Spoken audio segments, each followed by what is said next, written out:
This is Audible. Arifureta, From Commonplace to World's Strongest, Volume 1, by Ryo Shirokome. Cover by Takaya Ki. Read by Matt Shipman and Morgan LeRae. Published by J Novel Club. Prologue. Light rapidly faded away as the darkness began to swallow him. Hajime Nagumo's face twisted in terror as he stared at the vanishing light above him. He desperately shot out his hand, grasping at the light he knew he could never truly grab hold of. He felt his nether regions tense up as he fell freely through the darkness. The chasm he'd fallen into was so deep that it seemed almost as if he was falling down to the pits of hell. And the light he was staring at was the portal to the world of the living. He'd fallen down a massive tear in the earth while he'd been exploring a dungeon. The hole was so deep that he kept falling long after the tiny pinprick of light had shrunk to nothing. His entire life flashed before his eyes, with nothing but the sound of wind rushing past accompanying his plunge to the hellish depths below.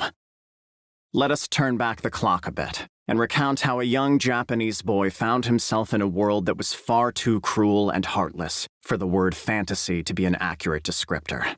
After all, the harsh and unfair events he'd experienced, and was still experiencing, were a bit too bereft of the wonderful hopes and dreams one imagined when they heard that word. Monday. Quite possibly the most depressing day of the week. Most people were, without a doubt, sighing heavily as they lamented the beginning of the week and the end of their glorious weekend. Hajime Nagumo was no exception. However, in this case, his depression was multiplied by the fact that school was not just a pain, but a veritable hell. As always, Hajime barely managed to arrive just before the bell for first period rang. He somehow managed to steady his sleep-deprived body and open the door to his classroom. He found himself on the receiving end of a multitude of scornful glares and annoyed tongue clicks from a majority of the male students as soon as he set foot in the classroom. None of the female students seemed all too pleased to see him either. It would have been fine were they simply ignoring him, but they too gave him stares of contempt. Hajime did his best to ignore his classmates and went to his seat. But as always, there were a few students who couldn't resist the opportunity to needle him. "Sup, you gross otaku? Stay up all night playing video games again? Bet you were playing porn games the whole time. Wow, what a creep. What kind of disgusting pervert stays up all night playing porn games?" The boys all laughed, as if they found that statement somehow hilarious. The student who'd first called out to Hajime was Daisuke Hiyama, the ringleader of Hajime's tormentors. Daisuke never seemed to tire of teasing Hajime, as he went up to him on a daily basis. The ones who were laughing wickedly next to him were Yoshiki Saito, Reiichi Kondo, and Shinji Nakano. It was those four who'd always made Hajime's life miserable. As Hiyama had stated earlier, Hajime was indeed an otaku. But he wasn't particularly ugly or obnoxious, so the moniker gross otaku hardly did him justice. His hair was cropped short and kept tidy. Plus, it wasn't as if he had a communication problem of any sort either. Sure, he wasn't the most talkative guy around, but he had no problem responding to people who talked to him. He was a quiet person overall, but not to the point where it would be considered gloomy. He just happened to have an interest in a very specific set of media, namely manga, novels, video games, and movies. While it was true that public opinion of otakus hadn't been very positive as of late, at most being an otaku usually earned you a few looks, not that kind of targeted bullying. So why did all the male students hate Hajime so? The answer was simple. "Good morning, Nagumo-kun. You barely made it on time today, too. I think you should at least make an effort to come earlier." One of the girls smiled softly as she walked up to Hajime. She was one of the few people in the whole school who treated him kindly, and also the reason everyone hated him. Kaori Shirasake, one of the most popular girls in school, and beautiful enough to be considered a goddess by many. She had sleek black hair that went all the way down to her waist, and large, alluring eyes filled with kindness. Her small nose sat perfectly upon her face, and her pink lips were the epitome of perfection. She always seemed to have a smile on her face, and her knack for looking after others, combined with her strong sense of responsibility, made her one of the most respected students at Hajime's school. Moreover, she was tolerant and understanding to a fault, to the point where no one had ever even seen her look unhappy before. And for whatever reason, Kaori had taken an interest in Hajime. Most people assumed Hajime was a terrible student because he always slept in class due to his frequent all-nighters. In truth, he had pretty average grades. And since Kaori was always looking after other students, they believed that was the reason she talked to him. Had her overtures convinced Hajime to become a better student, or had he naturally been a better-looking guy, the other kids might not have minded Kaori's interest in him as much. As it was, though, he was sadly as average-looking as one could get, and his favorite motto was hobbies over real life, so obviously his attitude towards school had shown no signs of improvement either. As it was, the other average-looking male students of his class couldn't stand the fact that Hajime was so close to Kaori. Why him and not us, they thought. Meanwhile, the other girls simply thought he was being rude to Kaori. They were unhappy that he wasn't even attempting to reform his habits. Good morning, Shirasaki-san. Hajime's face stiffened up as he felt the bloodthirsty glares of his fellow classmates, and he awkwardly returned Kaori's greeting. In contrast, Kaori smiled happily as she looked at him. Why do you always look at me like that? Hajime despaired as he felt the gazes of his classmates burn into him. Hajime was honestly bewildered. He didn't understand why the most beautiful girl in school cared about a guy like him.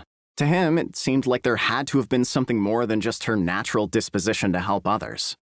Of course, he wasn't so conceited as to believe she might possibly have any romantic interest in him. Hajime was well aware of the fact that he'd given up a great deal of things to live a life fully devoted to his hobbies. He knew his appearance, grades, and athletic ability were all utterly average. There were a whole host of guys better than him who were far more suited to be her partner, even just among her acquaintances, which was why he found her behavior so puzzling. Honestly, I just wish you'd realize you're the reason everyone hates me right now, Hajime screamed inside his head. However, he didn't give voice to his thoughts. He knew that some of his classmates would no doubt drag him out behind the gym once classes were over if he ever dared to do so. The moment Hajime finished his conversation with Kaori, 3 new people walked up to him. They'd been watching the two of them like vultures, waiting for him to finish talking. Among this new group was, of course, one of the better guys who'd been mentioned previously. Good morning, Nagumo-kun. Must be rough staying up that late every day. Looking after him again, Kaori? You're really too nice for your own good. Seriously, talking to a failure like him is a total waste of time. The only person who'd greeted Hajime out of the 3 was Shizuku Yaegashi, Kaori's best friend. Shizuku's black hair was tied back in her trademark ponytail. Her almond-shaped eyes gave her a rather sharp look, but deep within her gaze dwelled a kindness that made her seem cool rather than cold. Standing 172 centimeters tall, she was a good deal taller than most of the other girls in his class. That, combined with her well-built body, made her feel like a dignified samurai. And samurai made for a rather apt analogy, as her family actually ran a dojo that taught the Yaegashi style, and Shizuku herself was a peerless swordswoman who'd never lost a single kendo tournament. In fact, she'd been featured in magazines before and had a rather rabid fan base. The press even took to calling her the modern samurai beauty. Many of the younger female students had started calling her One-sama in an almost worshipping manner. The guy who'd greeted Kaori with that rather cliched line about her kindness was Koki Amanogawa. He was perfect in almost every way. Great at sports, handsome, and had outstanding grades to boot. Even his name sounded heroic. Written with the characters for light and radiance, it gave off a rather dazzling impression. He had flowing brown hair, soft features, stood 180 centimeters tall, and despite his slender frame, still had noticeable muscles. He was kind to everyone he met and had a strong sense of justice, or so he thought anyway. Like Shizuku, he'd attended the Yaegashi dojo since he was in elementary school and was skilled enough to have competed in national tournaments. He and Shizuku were childhood friends. Dozens of girls had fallen for him, but because he was always hanging around Shizuku and Kaori, very few had ever worked up the courage to confess. However, he still received at least 2 confessions a month from girls that didn't go to Hajime's school. A real Casanova through and through. The last guy who'd lazily added on his own comments to Koki's line was Ryutaro Sakagami, Koki's best friend. Ryutaro had short, trimmed hair and a gaze that seemed at once both cheerful and stern. He stood 190 centimeters tall and had a massive, bear-like frame. As his build suggested, he was a musclehead who didn't have much delicacy. Because of his love for hard work and hot-blooded actions, he disliked Hajime, who spent all his time in school sleeping. Ryutaro gave Hajime no more than a single glance before huffing disdainfully and ignoring him. Good morning, Yaegashi-san, Amanogawa-kun, and Sakagami-kun. Well, you know what they say, you reap what you sow. It's my own fault for staying up all the time. Hajime smiled wryly as he greeted Shizuku and the others. The two guys glared daggers at him, their eyes all but screaming, "What gives you the right to talk to Yaegashi-san so casually like that, huh?" Shizuku was nearly as popular as Kaori, after all. If you realize it's a problem, shouldn't you try and fix it? I don't think it's fair to Kaori to keep letting her spoil you. She doesn't have time to always be looking after you either, Koki warned Hajime sternly. Koki also clearly thought Hajime was a failure of a student who was simply squandering Kaori's kindness. Hajime desperately wanted to shout out, "She hasn't been spoiling me, and in fact I'd really rather she leave me alone," but he knew if he did, his classmates would escort him somewhere quiet after school. Koki was the kind of person who always thought he was right, too, so Hajime simply shut his mouth and didn't utter a single response. Besides, there was really nothing to fix. Hajime had already decided to make his hobbies the centerpiece of his life. His father was a game designer and his mother a girls' manga author, so he'd worked part-time at both their workplaces to gain experience in the field. With his experience and interests, most employers were interested in him, as he required no extra training, and his plans for the future were all perfectly laid out. Hajime firmly believed he was taking his life seriously already, which was why he saw no need to change his habits, regardless of what anyone said to him. And if Kaori hadn't started poking her nose into his affairs, he would have been able to quietly graduate school without attracting any attention to himself. Yeah, I guess. Which was why Hajime simply tried to laugh off Koki's words, but, of course, the school's goddess had to go and unintentionally drop another bomb. What are you talking about, Koki-kun? I'm talking to Nagumo-kun because I want to. The whole classroom broke out in an uproar at these words. If looks could kill, Hajime would have died 100 times over from the withering glares he received from the male students.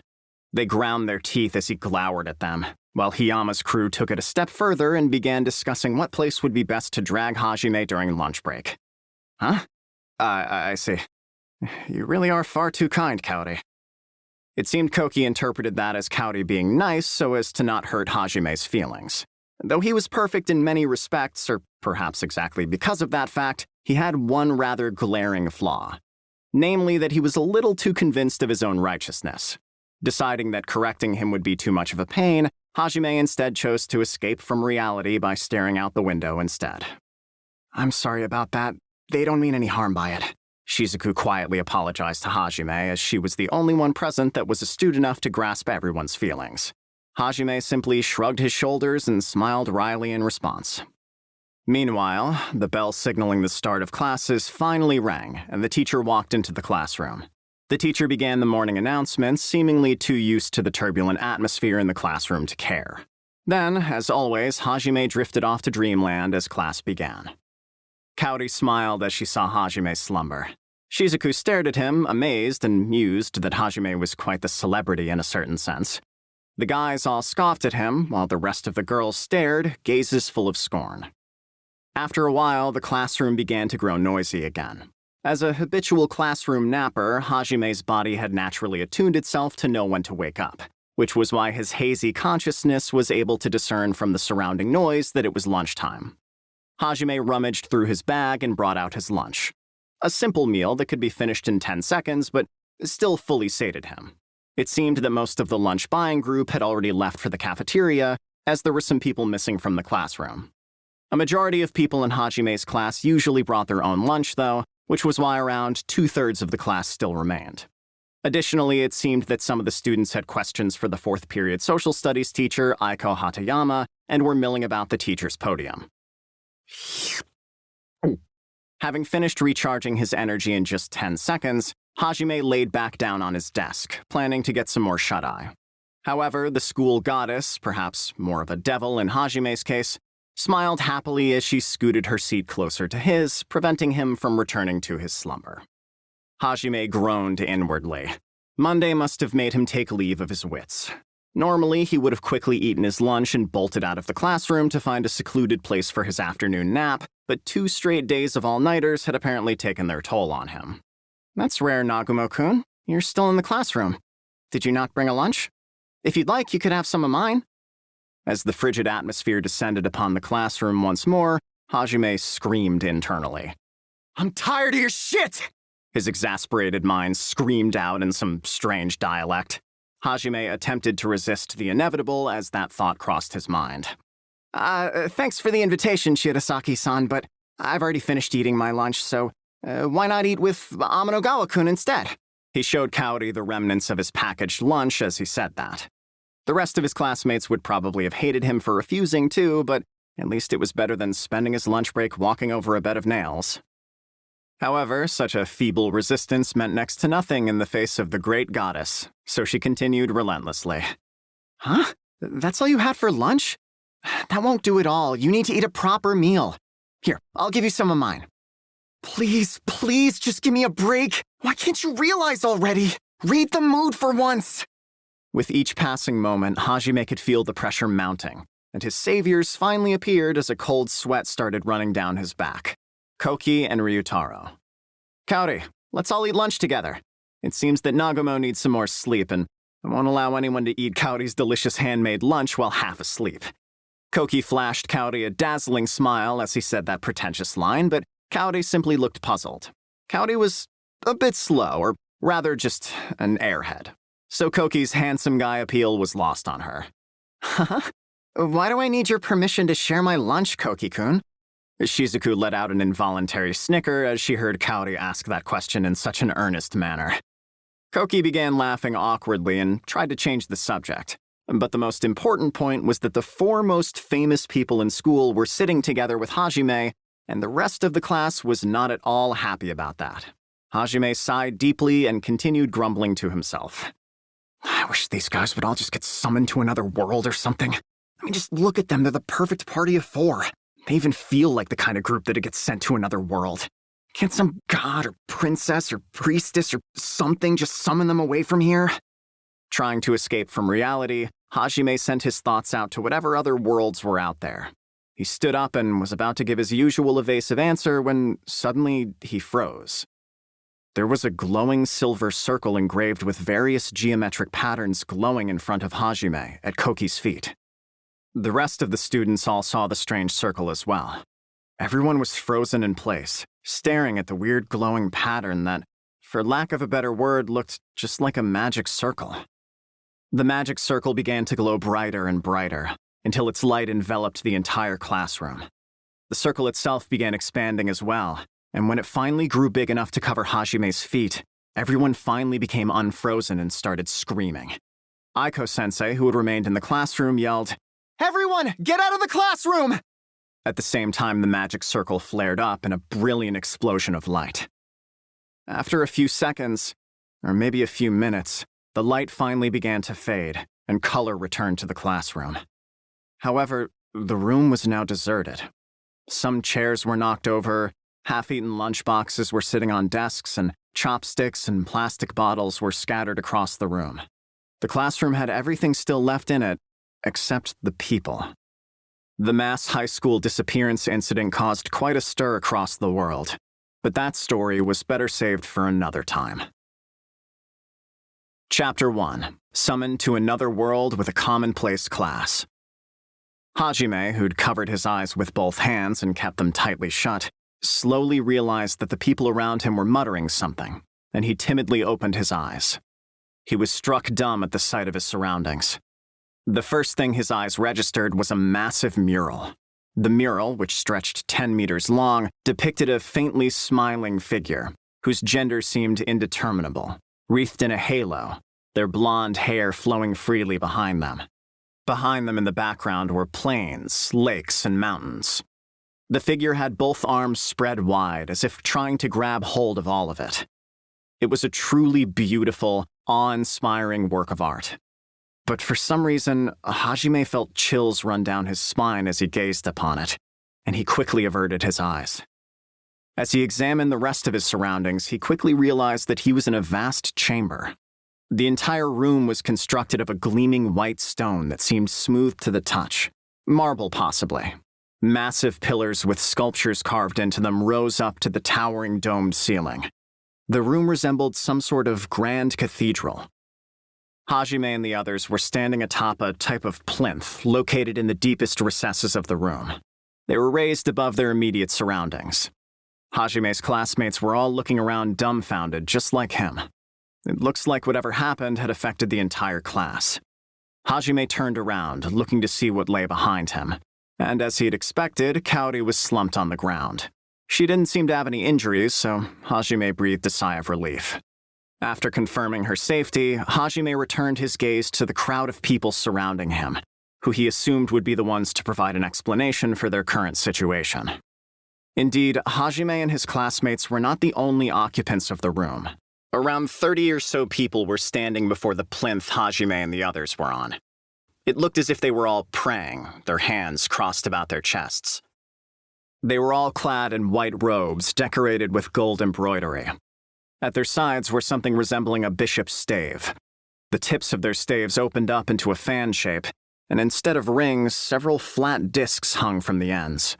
Eventually, one of the priests stepped forward.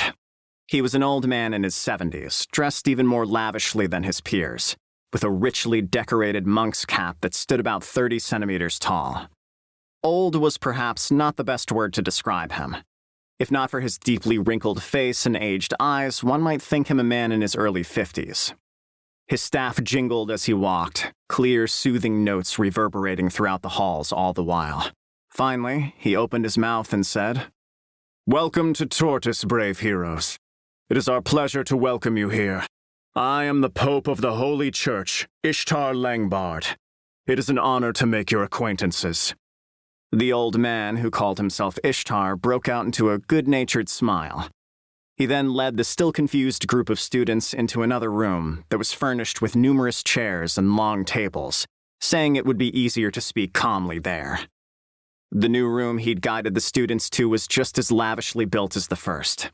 The exemplary craftsmanship of the furniture and the tapestries hanging on the walls was evident even to the students' untrained eyes.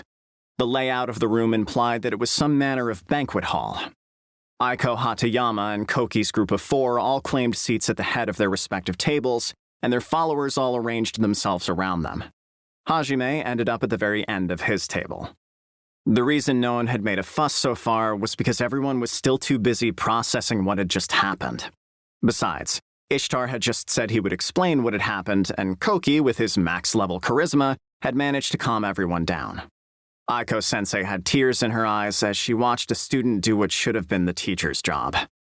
The moment everyone had finished seating themselves, a number of carts entered the room, pushed along by a retinue of maids.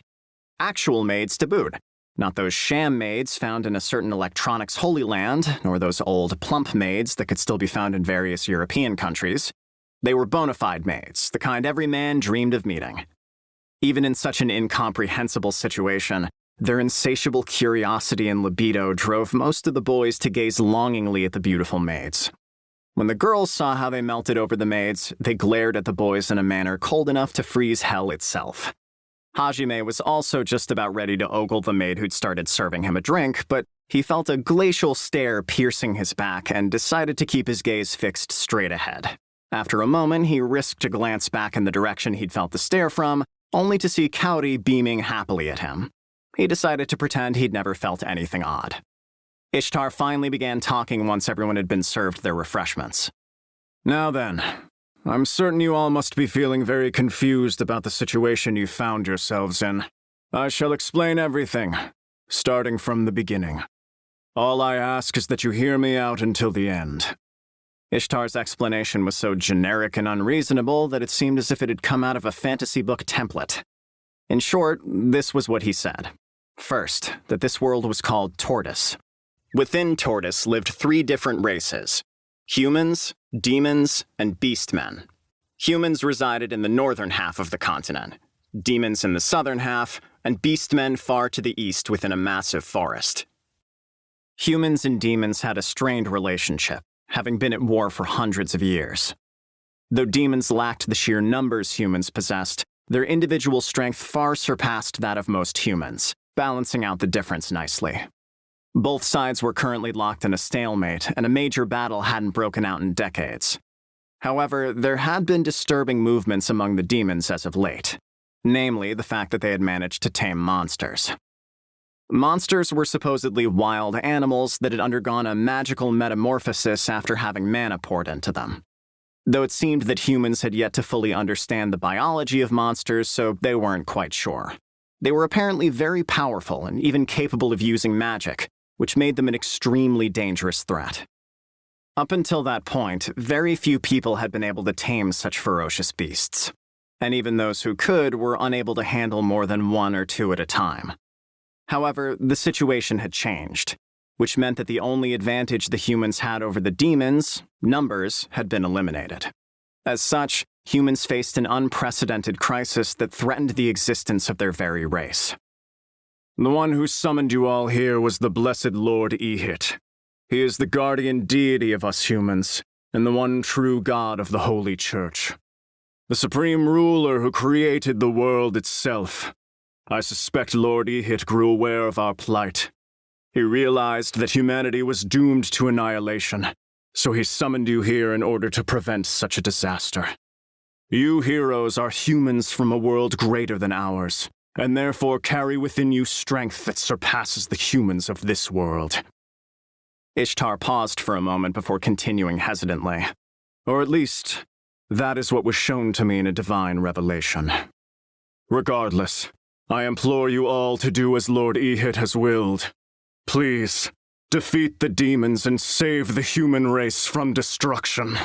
He seemed almost in a trance as he said that.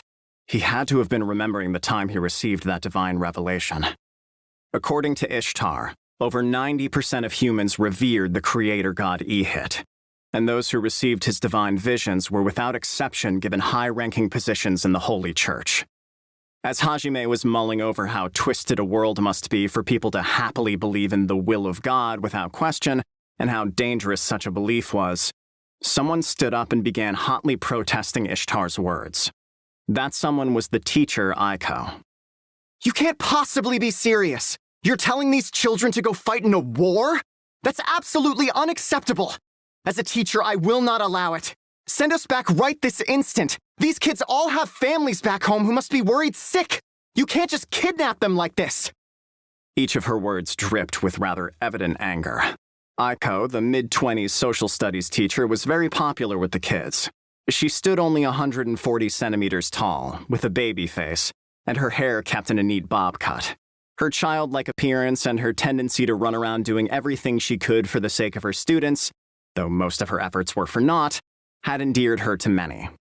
The gap between how hard she tried and how helpful she actually ended up being made most of the students see her as a kid that needed to be protected more than an adult to be respected. Many of them had taken to calling her by the nickname Ai-chan, though she always grew angry when they did. Since she was aiming to be a respected teacher, she disliked being called by familiar nicknames. This time, too, she flared up at Ishtar to protest the unreasonable forced summoning in order to look like a proper teacher. Unfortunately, the students regarded her the same as always, thinking something to the effect of, "Oh, look, Ai-chan's at it again, always trying so hard," as she tore into Ishtar. However, Ishtar's next words froze everyone's blood cold. I understand your feelings. However, I am unable to return you to your world at present. Silence filled the room. The oppressive atmosphere was felt by everyone present. They all stared at Ishtar blankly, unable to properly process what he had just said. What do you mean you're unable? If you called us here, you should be able to send us back, shouldn't you? Aiko-sensei screamed loudly. As I stated earlier, it is Lord Ehit who summoned you here. The only reason we were in that room at all was to greet you heroes, and to offer up our prayers to Lord Ehit. We humans do not possess the power to interfere with other worlds, so whether or not you can return also depends on his will. No way. Aiko slumped back into her chair, all the strength drained out of her. The other students all started yelling as the truth of Ishtar's words sank in. You gotta be kidding me! What do you mean we can't go back? You can't do this, please! Just send us back somehow! A war? You can't be serious! Take us the fuck back right now! This can't be happening, this can't be happening, this can't be happening! The entire class fell into a panic. Hajime was shaken by this development as well, but Because he was an otaku, he had at least seen countless books and games that had the same premise, which was why he was able to determine that it was not the worst possible scenario, and that was the reason he was at least somewhat calmer than the other students. For reference, the worst-case scenario he was imagining was the one in which they all got summoned as slaves. Ishtar said nothing and silently watched on as all of the students panicked. Though Ishtar was silent, Hajime thought he could see contempt hidden within the depths of the old man's eyes. Hajime presumed he was thinking, "These people were chosen by God. Why are they not rejoicing?" or something along those lines. Koki stood up amidst the hysterical group of students and slammed his fist down onto the table with a bang. That managed to get the attention of most of the kids. Once he had confirmed that everyone's eyes were on him, Koki began speaking. "Everyone, there's no point in complaining to Ishtar. There's nothing he can do about it now. And I, at least, have decided to stand and fight. These people are about to be annihilated. Knowing that, how can I possibly leave them to such a tragic fate? And besides, if we've been summoned here to save humanity, it's possible we'll be allowed to go back once we've saved them. Well, Ishtar-san, do you think that's possible?" It is as you say. Lord Ihit is not so unkind that he would ignore a request from his chosen heroes. And we've all gained some amazing powers, right? Ever since I arrived here, it's felt like I've somehow grown way stronger. Yes, that is correct. It would be safe to assume that each of you have the equivalent strength of anywhere from a few to few dozen regular men. All right, then we should be fine. I'm gonna fight. If we save everyone, then we can go home. So just you watch. I'm gonna save everyone, including us. Koki clenches his fists tightly as he proclaimed his noble intentions, flashing an almost sickeningly dazzling smile at the end. At the same time, his overwhelming charisma started taking effect. Students who were despairing mere moments ago began to regain their sense of composure. They all looked at Koki with wonder, as if they were staring at hope itself. Most of the female students had adoration mixed into their gaze as well. Knew you'd say that. Still, I'd be worried letting you go off on your own, which is why I'm coming with you. Ryutaro. Looks like that's the only choice we have right now. It pisses me off that we don't get any real say in the matter, but I'll help too. Shizuku. If Shizuku-chan's going to fight, then I will too. Kaori. The usual group of friends all chimed in their support for Koki. Swept along by the flow, the rest of the students naturally all agreed to fight as well. Aiko-sensei was in tears as she ran between her students, imploring them to stop. However, she was ultimately powerless, completely unable to keep Koki's charisma from infecting the rest of the class. In the end, everyone agreed to help fight in the world's war. However, most students probably had no idea what war was really like, nor did they even want to fathom it. In a sense, they might have just been trying to escape from reality to preserve their own sanity. Hajime was considering all of those factors as he observed Ishtar out of the corner of his eye. Ishtar had a rather satisfied smile on his face, something which Hajime took note of. Ishtar had been discreetly monitoring Koki as he had given his speech, mentally jotting down how he reacted to which words. Koki, who had always had a strong sense of justice, had reacted quickly when Ishtar spoke of the tragedy that had befallen the human race. And Ishtar had made sure to emphasize the cruelty and brutality of the demons when he saw Koki's reactions to his words. After all, it was obvious that Ishtar had seen right through Koki's personality. He had realized who among their group held the most influence. Hajime supposed that as the top leader of a global religious institution, it stood to reason that Ishtar would be discerning, but he still mentally filed him away as someone to watch out for. Regardless, since they had chosen to assist the humans in their war, they now needed to learn how to fight. No matter how amazing their newfound powers were, they were still high school students that had been living in the peaceful country of Japan. It would have been impossible for them to just start fighting against demons and monsters without any training. However, it seemed Ishtar had prepared for that eventuality as well, since he explained to the students that there were people ready to receive them in the Highlight Kingdom. Said kingdom was apparently at the foot of the Divine Mountain, and the temple they were currently in was the head temple of the Holy Church that stood at its summit. The kingdom had very close ties with the Holy Church. According to legend, one of Ihit's progeny, Sharam Vaughn, had founded the kingdom. Of all the human kingdoms, it was apparently the one with the richest history. The fact that the church's most sacred temple was in the kingdom's backyard spoke volumes about how deep their connection ran. Hajime and the others headed for the temple's front gate. They were about to embark on their journey to the kingdom below. As they walked through the grand triumphal arcs that comprised the main gate of the temple, they were greeted by an endless sea of clouds. Because no one had suffered from altitude sickness, they hadn't realized they'd been so high up. Hajime assumed that magic had something to do with making the environment around the temple habitable.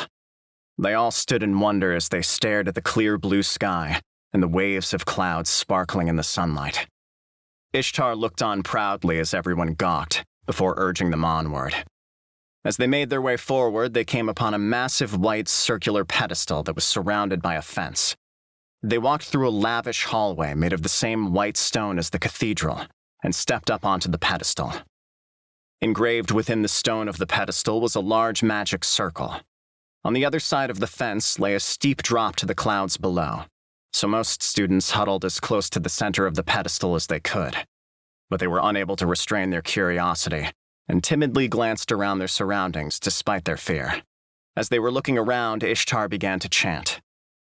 Faith is the key that opens the road to heaven. Celestial path.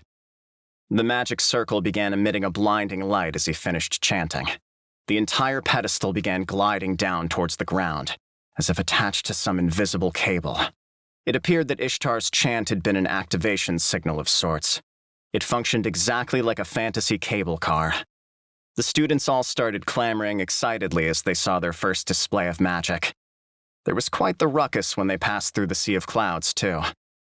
Once on the other side, the students could finally make out the ground below. Directly below them was a huge city, or rather a small kingdom. A huge castle that looked as if it were jutting out of the mountainside lay at its center, with the rest of the city spreading outward in a circle. The capital city of Hylai. The magical cable car seemingly ran from the holy church down to the roof of one of the castle's towers via some aerial pathway. Hajime smiled sardonically at the extravagant theatrics. The entire journey had clearly been crafted to resemble God's disciples descending down from heaven or some such feat. It was quite likely that with a display so ostentatious, some of the more ardent believers would come to worship not just Hajime and his companions, but the priests of the order who had escorted them down as well. Hajime recalled what he had read in history books about pre-war Japan, a time when religion and politics were very closely tied to each other. And it was those very ties that had brought about a great tragedy. In the end, it was quite possible that this world was even more twisted than ancient Japan was. After all, this was a world in which a supernatural being powerful enough to interfere with other worlds existed. It wouldn't have been surprising at all if the whole world literally revolved around God's will. This entire world, including everyone's chances of returning home, all rested in the palm of God's hand. As the outline of the capital grew more detailed, Hajime felt an inexplicable sense of unease well up inside him. He shook away the oppressive thoughts and reminded himself that he had to focus on doing what he could for the time being. The moment they landed atop the royal palace, Hajime and the others were escorted to the throne room. The hallways they passed on their way were every bit as ostentatious as the temple had been. Along the way, they passed by knights, servants, maids, and government officials. Everyone who passed gazed at the students with a mixture of awe and wonder. It seemed that most people were aware of who the students were. Hajime's sense of unease continued to increase, and he furtively followed behind everyone at the end of the procession. Ishtar and the party of heroes finally found themselves standing before a pair of massive double doors, into which numerous beautiful designs had been engraved. 2 guards were standing at attention on either side of the door, and they loudly announced the group's arrival to whomever was waiting within. Then, without waiting for a reply, they swung the doors open. Ishtar leisurely passed through the entrance, clearly at ease. All of the students timidly followed behind him, with the exception of Koki and his friends, who were seemingly unaffected by the splendor surrounding them. Within the room stretched a long red carpet that ended at the far wall. At its end lay a magnificent chair, or rather throne. Standing in front of the throne was a middle-aged man who radiated an aura of solemn dignity. Next to him was presumably the queen, and next to her were a boy and a girl, both with blonde hair and striking blue eyes. The boy, who was the younger of the two, seemed no more than 10 years old, while the girl must have been around 14 or 15. On the left side of the carpet was a line of soldiers, all clad in armor and uniform. On the right, a line of civil officers. Altogether, there were probably around 30 people waiting in the room. Once they were directly before the throne, Ishtar left the students and went to stand beside the king. He then proffered his hand to the king, who took it reverently and kissed it with the slightest brush of his lips. It looked like the Pope was even more important than the king. Hajime sighed inwardly as he was now certain that God ran the kingdom. A flurry of self-introductions followed after that. The king's name was Elihide SB Hailai, and his wife the queen was called Luluaria. The blonde boy was the Prince Lundel, and the girl the Princess Liliana. Then came introductions for the knight captain, the prime minister, and other important dignitaries. As an aside, the fact that the young prince's eyes were glued onto Cowdy the whole time made it clear that her charm worked on the men of this world as well. Once the introductions had finished, a huge feast was laid out, and the students were able to enjoy the dishes of a parallel world. Though for the most part, it wasn't very different from Western food back on Earth. The pink sauce and rainbow-colored drink that they sometimes brought out was especially delicious. Prince Lundel spent most of the meal talking with Cowdy, and all the other boys stared on at them worriedly. Hajime secretly hoped the brunt of their jealousy would move away from him and onto the prince instead, though he didn't really expect a 10-year-old boy to have much of a chance with Cowdy. After they finished their meal, Hajime and the others were introduced to the instructors they would be training with in return for being clothed and fed by the palace. Their instructors had been chosen from the ranks of active-duty knights and court magicians. The king probably wanted to strengthen the relationship between the students and his kingdom for the inevitable war to come. Once dinner and introductions were finished, everyone was led to their own individual rooms. Hajime was certain he wasn't the only one who was dumbstruck by the huge canopy bed he found in his room. The room was so luxurious that he couldn't fully relax, but he'd already experienced quite the hectic day, so he was tired. He flopped down on his bed and fell asleep almost instantly as the tension drained out of him. Training began bright and early the next morning. Everyone was handed a 12-centimeter by 7-centimeter silver plate. As the students stared at those strange plates, the knight captain, Meld Loggins, began explaining their function. Hajime wondered if it was really all right to have the knight captain be the one to watch over their training, but he supposed that it would be bad for both their image and lives if the kingdom left the party of heroes training in the hands of some amateur. Captain Meld himself seemed to be quite happy to oversee their training, as he laughed heartily and said, "Besides, this gives me a reason to push all the boring paperwork onto my vice captain." It seemed the captain was perfectly content with his role, though the poor vice captain probably was not. "All right, you kids all got your plates? We call them status plates. As their name suggests, they take various parameters and quantify them for you. They also make for great identification cards. So long as you've got these, you'll be fine, even if you get lost somewhere. So hang on to them tight, you hear?" The knight captain had a very informal way of speaking. When asked about it, he had simply said, "We'll be comrades fighting together on the battlefield, so no point in being so stiff with each other," and even urged them to speak casually with all the other knights. Hajime and the others found his friendly attitude pleasant. They would have found it awkward to have people far older than them showing them respect anyways. "You'll see that one side of the plate has a magic circle inscribed on it. Use the needles I passed out to prick your finger and drip some blood onto the circle. That will identify you as the owner of the plate. Then, if you say open status, you'll see your current stats displayed on the plate. Oh, and don't bother asking me how it works. I've got no clue. These things are artifacts left over from ancient times." Artifacts? Koki asked, stumbling over the unfamiliar word. Artifacts refer to powerful magic items that we no longer have the technology to reproduce. They were supposedly all made during the Age of the Gods, when the Creator's descendants still walked the earth. The status plates you all hold are all artifacts from that era as well. But they're the only artifacts that still see widespread use to this day. Most other artifacts are coveted national treasures, but there are enough of these plates that even average citizens own one. It's helpful, since they make for very reliable identification. It seemed that the artifact that produced these status plates still existed as well, and every year new plates were produced under the strict supervision and control of the Holy Church. The students all nodded in affirmation as they listened to his explanation. Once it was finished, they all gingerly pricked their fingers and rubbed the blood that welled up onto the magic circle of their plates. The magic circles flared briefly as the blood touched them. Hajime, too, rubbed some blood onto his plate. His status plate flared up briefly as well, and like ink spreading through wool, his plate was slowly dyed a sky blue. Hajime was taken aback. The other students also looked on in surprise as their plates changed color. Captain Meld continued his explanation of the plates after that.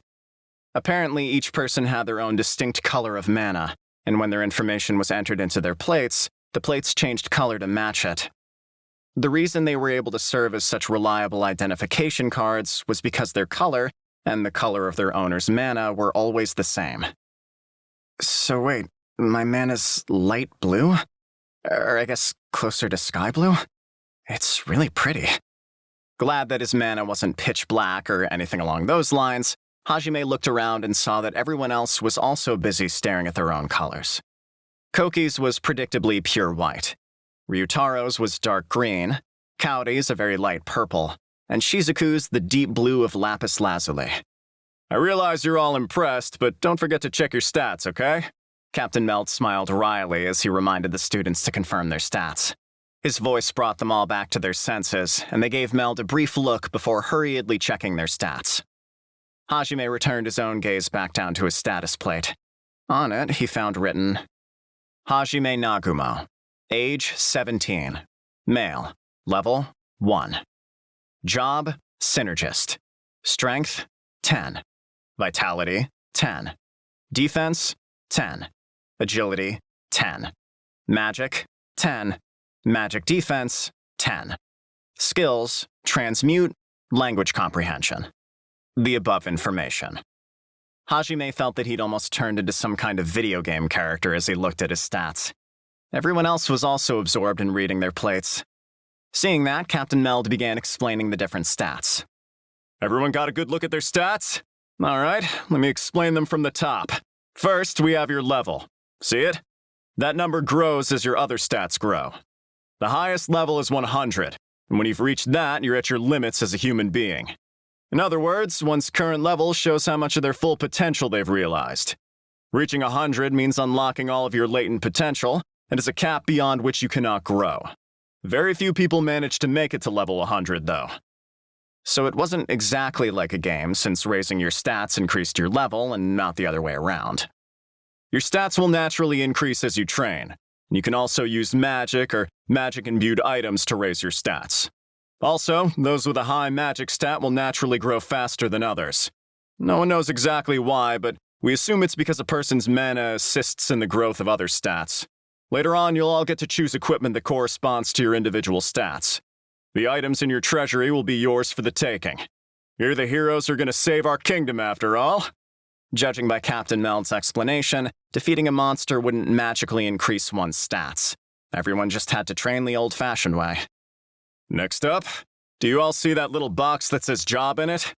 Put simply, that refers to your natural aptitude. It's directly linked to the skills box in the bottom, and your job determines the kind of skills you can learn. Few people possess a job. Jobs are split into combat-based and non-combat-based disciplines. Combat jobs are exceedingly rare. Only 1 in every 1,000 or 10,000, depending on the job, people have a combat-based job. Non-combat jobs are technically rare too, but, well, 1 in every 100 people has one. Some of them are even common enough that 1 in every 10 people has one, actually. There's a lot of people who have non-combat production-related jobs. Hajime looked down at his status plate. His job was synergist, which meant his talents had to do with synergizing, whatever that was supposed to be.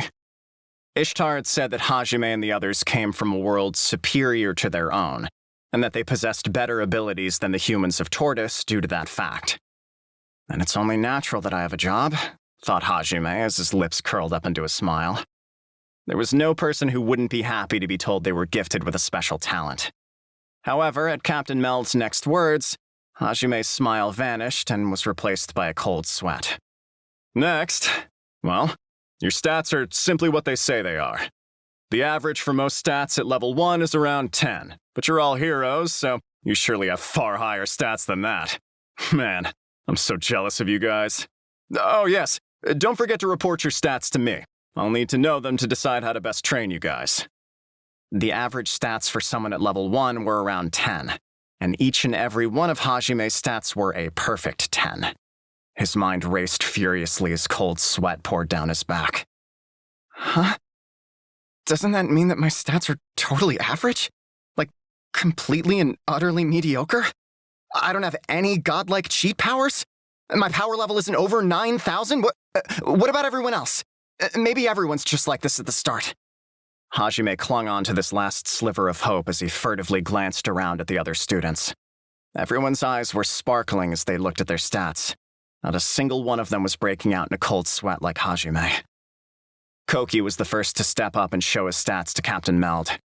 His stats were as follows. Koki Amanogawa, age 17, male, level 1. Job, hero. Strength, 100. Vitality, 100. Defense, 100. Agility, 100. Magic, 100. Magic defense, 100.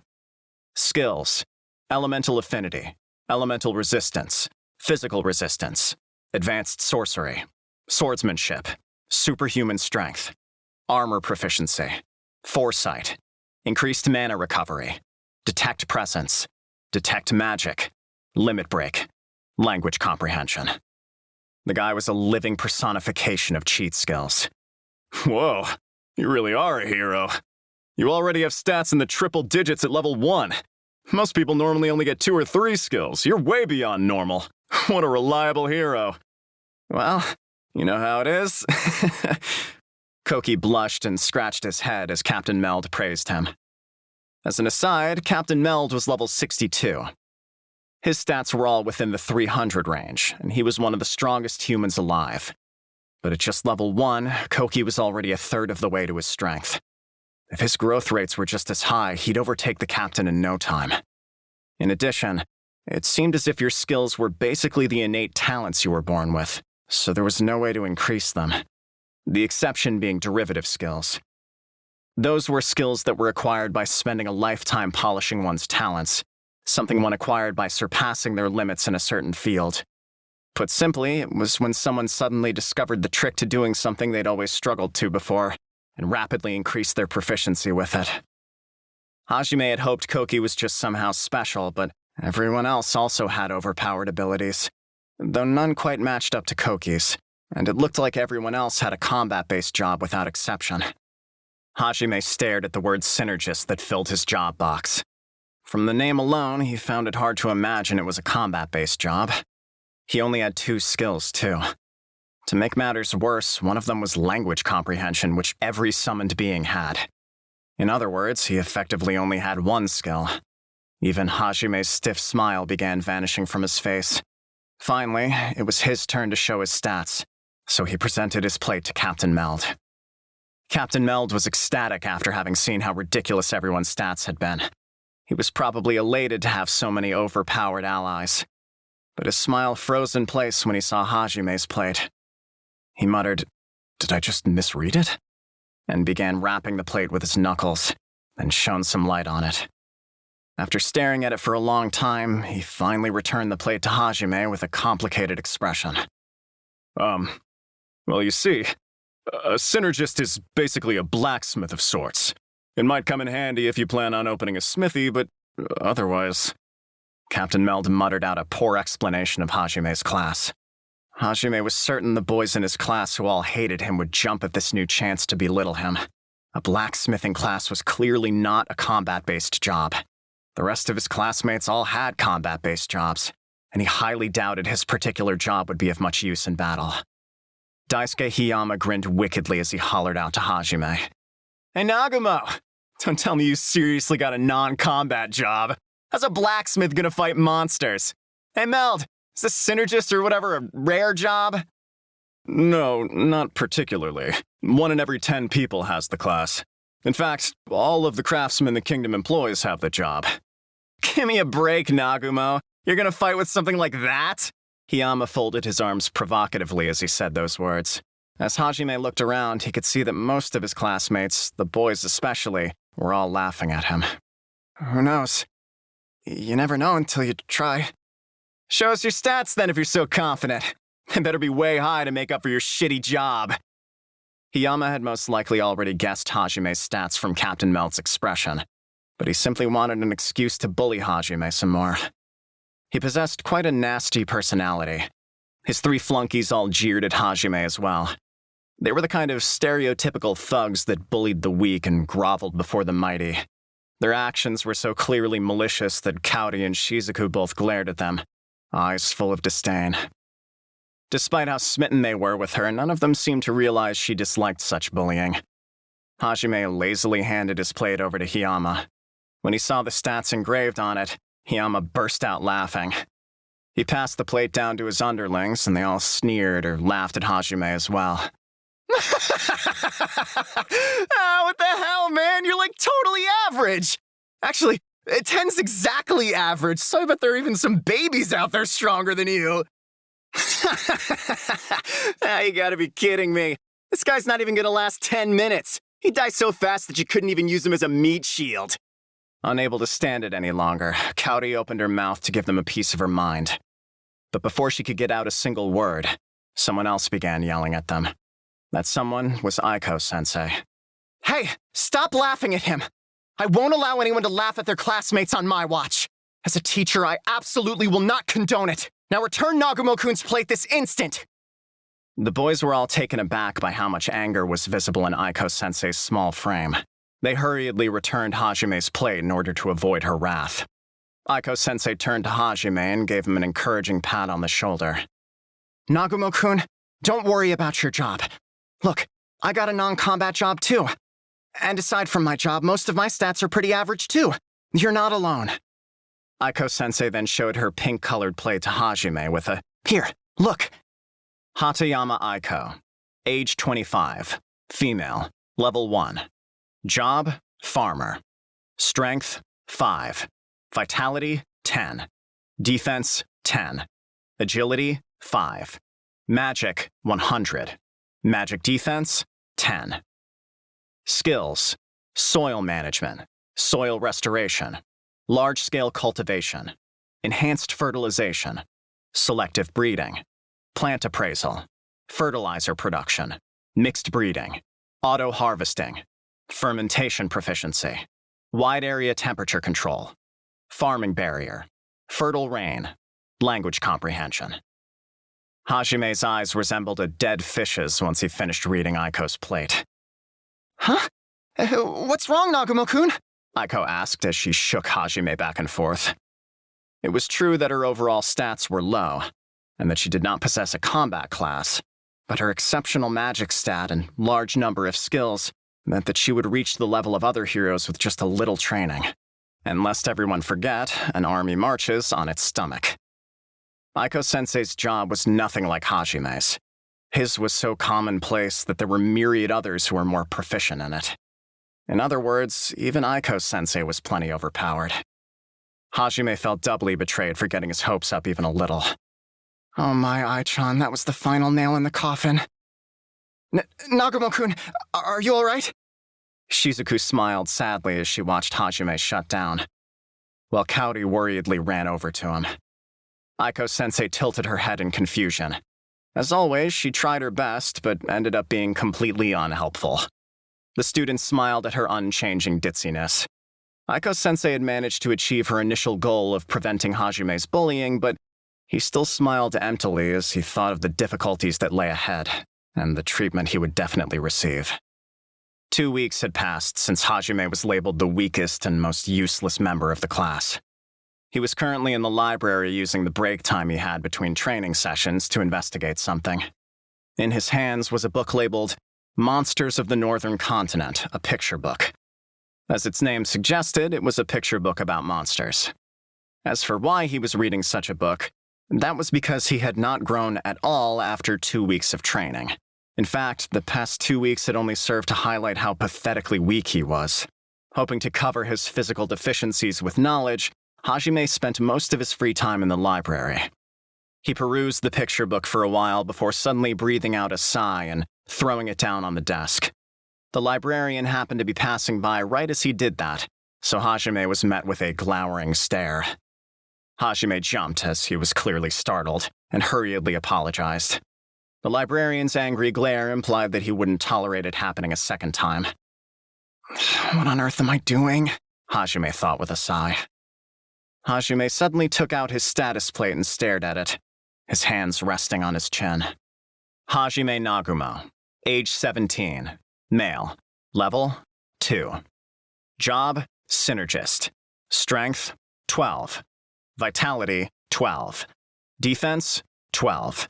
Agility, 12. Magic, 12. Magic defense, 12. Skills, transmute, language comprehension. That was all the growth he had to show after 2 weeks of harsh training. I can't even say I've gotten much stronger.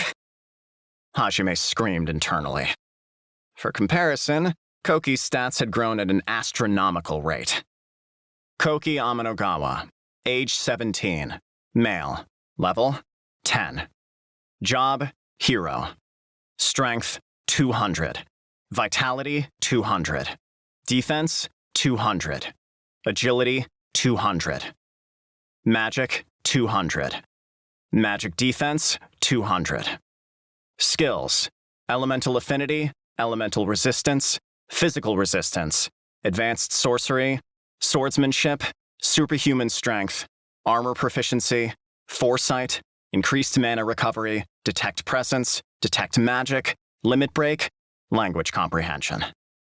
His growth rate was roughly 5 times as fast as Hajime's. And to make matters worse, Hajime had discovered he had no real affinity for magic. What exactly did having no magical affinity mean? Well, it had to do with how magic functioned in this world. In the world of Tortoise, magic functioned in a very specific manner. By chanting an incantation, one could transfer their mana into a magic circle, and the spell inscribed within that circle would activate, thus casting magic. It was impossible for anyone to directly manipulate their mana, so each spell needed its own corresponding magic circle. Additionally, the length of an incantation was directly proportional to how much mana one could pour into a magic circle, so the effectiveness of a spell was directly proportional to the amount of mana used to cast it. And the more complicated a spell was, or the larger an area of effect it had, the more inscriptions needed in the magic circle to complete the spell, which naturally meant that the magic circle itself needed to be larger too. For comparison, the standard fireball spell that appeared in most RPGs, and the like, normally required a magic circle about 10 centimeters in diameter. Every spell needed the basic inscriptions for the element, strength, range, span, and magic absorption, the amount of mana someone needed to provide the magic circle in order to activate the spell. If one wanted to add additional parameters, such as length the spell is maintained, then extra inscriptions were needed for that as well.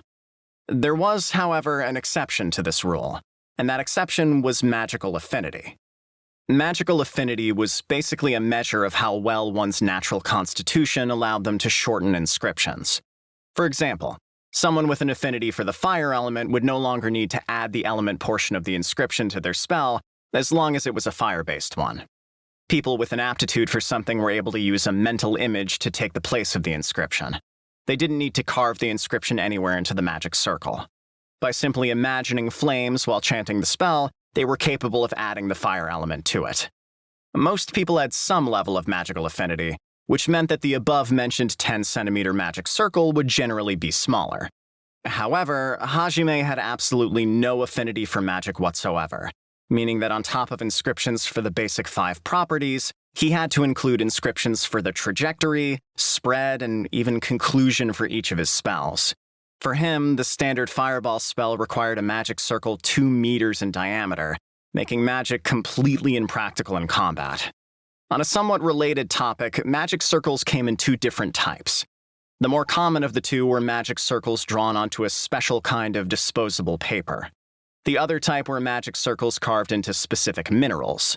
The former allowed for many different variations of spells, but they burned out after one use, and their power was generally on the low side. On the other hand, the latter were bulky and limited in the spells they could cast, but they were reusable and far more powerful than their paper counterparts. The staves Ishtar and the other priests carried all had mineral-type magic circles engraved into them. Because of his low stats, close combat was impossible, and because of his lack of magical affinity, he could not rely on magic either. The only skill his job had provided him, transmute, simply allowed him to transform the shape of various ores or forge them together into alloys. It was effectively useless. He was also told there were no useful artifacts for synergists, and was simply given a pair of gloves with related magic circles inscribed into them. After a lot of training, he was finally able to make pitfalls and protrusions in the ground, and the more he trained, the larger he was able to make their sizes. But he had to be in direct contact with the target to activate them. Running up in front of an enemy and then squatting down to put his hands on the ground was no better than suicide. So even those skills were of no real help to him in combat. Over the past 2 weeks, Hajime had come to be treated as a complete waste of space by his classmates. He had attempted to increase his knowledge as a last-ditch attempt to somehow become useful, but even that prospect seemed to have dim hopes, so he sighed more and more frequently as time went on. If I'm going to be useless around here, I might as well just go out on a journey or something, Hajime thought as he stared out the library window. He had reached the end of his rope. Hajime had spent the last 2 weeks devoting himself more than anyone else to the lectures they were being given about the world, spending all his time thinking of where to go. I'm thinking the land of beastmen would probably be best. I can't really say I've been to another world if I haven't even seen a single pair of animal ears. But supposedly their territory is really deep within the Sea of Trees, and they're apparently discriminated against everywhere. So, aside from a few slaves, you don't really see many of them outside their homeland. According to what Hajime had learned so far, the beastmen were harshly discriminated against, so they lived deep within the Haltana woods to avoid contact with other people. They were supposedly discriminated against because they didn't possess any mana. Legend stated that starting with Ihit, each of the gods shaped the very foundations of the world with magic. The magic everyone used now was supposedly a deteriorated version of the power the gods once held. For that reason, it was common belief that magic itself was a gift from the gods. Of course, said belief was strengthened by the fact that the Holy Church preached it as the truth. Because of that, beastmen who didn't possess mana and were unable to use magic were seen as wicked creatures who'd been abandoned by the gods. This had naturally led Hajime to the question, but what about monsters? However, it seemed that monsters were simply thought of as natural disasters, so no one considered them creatures who had received God's blessing or anything along those lines, and they were seen as nothing more than wild beasts. What a convenient interpretation, Hajime thought, clearly disgusted. Even worse, though the demons all worshipped a god different from the humans' Lord Ihit, they too discriminated against the beastmen. Demons supposedly had a far higher magical affinity than humans, so they were able to cast spells with much shorter incantations and smaller magic circles than them. They resided in the center of the southern continent, in the demon kingdom of Garland. Though few in number, it seemed that even children in the kingdom were capable of wielding powerful offensive magic. So in a way, every single citizen of the kingdom was a soldier. The humans of this world saw the demons who worshipped a different god as their mortal foes, thanks to the teachings of the Holy Church, and despised the beastmen as godless vermin. And apparently, the demons were no better. Though he couldn't be sure, Hajime guessed the beastmen just wanted to be left alone. It made sense, considering how exclusive the other two groups seemed to be. If navigating the huge Sea of Trees seems impossible, then maybe I should try for the Western Ocean instead? If I'm remembering right, there's a city called Edison that sits by the sea. If I can't get my fill of animal ears, then I at least want to see some mermaids. Fantasy creatures like those are every man's dream. Plus, I want to see what the seafood's like in this world. The coastal city of Edison was home to a group of beastmen known as seamen, and rested on the shores of the Western Ocean. They were the only group of beastmen that the kingdom sheltered, the reason being that the city produced about 80% of the kingdom's seafood. Such a practical reason. What happened to them being a godless race? Hajime had thought sarcastically when he had first heard about them. But in order to get to the Western Sea from his location, one first had to cross the Gruen Desert. Two important locations that were used as waypoint markers for traders in the desert were the Oasis Dukedom of Ankaji and the Grand Gruen Volcano. And the Grand Gruen Volcano was one of the 7 labyrinths of the world. The 7 labyrinths referred to the 7 highly dangerous locations scattered throughout the world. To the southwest of the Hylai Kingdom, between the capital and the Gruen Desert, lay another one of them, the Great Orcus Labyrinth. The previously mentioned Haltana Woods was also another one of these labyrinths. Though they were called the 7 labyrinths, in truth, only 3 of them had ever been documented. The rest were places that were believed to exist due to evidence provided in ancient books and other such manuscripts. Though their existence had not been confirmed, they had still been provisionally marked on maps. The Risen Gorge that divided the northern and southern continents was one such place, while the frost caverns that lay in the Schnee snowfields was another potential candidate. I probably won't be able to make it across that desert. In that case, the only way I'll ever get to see beastmen is if I go to the Empire and see the slaves they have. But I'm not sure I could bear to see those poor animal ears suffering as slaves. The empire he'd referred to was the Holshire Empire. It was a country that had been formed 300 years ago during one of the larger wars between the humans and demons. It had been formed by a certain mercenary group and was a militaristic country that boasted a large population of adventurers and mercenaries. They held to the doctrine that might makes right and were a country of rather unsavory repute. Its citizens believed in using everything they could to further their own ends, whether that meant beastmen, slaves, or anything else. So the slave trade flourished there. The empire lay to the east of the kingdom, and sandwiched between them was the independent merchant republic Furin. As the name suggested, they were a neutral city that didn't rely on either country for support. Being a merchant republic, they boasted a vast amount of wealth, and the flow of money played heavily into their politics. It was also what allowed them to remain neutral. It was said that anything one's heart desired could be bought in that city. Such was its economic clout. If I ever want to get back home, I can't just run away. Wait, crap, it's almost time for training. Realizing that he was simply trying to avert his eyes from reality, Hajime shook his head and quickly left the library so as not to be late for training. It was only a short distance from the library to the palace, but the bustle of the capital could be seen even in such a short trek. The voices of merchants hawking their wares mingled with the happy laughter of playing children and the angry scolding of their parents. The capital was a quaint, peaceful city.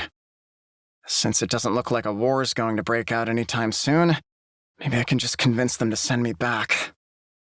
Hajime dreamed of the impossible as he walked back to the palace. He just wanted to avoid thinking about the despair that awaited him once he'd arrived. When he arrived at the training grounds, Hajime found a few other students already there, chatting with each other or getting some early practice in. It looked like he had arrived surprisingly early. Hajime decided to pass the time doing a bit of practice of his own, so he took out the slender longsword he'd been given. As he did, he felt a sudden impact hit him square in the back, and he stumbled a few steps forward. He managed to avoid falling, but chills ran down his spine as he saw how close he had been to impaling himself on a drawn sword. He frowned as he turned back and saw the usual group of 4 all wearing the same obnoxious expression. As always, Daisuke Hiyama was standing behind him, together with the rest of the petty 4, as Hajime liked to call them. Ever since they'd started training, the 4 of them had taken every opportunity they could to bully Hajime. They were half the reason he found training so depressing, with the other half being how pathetic his stats were. Yo, Nagumo! What are you doing? You know that sword's totally useless in your hands anyway, right? I mean, come on, you're a total weakling! Hey man, that's going too far. I mean, you're totally right though, Yama. Why do you even bother coming to training every day? I'd be way too embarrassed if I were you. Hey, Daisuke, he's just so pitiful. Don't you think we should help him out with his training a little? Hiyama and the others laughed hysterically as if Shinji had actually said something funny. Ah, come on, Shinji. Don't you think you're being a bit too nice to him? Well, I'm a nice guy too, so I guess I don't mind helping out. Yeah, that sounds like a great idea. I'm also a super nice guy, so I'll pitch in. Man, you better thank us, Nagumo. We're taking out some of our precious time to help out a weakling like you. They put their arms around Hajime's shoulders in a false gesture of kindness and dragged him away to an inconspicuous location. Most of his classmates noticed, but they pretended not to see anything. Oh no, I'm fine by myself. You don't have to waste your time on me. Hajime tried to refuse, though he knew it was pointless. Huh? Here I am going out of my way to train your sorry ass, and this is what I get? I can't believe you! You should be on your knees thanking me! As he said that, Hiyama punched Hajime in the side, hard. Hajime groaned in pain as he felt Hiyama's fist sink into his soft flank. Hiyama's group had steadily been getting more and more violent with him as of late. While it might have been natural for hormone-driven boys in puberty to go mad with power once they got their hands on some, that made it no easier for the one who had to bear the brunt of their lapse in sanity. Though it was not as if there was anything Hajime could do to fight back. All he could do was grit his teeth and try to bear it. Eventually, they brought him all the way to a secluded corner of the training grounds that couldn't be easily seen. Then Hiyama thrust Hajime down to the ground. Come on, get up. It's time for some fun training. Hiyama, Nakano, Saito, and Kondo all surrounded Hajime at those words. Hajime bit his lip in frustration as he stood up. He felt something crash into his back as soon as he rose to his feet. Saito had hit him with the sheath of his sword. He flew forward, groaning in pain, and was met with another attack. Hey now, you can't sleep there. You'll get burned if you do. Incinerate all that stands in my path. Fireball! Nakano unleashed a fireball at Hajime. As the impact he'd just received made it impossible for him to get back up right away, Hajime frantically rolled to the side, barely avoiding the incoming fireball. However, Saito had predicted Hajime would dodge, so he cast another spell in his direction. Rend my foes, O wind! Wind sphere! The clod of hardened wind hit Hajime just as he was getting up, which made him double over in pain as he was blown back. He collapsed to the ground once more, throwing up. The magic they had cast were all low-level spells with simple incantations, but even weak magic like that hit as hard as a pro boxer's punch. The reason even their weak spells hit so hard was because of their magical affinities, combined with the rare artifacts they had received from the king. Can't believe you're so weak. You even trying, Nagumo? Hiyama lazily kicked Hajime in the stomach as he said that. Hajime desperately tried to keep his stomach from emptying itself entirely. The lynching disguised as training continued for a while longer. Hajime bit his lip, cursing his own powerlessness. Maybe he should have fought back, even if he knew he was too weak to truly achieve anything. But Hajime had always been averse to violence. He even had trouble really hating people. He'd always folded when cornered into a situation that seemed as if it might devolve into a fight.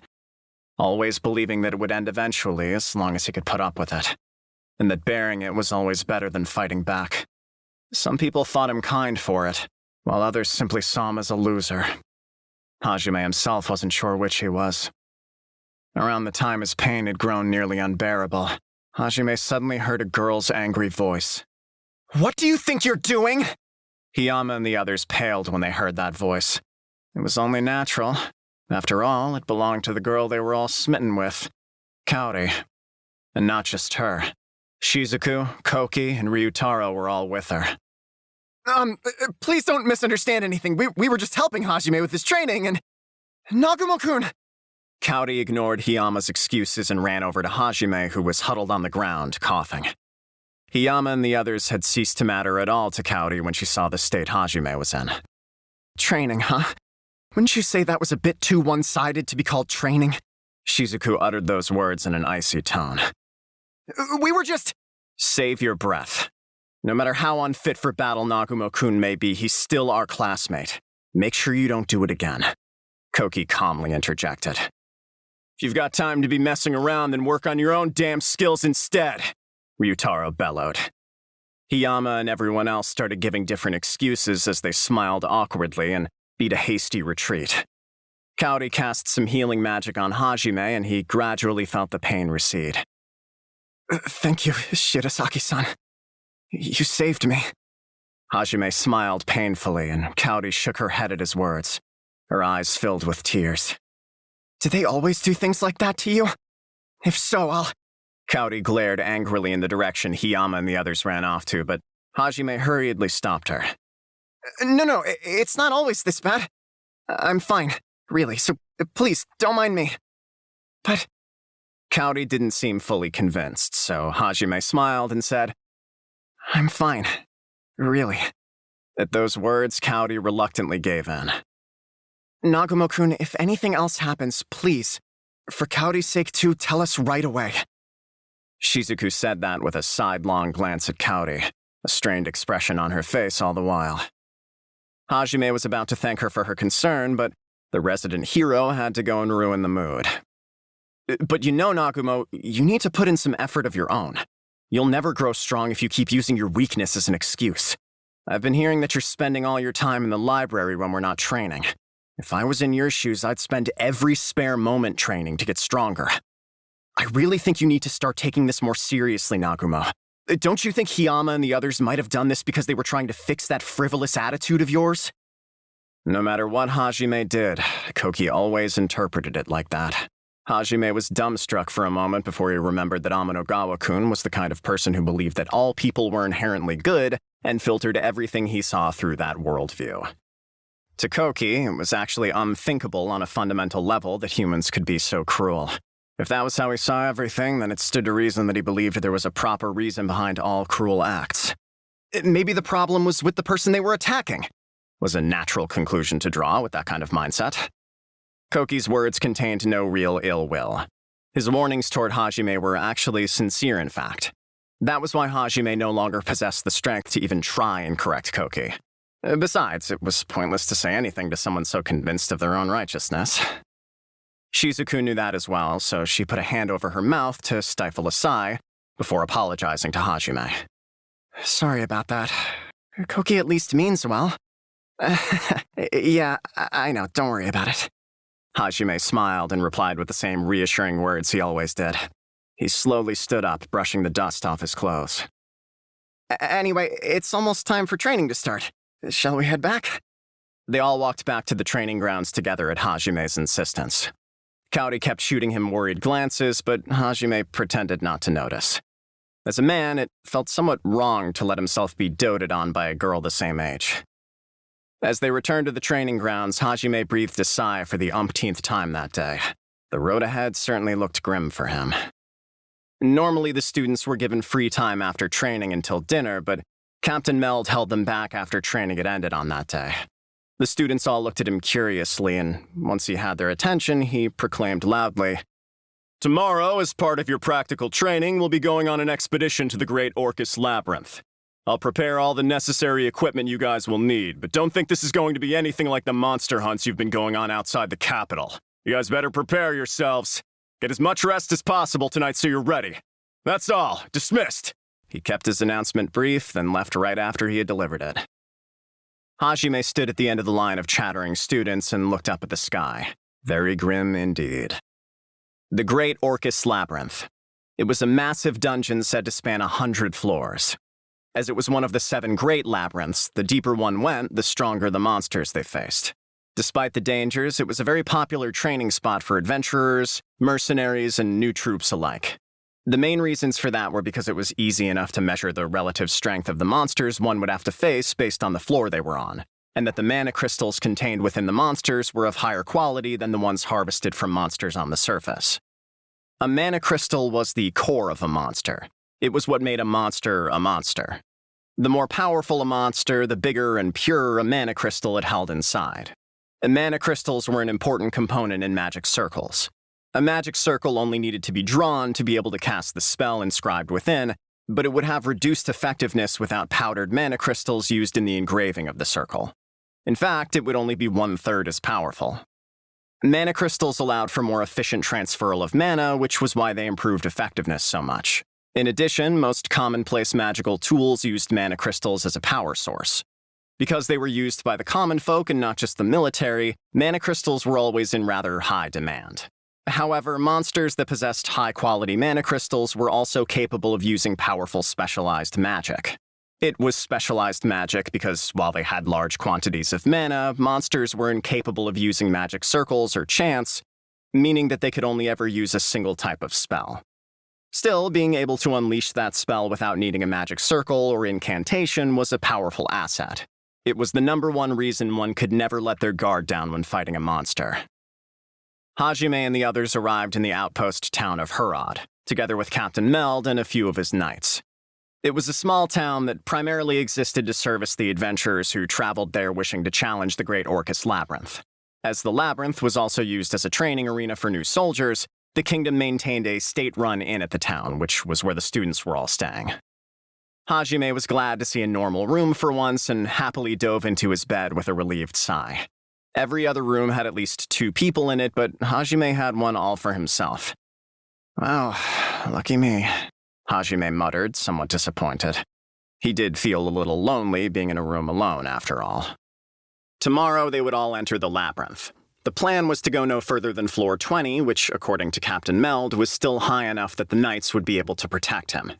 All Hajime could say in response were apologies for how much of a burden he was. He honestly would have preferred if they left him behind and went on by themselves. But he didn't have the courage to say that to Captain Meld, considering the atmosphere and all. Hajime started reading the picture book he had borrowed that described some of the monsters that inhabited the lower levels of the dungeon. After a while, however, he decided he would need as much rest as he could get, so he planted himself down in bed despite the early hour. The skills he'd deployed in school to allow him to sleep in any situation still worked even in another world. But just as he was dozing off, he heard a knock on his door that broke him out of his stupor. Though he had mentioned it was still a little early, that had meant early for him, who was used to pulling back-to-back all-nighters. It was actually quite late for the people of Tortoise. Suspecting the unexpected late-night visitor might be Hiyama and the others, Hajime tensed up. However, his fears vanished when he heard the voice on the other side of the door. Nagumo-kun, are you awake? It's me, Shitasaki. Can we talk for a bit? What on earth? Hajime stiffened up for a second before hurriedly rushing over to the door. He quickly unbolted and opened his door. Standing on the other side was Kaori, wearing nothing but a cardigan over her pure white negligee. What in tarnation? Huh? Hajime was so shocked that he unintentionally slipped into an odd accent for a moment there. Kaori looked at him blankly, so she must not have heard him right. Hajime composed himself as best he could and asked what she wanted while trying to avoid looking at her as much as possible. As much of a 2D advocate as he might have been, Hajime was still a teenage boy. Kaori's appearance was a bit too stimulating for him. It's nothing. Anyway, what's up? Do you have a message for me or something? No, I was hoping we could talk for a bit, Nagumo-kun. But I guess I'm being a bother, aren't I? Come on in. Hajime asked what he thought was the most likely reason for Kaori's appearance, but she bluntly refused and gave a most unexpected reply. And she had asked him with such pleading puppy dog eyes, too. The combination was super effective. Before he knew it, Hajime had already thrown the door wide and invited Kaori in. Thanks. Kaori happily stepped inside without any hesitation, then sat down at the table by the window. Still somewhat confused, Hajime began reflexively brewing her some tea. Brewing might have been a bit of an overstatement, however, as it was just some crappy black tea he made by dumping some tea bags into a pot of water. He made enough tea for the both of them and offered Kaori a cup. Once the tea had been served, he sat down across from her. Thank you. Despite the terrible quality of the tea, Kaori still accepted it graciously. She gently brought the cup to her lips, and the moonlight illuminated her figure as she did. Her black hair glowed faintly in the silver light, wreathing her in a halo. She looked almost like an angel. Hajime stared, captivated in a purely platonic manner by her mysterious aura. He finally returned to his senses after Kaori put the cup down with a clink. In an attempt to calm himself down, Hajime downed his cup of crappy black tea in one big gulp. He choked a little as the deluge of liquid poured down his throat. Well, that was rather embarrassing. Kaori chuckled as she saw him sputter. In order to distract himself from the embarrassment, Hajime quickly started talking. So, what was it you wanted to talk to me about? The dungeon trip tomorrow? Kaori nodded in affirmation, and her smile was replaced by an unbelievably grave expression.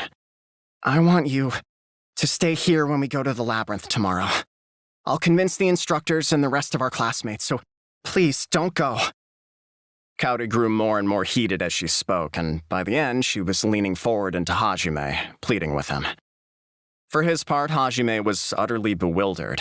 She seemed a bit too desperate to be someone who just wanted him out of the way because he would be a burden.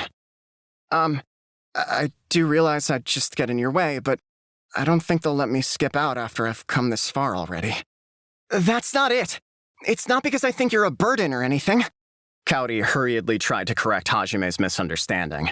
Realizing she'd got a bit too heated, she placed a hand on her chest and took a deep breath. After calming herself down, she softly muttered, "I'm sorry," and began talking once more. You see, I just have this really bad feeling. I was sleeping just a moment ago, and I was having this dream. You were in it, Nagumo-kun, but you wouldn't answer even when I called your name. And no matter how much I ran, I could never reach you. Then, at the end... Kaori faltered, afraid to say what happened next, but Hajime calmly pushed her to continue. And then at the end? Kaori bit her lip and looked up at Hajime with tears in her eyes. You vanished. I see. Silence filled the room. Hajime stared at Kaori, who was hanging her head again. That certainly sounded like a sinister dream, but in the end it was still just a nightmare. Hajime doubted he could get permission to stay behind for a flimsy reason like that. And even if he could, his classmates would have all condemned him for it. Regardless of how it turned out, he would have had nowhere left to go if he asked. Which was why, sadly, Hajime had no choice but to go. He spoke as gently as he could, trying his best to reassure Kaori. It was just a dream, Shirasaki-san. We'll have Captain Meld's veteran knights with us, along with some ridiculously strong people like Amanogawa-kun. Or rather, a ton, since all of our classmates have pretty broken skills. So much so that I actually pity our enemies a little. You probably just had that kind of dream because you've been seeing just how weak I am up close recently. Hajime's words only seemed to make Kaori even more worried. And if you're still worried, then what? Hajime felt a little embarrassed, but he still looked Kaori in the eyes. Then muttered, "Why don't you protect me?" Huh? Hajime realized that it was embarrassing for a man to ask such a thing of a girl. In fact, he was blushing bright red from how embarrassed he felt. The moon was shining bright, so the inside of the room was well lit enough that Kaori must have easily been able to see how red he was as well. Your job was priest, right, Shirasaki-san? That's a job that excels in healing magic, isn't it? So, no matter what happens to me, even if I get mortally wounded, you should be able to heal me, Shirasaki-san. So, will you protect me? Please? That way I'll be fine no matter what happens. Kaori stared at Hajime for a long time after hearing his words. Hajime knew he couldn't turn his eyes away in a situation like that, so he held Kaori's gaze despite nearly dying from the embarrassment of what he just said. Hajime had once heard that people's worst fear was the unknown. At the moment, Kaori was scared because she didn't know what it was that was going to attack Hajime. So even if it was just for her own peace of mind, Hajime wanted to give her the confidence that she could handle anything that came at him, regardless of what it was. Kaori and Hajime stared at each other for a few moments, but she finally broke the silence with a smile. You never change, do you, Nagumo-kun? Huh? Hajime tilted his head quizzically at Kaori's words, and Kaori chuckled at his confusion. Nagumo-kun, you met me for the first time in high school, right? But you know, I've known you since the second year of middle school. Hajime's eyes went as wide as dinner plates when he heard that. He racked his brain, trying to remember where he had met her before, but turned up blank. Kaori chuckled again when she saw him groaning to himself. I knew you, but you didn't know me. I first saw you when you were kneeling on the ground, so it's natural you didn't see me. Kneeling? She saw him in such a pathetic state? Hajime squirmed in embarrassment for a totally different reason when he heard that. Frantically, he tried to remember where he could have possibly kneeled like that in public. Kaori continued her tale while Hajime went through a pantomime of weird expressions. Yep, you were prostrating yourself in front of a bunch of delinquents. You didn't stop even when they spat on you or poured juice on you, or even stepped on you. Eventually, they just gave up and left. Sorry you had to see something so unsightly. Hajime wished he could just melt into the floor. That was almost as bad as having someone's angsty teenage middle school past brought up again. He could only smile weakly. It was the same awkward smile he'd had when his mom had found his porn collection and neatly organized it on his shelf. However, Cowdy looked at him kindly, with not an ounce of scorn in her gaze. That's not true. It wasn't unsightly at all. In fact, when I saw it, I thought you were a really strong and kind person, Nagumo-kun. Huh? Hajime couldn't believe what he had just heard. Certainly didn't seem like the proper impression to get from watching a scene like that. Don't tell me Shitasaki has some kind of weird fetish for that, Hajime thought rather rudely. I mean, you did all that for the sake of a little boy and his grandmother, didn't you, Nagumo-kun? At those words, Hajime finally remembered. Something like that had indeed happened during his middle school days. A little kid had bumped into some delinquents, and the takoyaki he'd been eating had spilled over their clothes. The guys he had bumped into all snapped, and the boy started crying while his grandmother cowered in a corner. It had been quite the scene. Hajime was just passing by at the time, and he'd planned on ignoring the commotion. However, even after the boy's grandmother gave the delinquents some money, most likely as an apology for ruining the shirt, they continued harassing them. In fact, they got even worse, and by the end of it, just snatched the poor lady's wallet right out of her hands. It was at that point that Hajime's body had moved instinctively. But of course, he was someone who hated violence. The only killer moves he knew were the cringy ones he practiced at home after watching action shows, so he did the only thing he could: prostrate himself before them and beg for mercy. It was, of course, unbelievably embarrassing for him, but also surprisingly embarrassing to the ones he was kneeling to.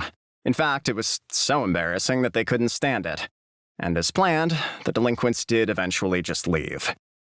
It's easy for strong people to solve things with violence.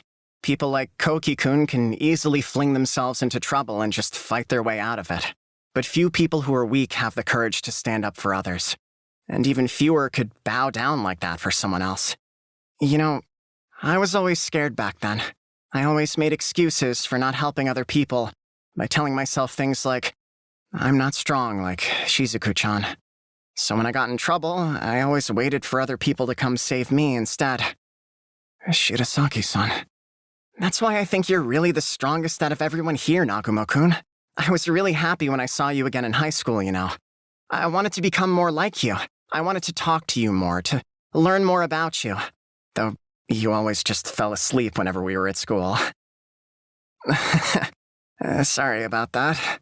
Since he'd finally realized why Cowdy always hung around him and why she held him in such high regard, Hajime blushed and smiled awkwardly.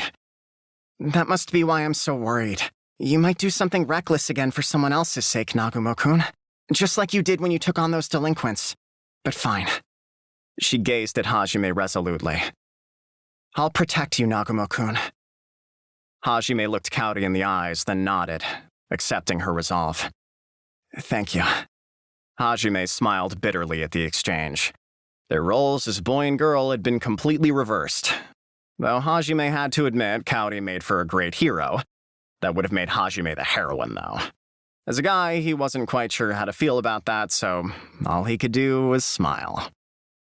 They chatted for a while longer, and then Cowdy went back to her room. When Hajime finally sank down into his bed, his mind was working furiously. He had to find something he could do at all costs, and rid himself of the worthless stigma. He couldn't stay the protected princess forever. Hajime renewed his resolve as he drifted off to sleep.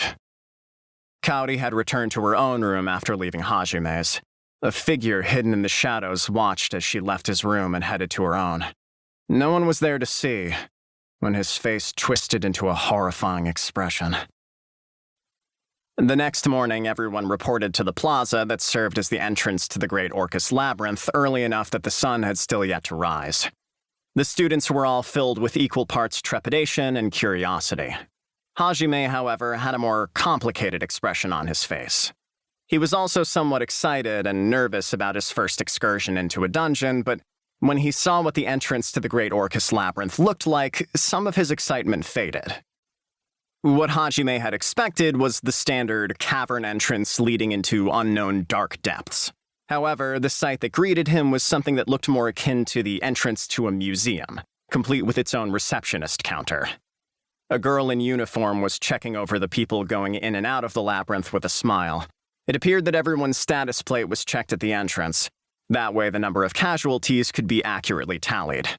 With the threat of war looming overhead, the government wanted to avoid losing too many men, so they implemented that policy as one of their countermeasures.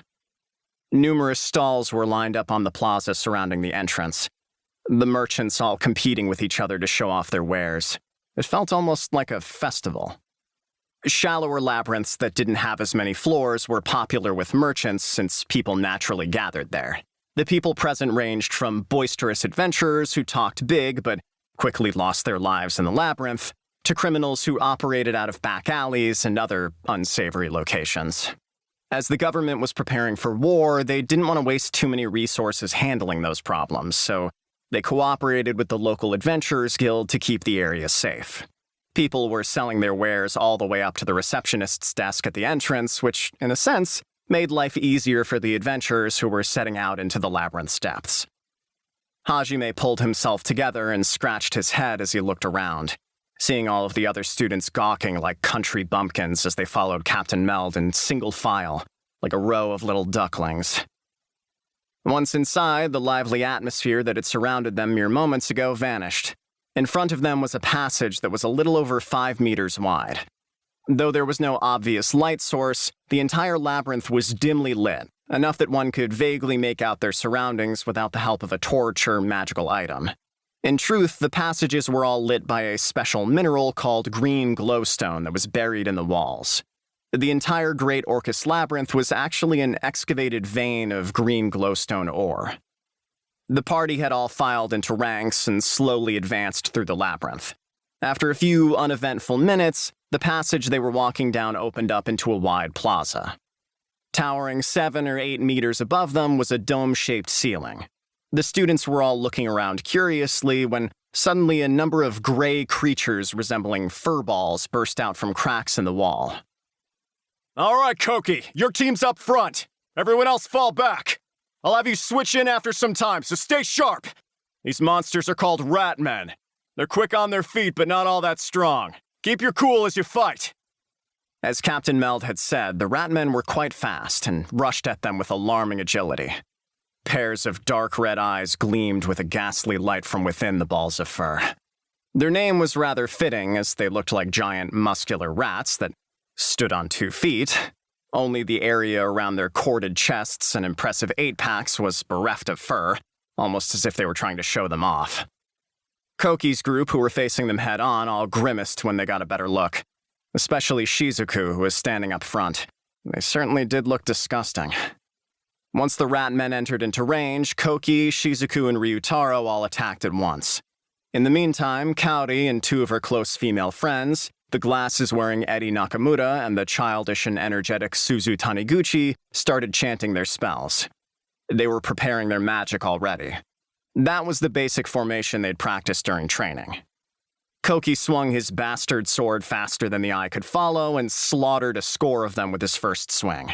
His sword was one of the artifacts that had been resting in the Highlight Treasury and had the rather cliched name of the Holy Sword.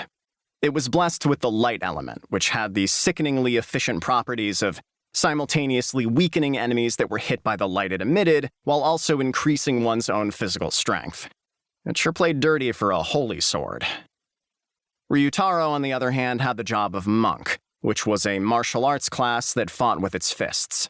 He had equipped a pair of gauntlets and greaves. Those were also artifacts and were capable of unleashing enchanted shockwaves. They were also unbreakable.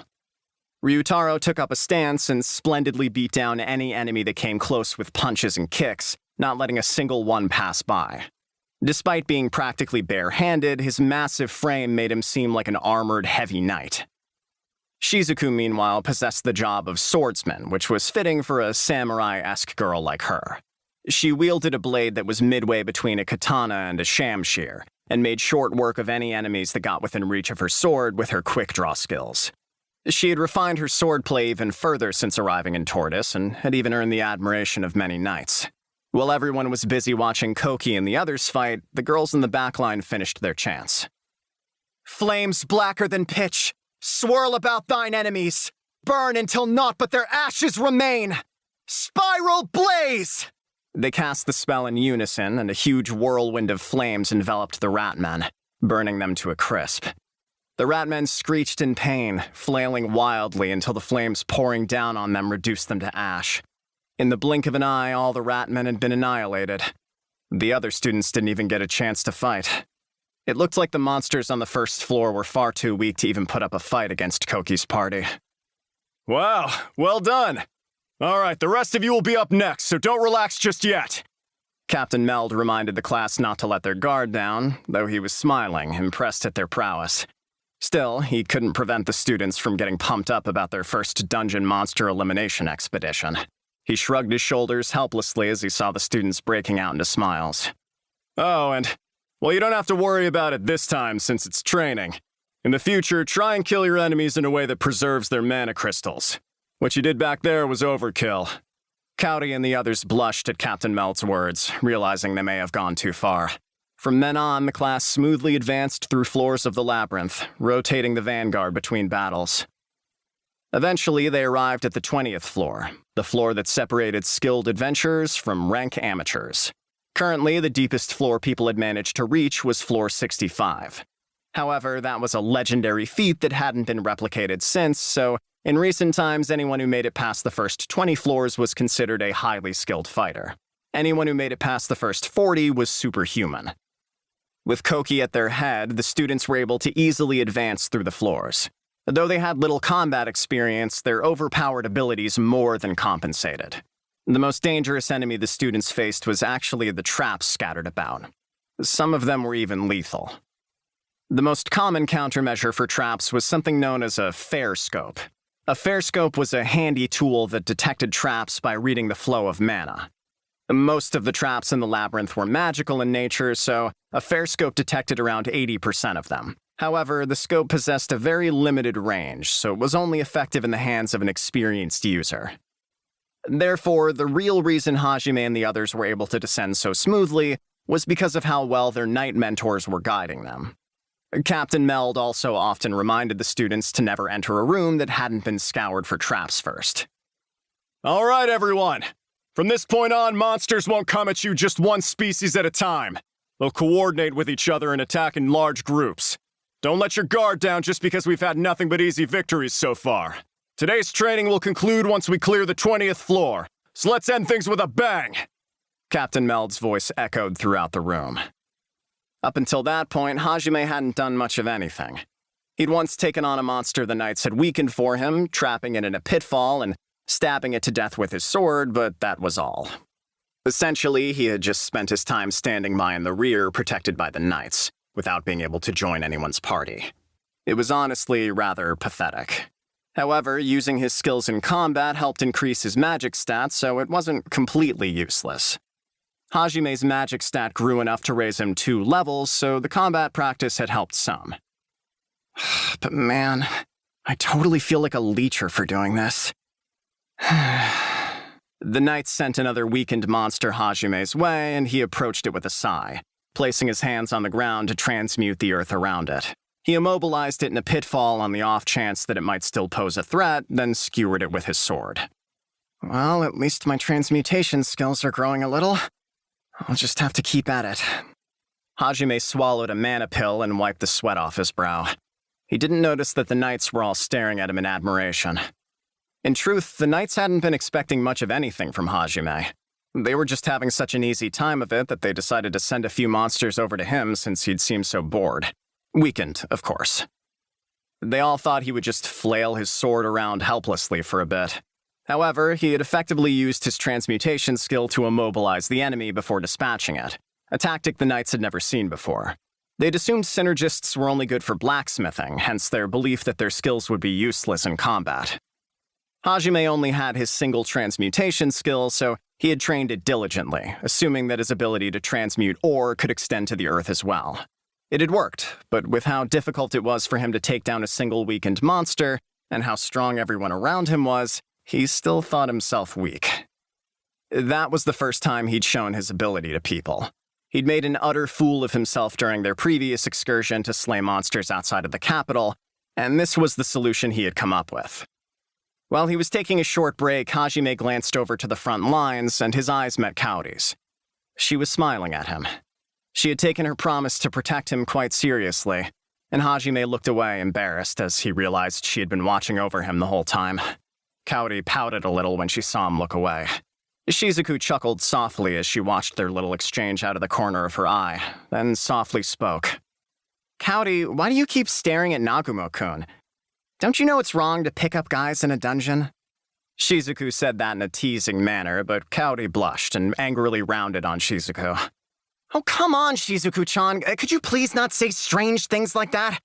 I was just wondering if Nagumo-kun was okay. That's basically you trying to pick him up then, isn't it? Shizuku thought, but not wanting to make Kaori sulk, she decided to keep quiet. Still, she was unable to hide the mirth in her eyes, and Kaori just pouted and said, "Jeez," when she saw Shizuku's expression. Hajime had been watching their little exchange when he felt someone's gaze on him and reflexively straightened up.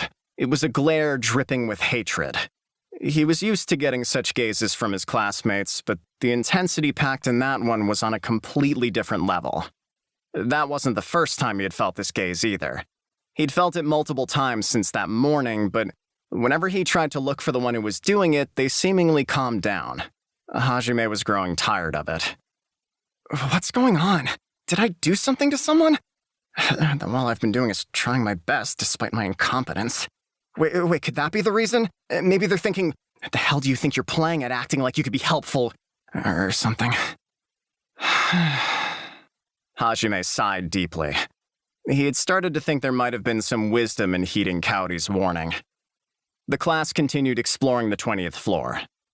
Each of the labyrinth's floors spanned a few kilometers in every direction, and new floors usually took a team of dozens anywhere from half a month to a month to fully search and map out. However, at present, all the floors until the 47th had been mapped out, so they were in no danger of getting lost. Nor should they have been in any danger of falling into a trap.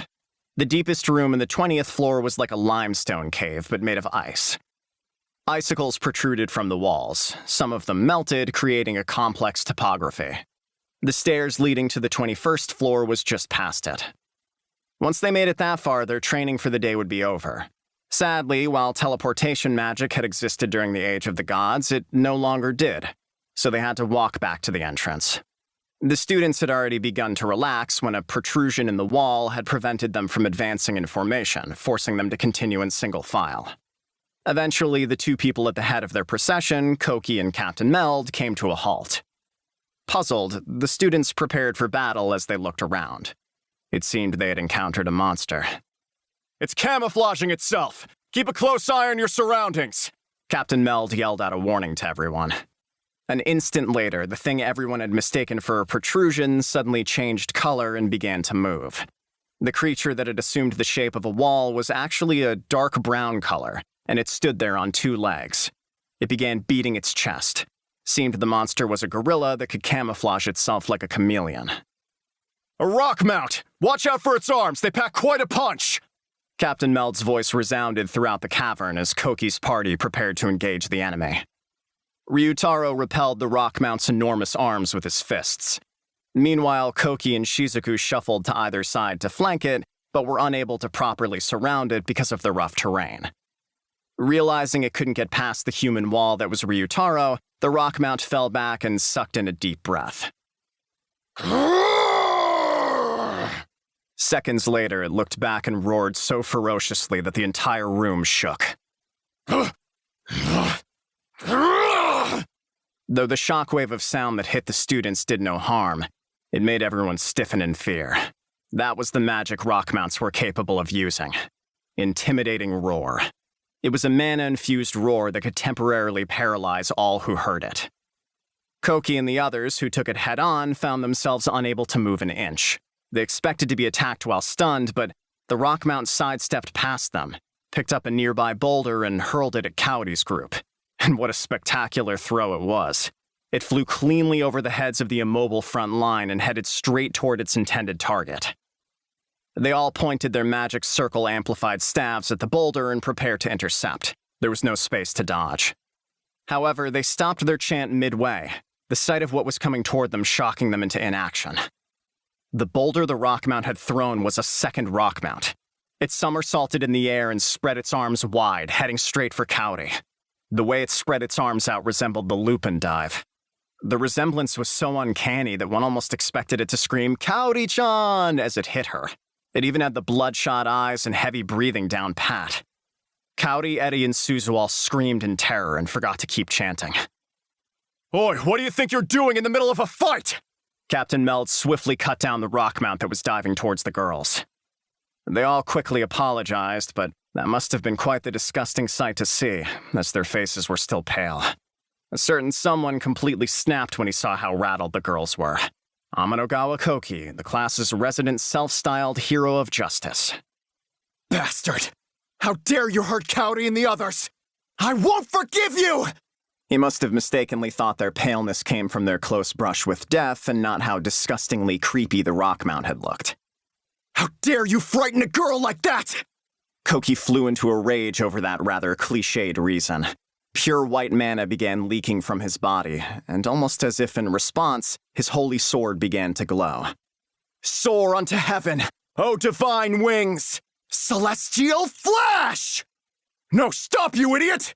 Koki ignored Captain Meld, raised his sword up high, and swung down with all his might. He finished chanting his spell the same instant, and his holy sword unleashed a dazzling blade of light. There was no escaping it. The curved light passed through the rock mount with only the slightest hint of resistance, cutting it cleanly in two, and stopped only after crashing into the wall. There was a loud rumbling, and pieces of the wall began to rain down. Koki breathed a deep sigh, then turned to the girls, a lady-killer smile on his face. He had defeated the big bad monster for them. Just as he was about to say, "It's okay now," Captain Meld, who was smiling angrily with veins popping out of his forehead, walked up to him and delivered a punch. You damn fool! I understand why you got angry, but you can't use skills like that in a narrow passage. You could have brought the whole cave down on us! Koki's complaints died in his throat at Captain Meld's chastising words, and he apologized awkwardly. The girls all smiled wryly and tried to comfort him. Then, suddenly, Cowdy turned to look at the crumbled section of the wall. What is that? It's all sparkly. At her words, everyone turned to look in the direction she was pointing. There was a strange mineral emitting a pale blue glow, protruding from the wall like a flower in bloom. It looked like a crystal with indigo light buried at its center. All of the girls, including Cowdy, were entranced by the beauty of the gem. Oh, that's a Glanz crystal, and a pretty big one to boot. Oh, rare, Captain Meld said. Glanz crystals were basically a type of raw gemstone. Though they held no special properties, their luster and radiance made them popular among the noble ladies and their daughters. They were often processed into rings, earrings, pendants, and such other jewelry to be given as gifts. Apparently, most girls were overjoyed to receive Glanz jewelry as gifts. It was among the top 3 jewels used in proposal rings. That sounds so lovely. Cowdy blushed when she heard Captain Meld's explanation and was further entranced by the stone. She then stole a glance at Hajime. It was so quick that it almost went unnoticed. However, Shizuku and one other person most definitely did take notice. In that case, I'll go grab it for us! Hiyama suddenly ran forward after saying that. He swiftly climbed up the debris of the crumbled wall, heading towards the Glanz crystal as fast as possible. Captain Meld hurriedly tried to stop him. Hey, don't just run off on your own! We're not even sure it's safe yet! However, Hiyama pretended not to hear, and he was standing in front of the crystal before long. Captain Meld chased after Hiyama in an attempt to stop him. At the same time, one of the knights pulled out his fair scope and scanned the area around the crystal. A moment later, his face went pale. Captain! It's a trap! What? Stop! However, both Captain Meld and the knight's warning arrived a moment too late. The second Hiyama touched it, a magic circle appeared in the center of the crystal.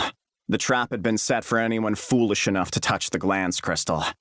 If it seems too good to be true, then it probably is. That was one of the world's golden rules. The magic circle glowed bright, then grew large enough to encompass the entire room. It was just like the day they had been summoned. Crap! Retreat! Everyone get out now! Captain Meld's words spurred everyone into action, and they all scrambled for the exit. But they didn't make it in time. Light filled the room. and before long, white was the only thing anyone could see. Everyone was assailed by a momentary sensation of weightlessness. Hajime and the others could feel the atmosphere shift. A moment later, they all fell to the ground with a thud. Hajime groaned in pain as he felt his aching butt, then looked around. Most of his other classmates were still on the ground, but Captain Meld and his knights, along with Koki and the other Vanguard fighters, were already on their feet, examining their surroundings. The magic circle from earlier must have contained a teleportation spell. Magic from the Age of God was remarkable because it could easily do things that no modern-day mage could. Hajime and the others had been teleported onto a massive stone bridge. It was around 100 meters in length. The ceiling also towered a full 20 meters above them. Below the bridge was not a river, but instead a dark abyss with no visible end. The gaping chasm resembled the very pits of hell. Though the bridge was 10 meters wide, it had no railing at all, so if someone slipped, there would be nothing to catch their fall. Hajime and the others had been sent to the middle of the bridge. One side of the bridge was a passage heading further in, while stairs leading upward were at the other end.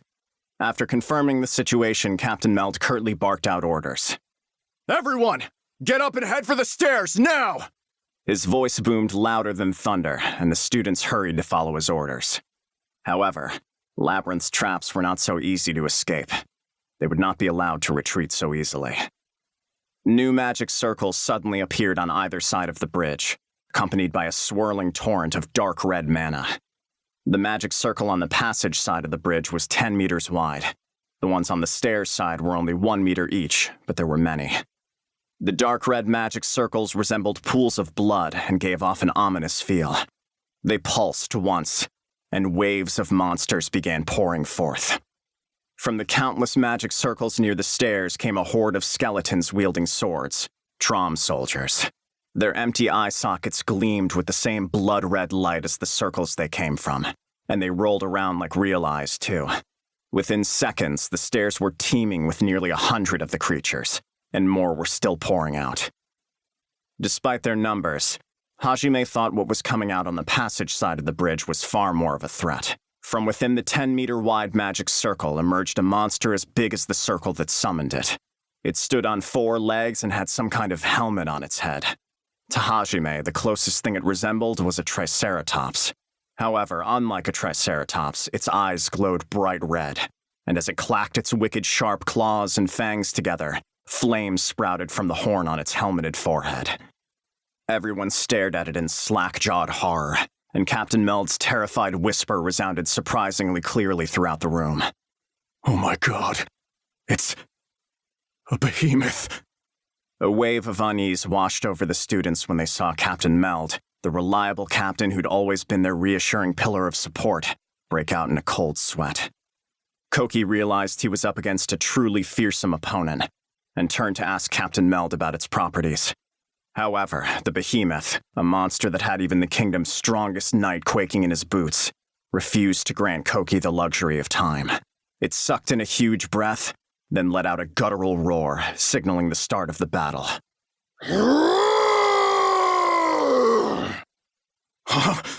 The roar brought Captain Meld back to his senses, and he quickly began barking orders. Alan, take the kids and break through the line of Trom soldiers! Kyle, Ivan, Bale, create a barrier!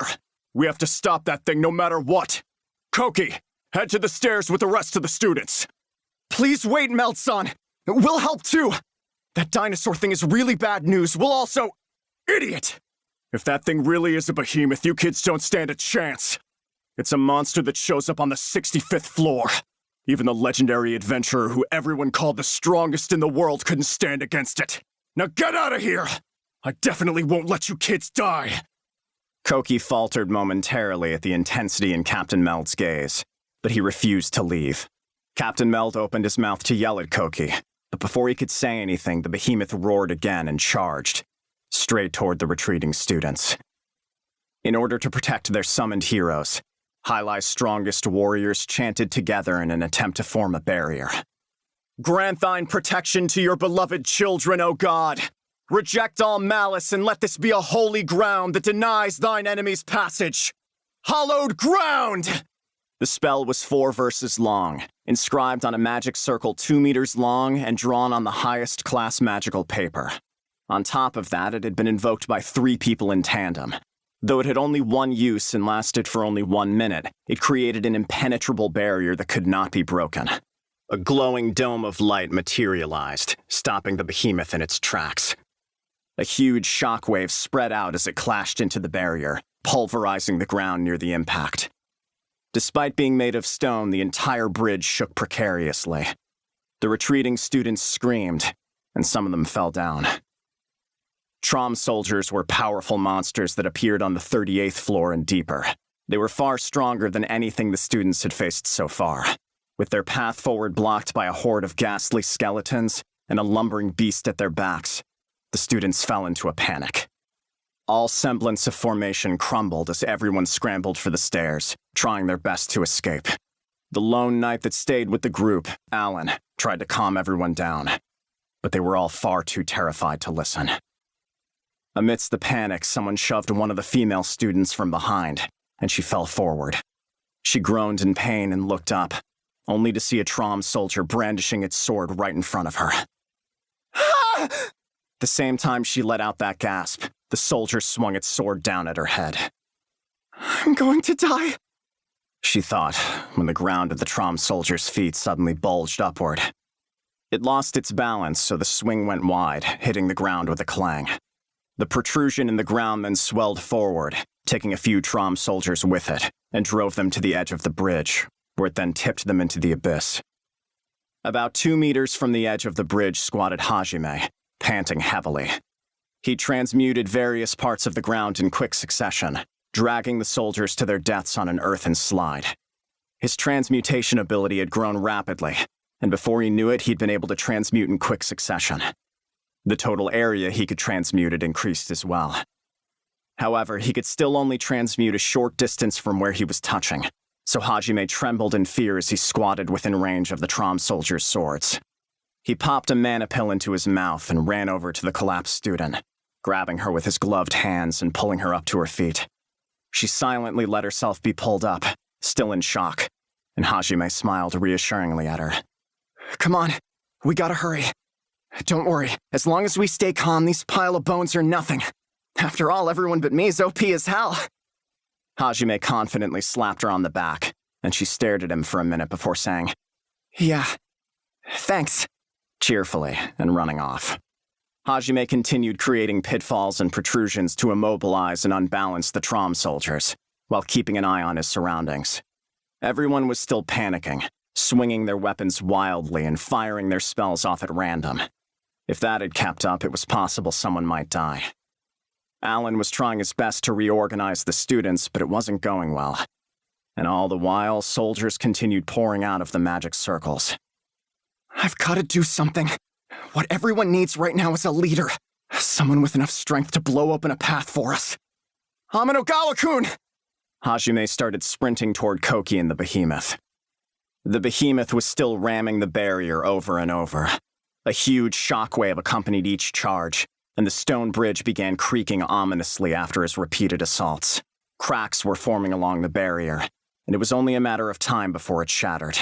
Meld was adding his incantations to the barrier as well, but it didn't appear that it would last long. Blast! It won't hold much longer! Koki, you need to retreat! The rest of you as well! I refuse! I can't leave you guys behind! We're all going to make it back together! Now's not the time to go on an ego trip! Captain Meld grimaced as those words left his mouth. In such a cramped space, it would be difficult to dodge the behemoth's charge, which was why the best course of action was to run while the barrier was still up. However, the knights only realized that fact because they were veterans of numerous battles. For the students, it was still a difficult order to swallow. Unfortunately, though, Meld had tried to explain the situation to Koki, who absolutely could not accept the idea of abandoning anyone. Plus, to make matters worse, he still thought he could take the behemoth head-on. The glint in his eyes clearly showed that he wanted to fight. Captain Meld realized it was the overconfidence of someone who was still wet behind the ears. It appeared that praising Koki and the others for their skills to make them feel more confident had backfired. Koki, You have to listen to the captain and retreat. Shizuku had grasped the situation, so she grabbed Koki's arm, urging him to retreat. This isn't the first time we've had to put up with your dumb antics, Koki. I'm with you all the way. Ryutaro, thank you. However, Ryutaro's words solidified Koki's resolve. Shizuku clicked her tongue impatiently at the exchange. You're letting the situation get to your head, stupid! Shizuku-chan. Kaori worriedly looked over at the irritated Shizuku. It was then that a certain boy ran up in front of Koki. Amanogawa-kun! Hajime screamed. Nagumo? Nagumo-kun? You need to retreat! You have to go back to where everyone is! They need you! Now! Hajime yelled angrily at the surprised party. What do you mean?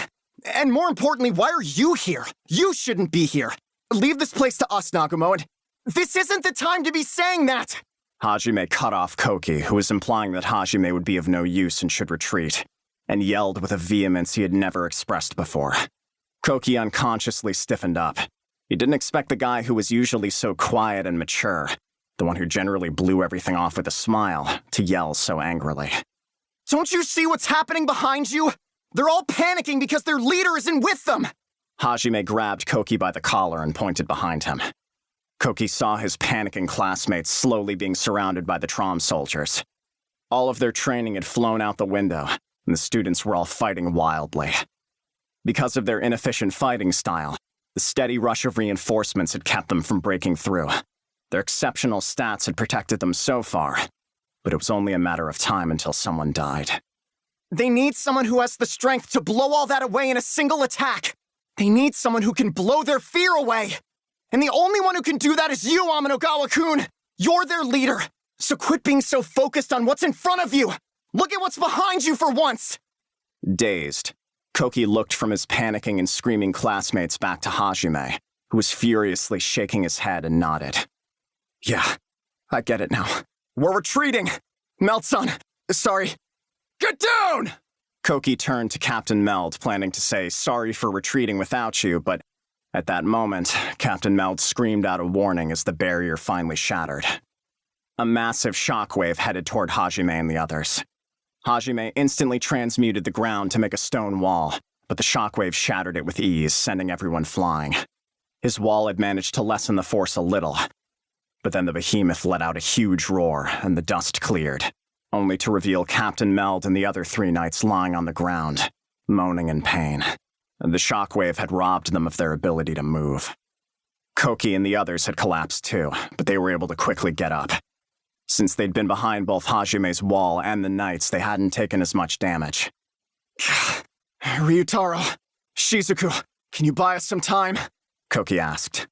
It looked like they were in pain, but they still stepped forward. Since the knights had been defeated, they had to do something about the behemoth themselves. Not like we've got a damn choice. We'll manage somehow. The 2 of them charged the behemoth after uttering those responses. Kaori, you need to heal Meld-san and the others. Got it! At Koki's command, Kaori ran over to the knights. Hajime was already kneeling beside them. He created another stone barrier to keep the effects of the fight from reaching them. He doubted it would be of much use in the grand scheme of things, but reasoned that it was better than nothing. Meanwhile, Koki began chanting the strongest spell he knew.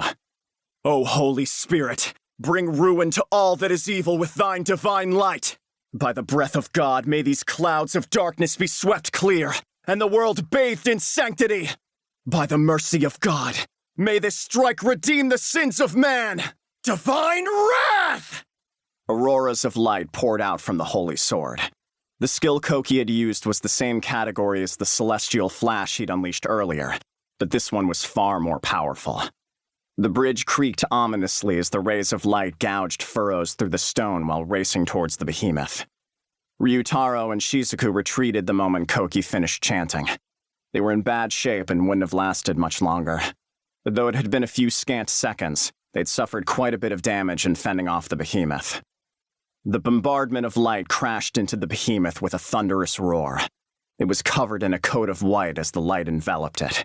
Cracks began appearing in the bridge. That should have been enough.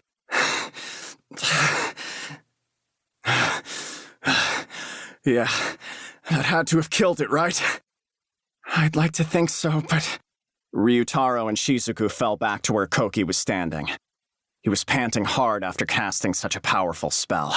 That last attack had been Koki's ace in the hole. It had used up almost all of his remaining mana. Captain Meld stood up behind him, his wounds healed. Gradually, the light began to fade, and the dust surrounding the behemoth cleared. And the behemoth didn't even have a scratch on it. It let out a low growl, and the dark red mana that was unique to monsters began pouring out of its body. The murderous glare it aimed at Koki was so intense that Koki felt he might die just looking at it. Then it raised its head high, and its horn began letting out a high-pitched buzz as it glowed red-hot. The red spread to the rest of its helmet until it seemed like its entire head was a glowing ball of magma. Don't just stand there! Run! Captain Meld's shout brought Koki and the others back to their senses. Finally, over the shock that Koki hadn't managed to even scratch it, they prepared to run. But it was at that moment the behemoth chose to charge. Before it reached Koki, it leaped into the air and hurtled towards them, head down like a burning meteor. They were able to leap to the side to avoid a direct hit, but the shockwaves from the impact bowled Koki and the others over. They rolled across the ground like toppled pins and were covered in wounds from head to toe when they finally stopped. Captain Meld was still somehow able to move, and he ran over to the others. The rest of the knights were still being healed by Cowdy. The behemoth braced its legs and tried to pull its head out of the hole it had smashed into the bridge. Can you guys still move? The only responses Captain Meld got were groans. Their bodies had been paralyzed by the shockwaves, just like Captain Meld's team had been a while ago. Their internal organs had taken quite a pounding too. Captain Meld turned around to call Cowdy over, but the words died in his throat when he saw Hajime running toward him. Kid! Get Cowdy to help you carry Koki out of here! Meld decided to ask Hajime instead. He asked Hajime to take Koki and Koki alone. In other words, his orders implied that it was impossible to save more than one person in this situation. Captain Meld bit his lip so hard it drew blood, and grimly raised his shield, lamenting that he could not save everyone.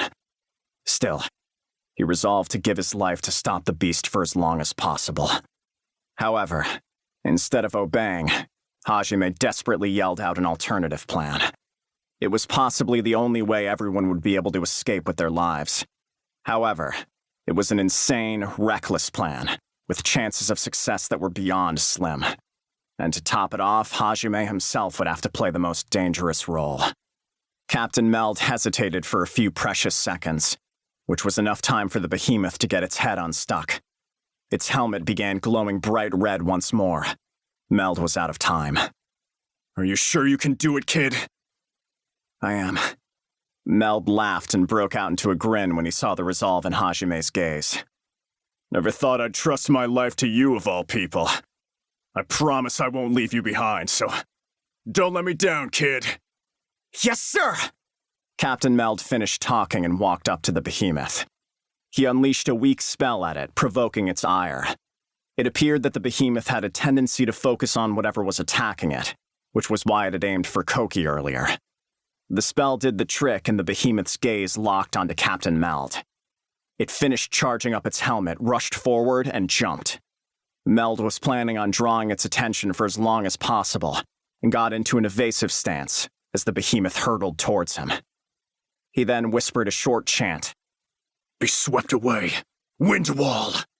Meld quickly jumped back after he chanted that spell. The behemoth smashed into the ground, pulverizing the spot Captain Meld had been standing on not even a second before. The shockwave and rubble were blown away by the wind wall, keeping Meld unharmed. With how imprecise the behemoth's attacks were, even a weak spell was enough to help avoid indirect damage. But if Meld had been forced to defend Koki and the others, he would have been utterly crushed. While the behemoth was still stuck in the ground, Hajime jumped up onto it. The residual heat burned his skin as he landed. However, he ignored the pain as he gathered his sky-blue mana and chanted. He said no more than the name of the spell. It was, after all, the simplest, most basic magic. Transmute! The behemoth, which had been struggling to free its head from the ground, suddenly stopped moving. because every time it tried to dislodge itself even a little, Hajime reformed the stone around it, keeping its head buried. It braced its legs, attempting to use the weight of its whole body to rip its head free, only to find that the ground around its legs had been transmuted as well. The behemoth's legs had sunk a full meter into the ground, and to make completely sure it wouldn't be able to break free, Hajime hardened the stone around them as well. Even then, the behemoth's strength was fearsome, and Hajime knew even a moment's lapse in concentration would allow the behemoth to break free. It kept struggling, cracks continually forming in its stone prison, but Hajime continued to relentlessly transmute the ground to repair them. The end result being that the behemoth was unable to free its head. Were this not a matter of life and death, it would have looked rather comedic. In the meantime, Captain Meld gathered the recovered knights and Cowdy together, and they began carrying Koki and the others to safety. It seemed that some of the students had finally regained their composure, as they were working in tandem to push the Trom soldiers back. The one that had rallied them was actually the female student Hajime had saved earlier. Despite her weakness, she had still contributed greatly. Wait!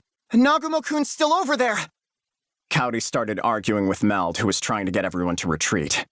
This is all part of the kid's plan. We're going to break through the soldiers and set up a defensive line so the mages can bombard it with spells. Of course, that comes after he's out of our line of fire. Then he's going to run back to us while we keep the behemoth busy with a barrage of spells, and we're all retreating together. Then I'll stay behind with him. No, you can't. Once we've made it to safety, you have to heal Koki, Cowdy. But... Cowdy's angry protests were cut short by Meld's next words. What you're doing is nothing more than spitting on his resolve! After Captain Meld, the strongest member of their party was without a doubt Koki. They would need every bit of firepower they could get to hold the behemoth at bay with just magic. Koki's condition meant the difference between life and death for Hajime, which was why Cowdy needed to be healing him the whole time while they retreated. The behemoth would be free the moment Hajime's mana ran out and he could no longer transmute. Oh, breath of life, grant succor to this injured soul. Heaven's blessing! Cowdy began chanting, tears in her eyes. Her artifact, a white staff, glowed faintly, and wrapped Koki in a gentle light. Heaven's Blessing was a high-level healing spell that restored mana on top of healing wounds. Captain Meld gripped Cowdy's shoulders and nodded encouragingly to her. Cowdy nodded back, then turned around to look at Hajime, who was still desperately transmuting the ground, together with Captain Meld and the knights, who were carrying Ryutaro, Shizuku, and Koki. The Trom soldiers were still increasing in number. There were more than 200 of them crowding the landing by that point. There were so many that a chunk of them had spilled over onto the bridge itself. However, that was actually a blessing in disguise. Had they spread themselves out properly, they would have easily been able to surround and then subsequently slaughter the students who charged through the ranks. After all, a good number of the students had done just that when the initial 100 had appeared. The only reason no one had died yet was because of the knights. It was only because of their excellent skills that were able to cover for the students' inexperience. However, because of how much it had taxed them to keep all the students safe, they were all covered in wounds. And so, with the knights' support flagging and the army of monsters only increasing, the students were slowly falling into a panic once more. They forgot all about using magic and swung their weapons blindly. In a few more minutes, they would have surely been annihilated. The students had realized the gravity of their own situation as well, and despair painted their faces. The girl Hajime had saved continued trying to coordinate her small knot of students, but they too were reaching their limits, and there were tears in their eyes. Everyone was on the verge of giving up, when suddenly, Celestial Flash! A blade of pure light tore through the center of the Trom soldiers, obliterating the enemies in its path. The ones that weren't instantly destroyed were blown away by the force of the spell, and tumbled to their deaths in the depths below. A new wave of Trom soldiers rose to take their place, but for an instant, the students caught a glimpse of the stairs that led to their salvation, the hope that they had been unable to see for a second no matter how hard they had fought. Everyone, don't give up! I'll carve open a path for us! Koki accompanied his shouts with a second celestial flash, mowing down yet another group of Trom soldiers. His overwhelming charisma bolstered the students' flagging morale. You morons! Did all your training just fly out the window? What the hell has gotten into you? Get back in formation this instant! The ever-reliable Captain Meld unleashed an attack that was arguably even more powerful than Koki's celestial flash, annihilating another line of Trom soldiers. The students' depression was blown away as their pillar of support returned to assist them. The haze of panic was lifted from their eyes, and strength returned to their limbs. Though part of that was due to Cowdy's magic. She had cast a mental focus spell. Normally, it would do no more than help someone relax a little, but its effect multiplied exponentially when combined with Koki's morale-boosting speech. The healers began healing the injured, while the mages fell back and started chanting their most powerful spells. The vanguard got into a proper line and focused on defending the back line. Once healed, the knights returned to the fray as well, and the counterattack began in earnest. Everyone's overpowered skills and weapons hit the soldiers in waves, drowning them in a sea of attacks. They began destroying the soldiers faster than the magic circles could pour out new ones. Finally, a path to the stairs was secured. Forward, men! We need to secure the landing! Koki ran forward, leading the way. Ryutaro and Shizuku, who had both recovered somewhat, followed close behind him. Together, they cut through their enemies like a hot knife through butter. In moments, everyone had escaped the encirclement. The soldiers attempted to make a meat wall, or rather bone wall, and close off the path to the bridge again. But Koki unleashed another spell to blow a hole open in their lines. His classmates all stared at him in confusion. That was only natural. After all, the stairs were in front of them, not behind. All of them were only thinking of escape at this point. Everyone, wait! We still have to save Nagumo-kun! Nagumo-kun's still out there stopping that monster all by himself! Her classmates all then stared at Cowdy in confusion. That, too, was only natural. After all, Hajime was the class's supposed incompetent. However, when they looked past the thinned crowd of Trom soldiers toward the bridge, they saw none other than Hajime. What on earth? What is he doing? Is that monster buried in the bridge?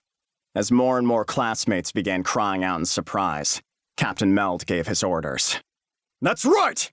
That kid's stopping that monster all by himself!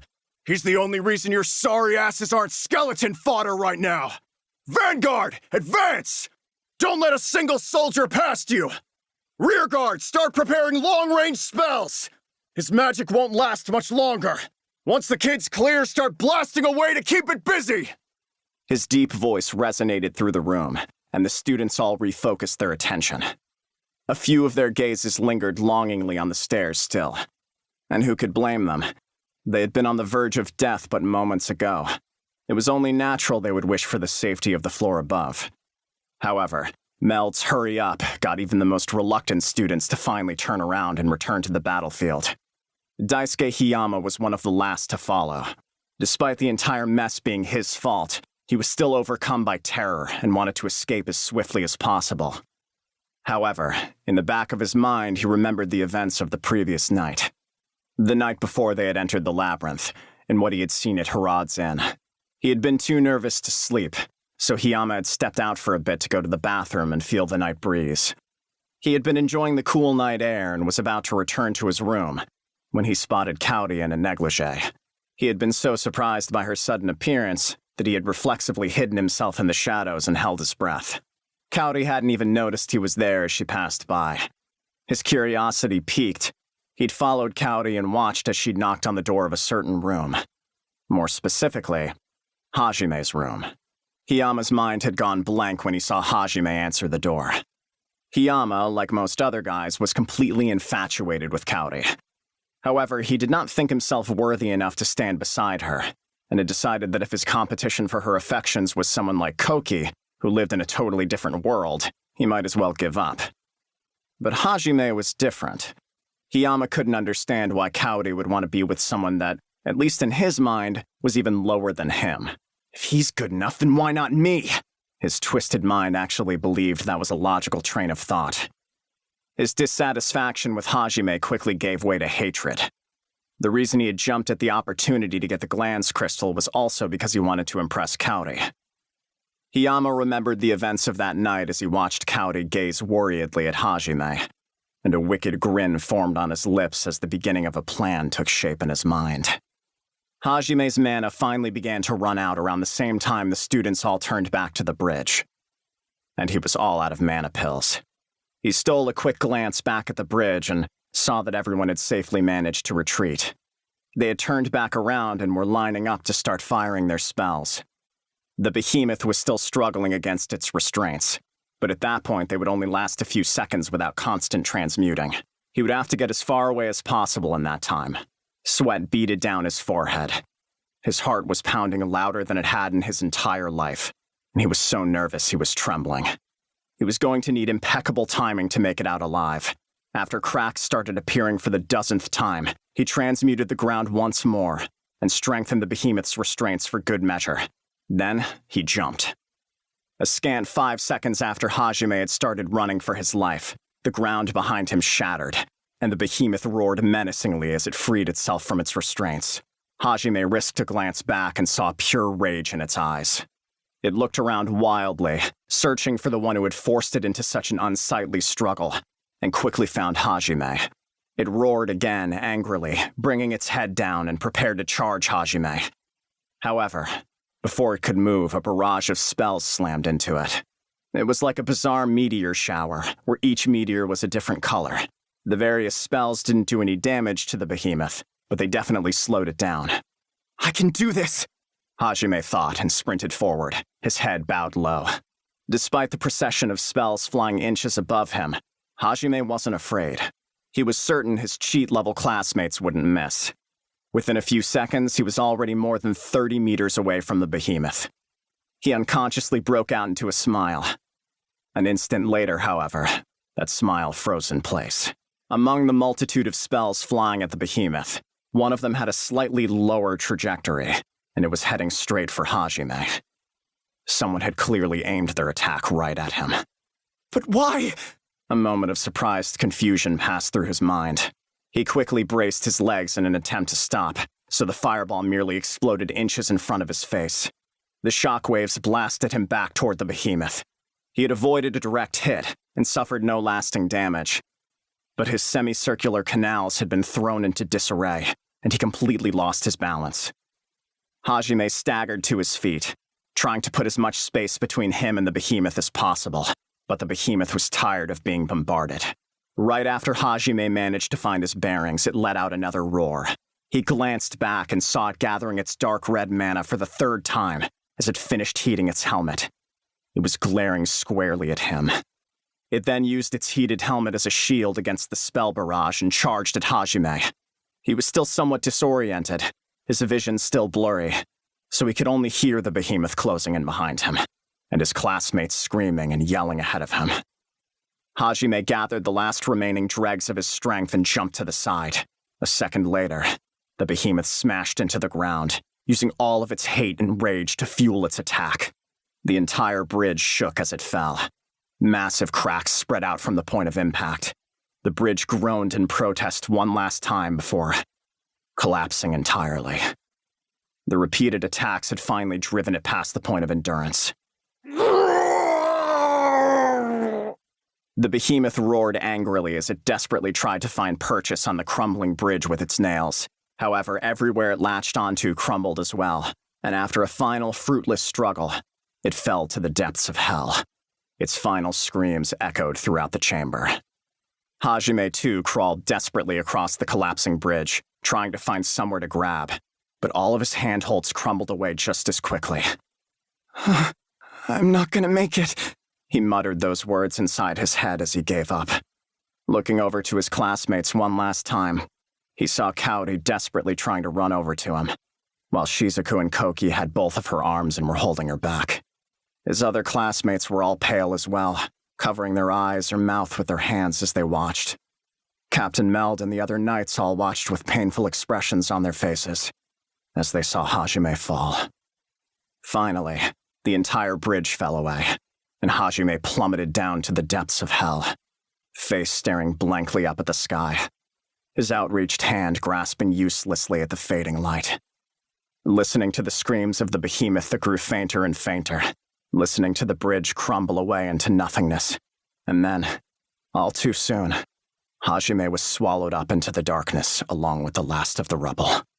Time itself seemed to slow down as Kaori watched Hajime fall to the depths of the earth, despair evident in her eyes.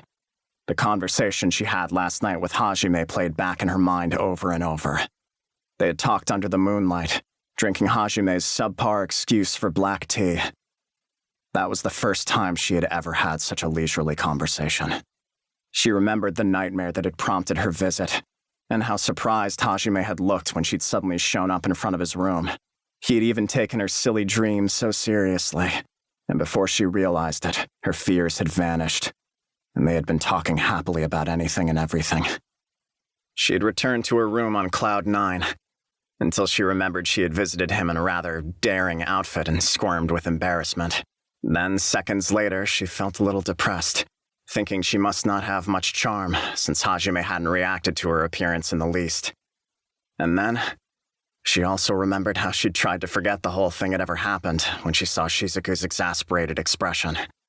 But most importantly, she remembered the promise she made with Hajime that night, the promise to protect him, the promise Hajime had suggested to ease Kaori's fears. She repeated that promise in her head over and over and over again, as she watched Hajime get swallowed up by the murky abyss. She heard a faint, distant scream, and then realized it was her own, before returning to her senses.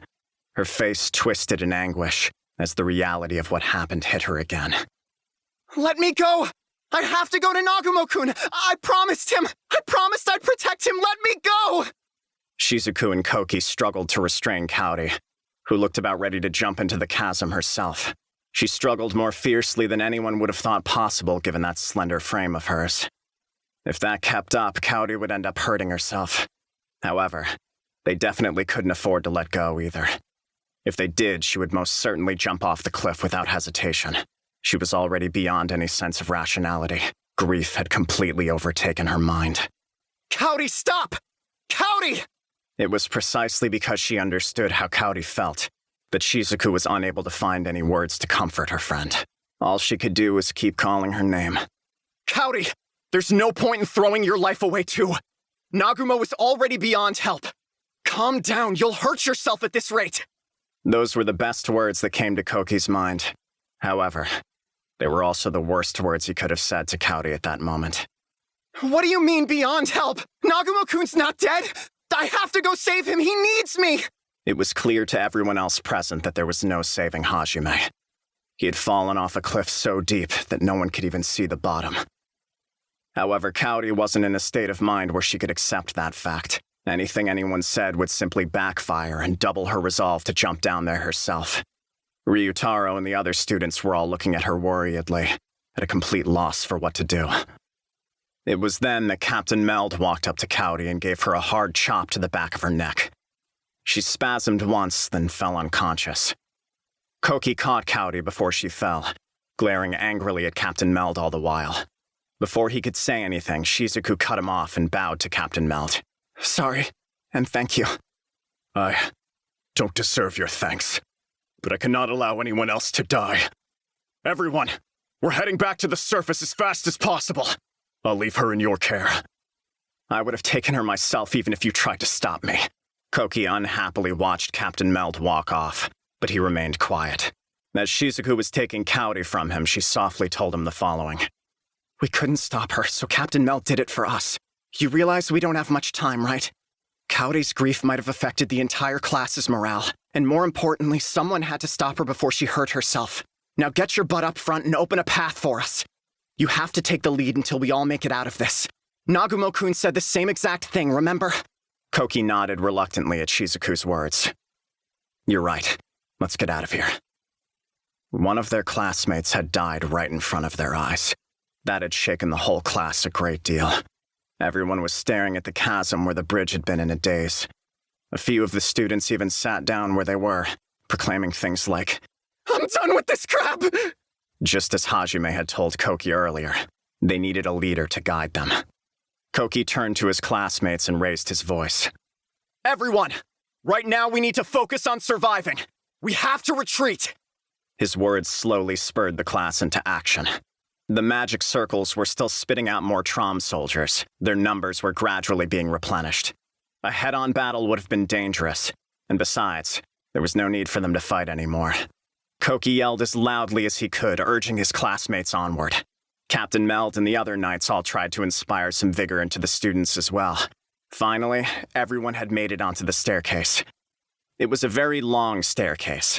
They kept climbing through the darkness, unable to see where the stairs truly led. Judging by their pace, they must have climbed over 30 floors already. Even with body-strengthening magic, the students soon began to grow tired. They were already partially exhausted from their earlier fight, too, so the never-ending darkness of the staircase sapped at their willpower. Around the time he was thinking he should stop the group for a short break, Captain Meld saw a wall up ahead with a magic circle engraved on it. The students all began to look a little more hopeful as Captain Meld cautiously approached the door set into the wall and began investigating. He passed a fair scope over it as well. The results showed that it was unlikely to be a trap. The magic circle's purpose was to move aside the wall, or so it seemed. Captain Meld chanted the inscription on the magic circle, pouring his mana into it.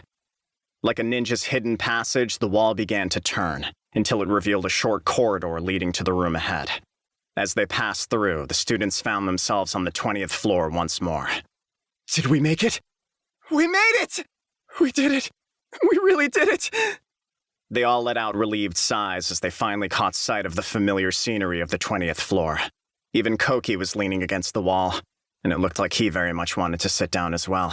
However, they were still in the labyrinth. Even if this was a floor higher up, monsters could still appear any time. As such, they had to escape the labyrinth proper before they could fully relax. Captain Meld buried his sympathy somewhere deep inside and yelled at the students to get back up, his face now a commander's mask. Hey, you louts! Quit laying around! If you relax here, then you'll be dead before you make it out! Now get into formation, avoid combat as much as possible, and take the quickest route back up! Come on! We've only got a little ways to go. Some of the students tried to complain about how he could let them take a short break at least, but his pointed stare cut them short. The group reluctantly staggered back to their feet. Koki hid his own exhaustion and took up lead again. The knights did most of the fighting in the few battles they couldn't avoid, and the party took the shortest route they could back to the surface. Until finally, the nostalgic sight of the main gate and receptionist's desk became visible. Though it hadn't been even a full day since they had entered, many of the students felt as if it had been ages since they last laid eyes on it. The students all felt relief wash over them as they stepped outside. Some of them just sprawled out on the ground, spread eagle right outside the gate. Most of them were just glad they made it back in one piece. However, some of the students, like Shizuku, who was still carrying an unconscious Kaori, Koki, Ryutaro, who was staring worriedly at them both, Eri, Suzu, and the girl Hajime had saved all had glum expressions. The receptionist's gaze lingered on those students for a while, until Captain Meld went up to her to give his report. The trap they had discovered on the 20th floor was exceedingly dangerous. Though the bridge had been destroyed, it was possible the trap was still functioning, so it needed to be reported, along with the fact that Hajime had died.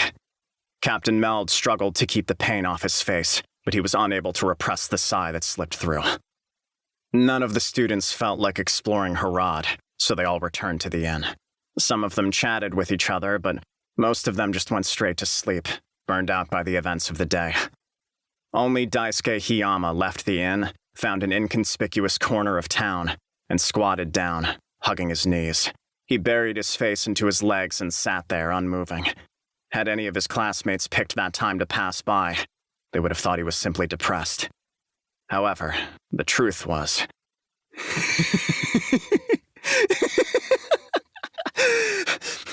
It was all his fault. Because that damn loser got cocky. It was divine punishment. I didn't do anything wrong. It was all for Shirasaki's sake. Now she doesn't have to waste time with that loser. I didn't do anything wrong. He cackled evilly as he justified his actions to himself. Indeed, it was Hiyama who had unleashed that errant fireball at Hajime. Back when Hajime had been running to the staircase, Hiyama had still been undecided on what to do. But then he had caught sight of Kaori gazing at Hajime, and it felt as if a devil had whispered in his ears, "No one would notice if you killed him right now." And so, Hiyama had sold his soul to that devil. He had timed it perfectly. making sure no one would notice, and hurled his fireball at Hajime. It would have been impossible to realize that it was his fireball specifically amidst that storm of spells, and Hiyama's particular affinity was with wind magic. There would be no proof he altered his trajectory, and no one would even notice. Hiyama kept trying to convince himself he was safe, while grinning gleefully to himself. However, it was at that moment that he heard a voice behind him. Huh. I should have known it was you. To think the first murderer I'd meet in another world would be my classmate. You're pretty rotten, you know that? Huh? Who are you? Hiyama turned around in a panic. The person standing behind him was a classmate of his. More importantly, it was someone he recognized. What are you doing here? That's hardly what's important right now. So, how does it feel to be a murderer? To remove your love rival permanently by killing him in the confusion of our escape? The figure snickered as if watching a particularly funny comedy. Hiyama knew he wasn't really one to talk, as he'd committed the murder. But it was amazing how unfazed his classmate was at the death of another person. Until just moments ago, the person had seemed just as exhausted and shocked as his other classmates. But there was not even a trace of that any longer. So this is what you're really like? Hiyama muttered, utterly dumbfounded. The shade sneered haughtily at Hiyama. What I'm really like? Please. There's no need to make such a big deal out of it. Everyone masks their true selves somehow. But we're getting off topic here. What do you think would happen if everyone found out? What would she think of you? What? No one would believe you. You don't have any proof. You're right, I don't. But everyone trusts me, so they'd still believe me. Especially if I'm accusing you, who caused this whole disaster in the first place. Hiyama suddenly found himself cornered. His adversary was just teasing him at that point, playing with an already trapped rat. No one would have imagined this hidden side of their classmate, so they would have never sided with Hiyama. It would have been far more believable if someone had just told Hiyama that the person standing in front of him had multiple personalities. The sadistic expression he saw looking down at him sent shivers down Hiyama's spine. What do you want with me? Now, don't be like that. You're making it sound like I'm blackmailing you. I actually don't want anything from you right this minute. I guess if I had to say, I'd like for you to become like my hands and feet. You can't mean... Hiyama was practically being asked to become a slave, so he naturally hesitated to agree. He wanted to refuse, of course, but he knew if he did that the figure in front of him would tell everyone Hiyama had killed Hajime in cold blood. Trapped between two unacceptable choices, Hiyama slowly began thinking, someday I'll kill you too. However, it appeared his adversary had anticipated even that, and tempted him with one thing Hiyama couldn't resist. Don't you want to make Kaori Shitasaki yours? Huh? Whatever do you... His dark thoughts vanished in an instant, and Hiyama stared in slack-jawed shock. The figure grinned wickedly, then continued pouring out honeyed words. If you swear your loyalty to me, I'll give her to you. I had originally planned to give Nagumo-kun this offer, but, well, you killed him, didn't you? Now I guess you're more suited for these tasks than he is, so all's well that ends well. What are you after? What's your endgame? Hiyama's words were frantic, as he still couldn't grasp the situation. My goals have nothing to do with you. Let me just say there's something I want. So, what will it be? He'd been made a fool of the whole time, and Hiyama couldn't stand that. But his fear at his classmate's sudden transformation greatly eclipsed his vexation. And either way, he realized he didn't really have a choice. So he nodded, resigned to his fate. I'll listen to you. Perfect. Truth be told, I really didn't want to incriminate my fellow classmate. Well, let's get along now, Mr. Murderer. The blackmailer spun around and headed back to the inn, laughing heartily. Hiyama watched as his living nightmare walked away, then softly muttered, Damn it. No matter how much Hiyama wanted to forget it, to pretend it didn't happen, the memory of what he'd done refused to leave him. And the same could be said for the sight of Kaori's face when she had seen Hajime fall. Her expression had shown her feelings more clearly than any words ever could. Once his tired classmates had rested up, they too would calm down a little, and the reality of Hajime's death would hit them. And then, they too would realize Kaori's feelings, that she had hung around Hajime out of more than just goodwill. Once they realized how hard it had hit Kaori, they would focus their anger on the cause of it, on the person who carelessly ensnared them in that trap. Hiyama would have to tread very lightly, or else he would lose his place among them. He knew he had already crossed a line, so there was no stopping now. So long as he followed his classmates' orders, a future he had thought no longer possible, a future where he made Kaori his own, might still exist. It'll be all right. Everything will work out. I didn't do anything wrong. He buried his face in his knees once more, then went back to muttering. This time, no one interrupted him. Chapter 2. The Monster of the Abyss. The sound of water dripping reached his ears. A chilly wind blew past his cheek, and his whole body shivered.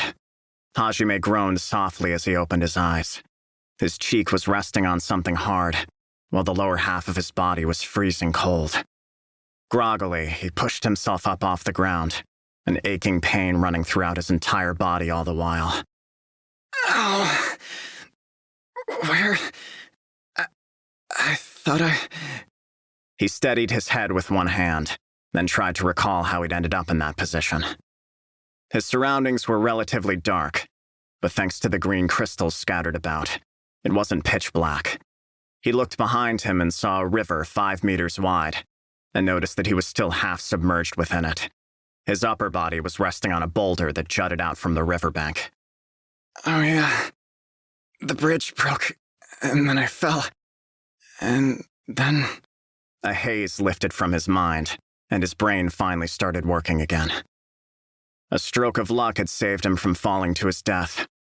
Halfway down the cliff, he had seen an opening in the wall from which water was flooding out. A waterfall, basically. There had in fact been numerous little waterfalls as he continued to fall, and Hajime had found himself swept away by them, until eventually they had guided him into one of the openings in the cliff, much like a water slide from hell. The fact that he was still alive was nothing short of a miracle.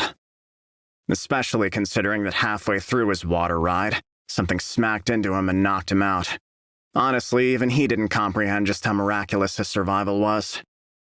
I don't really remember what happened, but I guess I'm not dead at least. It's really cold. His body temperature had dropped dangerously low due to how much time he'd spent in the cold water. He ran the risk of developing hypothermia if he stayed submerged much longer. So Hajime quickly pulled himself out. Shivering, he stripped and started wringing out his clothes. Then, in nothing but his underwear, cast a transmutation spell. He used it to carve a magic circle into the hard earth. I'm so cold that it's hard to concentrate. He was trying to inscribe the flare spell. It was a very basic spell that even kids could cast with a 10-centimeter magic circle.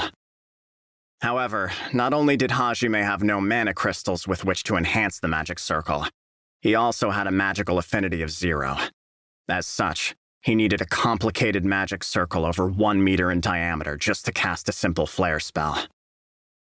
After 10 grueling minutes, he finally finished his magic circle and chanted the incantation. My desire is fire. Fire imbued with the essence of light. Flare. Why does such a simple spell have such an exaggerated incantation? I can't believe I have to chant something so embarrassing. He sighed again, something he'd been doing quite frequently as of late, and brought himself closer to the fist-sized flame. He also laid his clothes out next to it to dry. Where am I? I fell pretty far down, so can I even make it back up? Worry gripped his chest as he calmed down and considered his situation, while warming himself by the fire. He felt like bawling his eyes out, and tears did form in the corners of his eyes, but Hajime knew he would break down completely if he let himself cry, so he held them back. He stubbornly wiped his tears, then slapped his cheeks. I'm gonna do this. I've gotta get back to the surface somehow. It'll be fine. I'm sure I'll figure something out. He gave himself a pep talk and renewed his determination, wiping the sullen expression off his face. After that, he simply gazed into the flames, mulling over his options. After about 20 minutes, he warmed himself sufficiently, and his clothes were mostly dry, so he decided to head out. He didn't know what floor he was on, but he was clearly deep in the labyrinth, and it wouldn't be strange for monsters to pop out at any time. Hajime walked as cautiously as he could down the long passageway. The path Hajime was going down resembled a cave of sorts. It was nothing like the orderly, rectangular passageways he'd been on in the upper floors. Boulders and other obstructions showed up at random intervals, and the path itself was twisting and winding, much like the path they had found at the end of the 20th floor. However, the size of this one was on a completely different scale. Even with boulders and the like obstructing parts of the path, it was 20 meters wide. In fact, even the narrow stretches were still at least 10 meters wide. Though it slowed his progress, Hajime moved from cover to cover, making sure to stick to the shadows as he advanced. He had no idea how long he walked for. Around the time Hajime was starting to grow tired, he found himself at a fork in the road. Though it was more like a street intersection than a fork. Hajime hid behind a boulder as he deliberated which way to go. While he was thinking, he saw something move out of the corner of his eye, and he hurriedly shrank back, behind the safety of the boulder.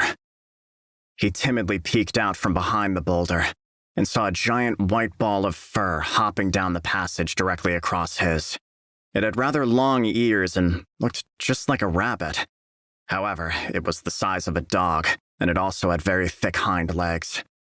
Plus, there were veins of pulsing dark red mana trailing down its body.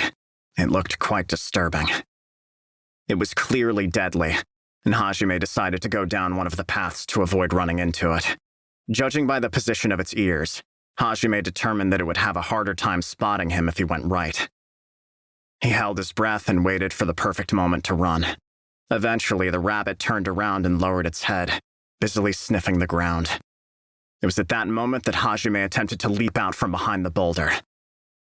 But then, the rabbit suddenly twitched, rising back up as it did. It warily looked around, its ears twitching. Crap! Did it see me, or am I safe?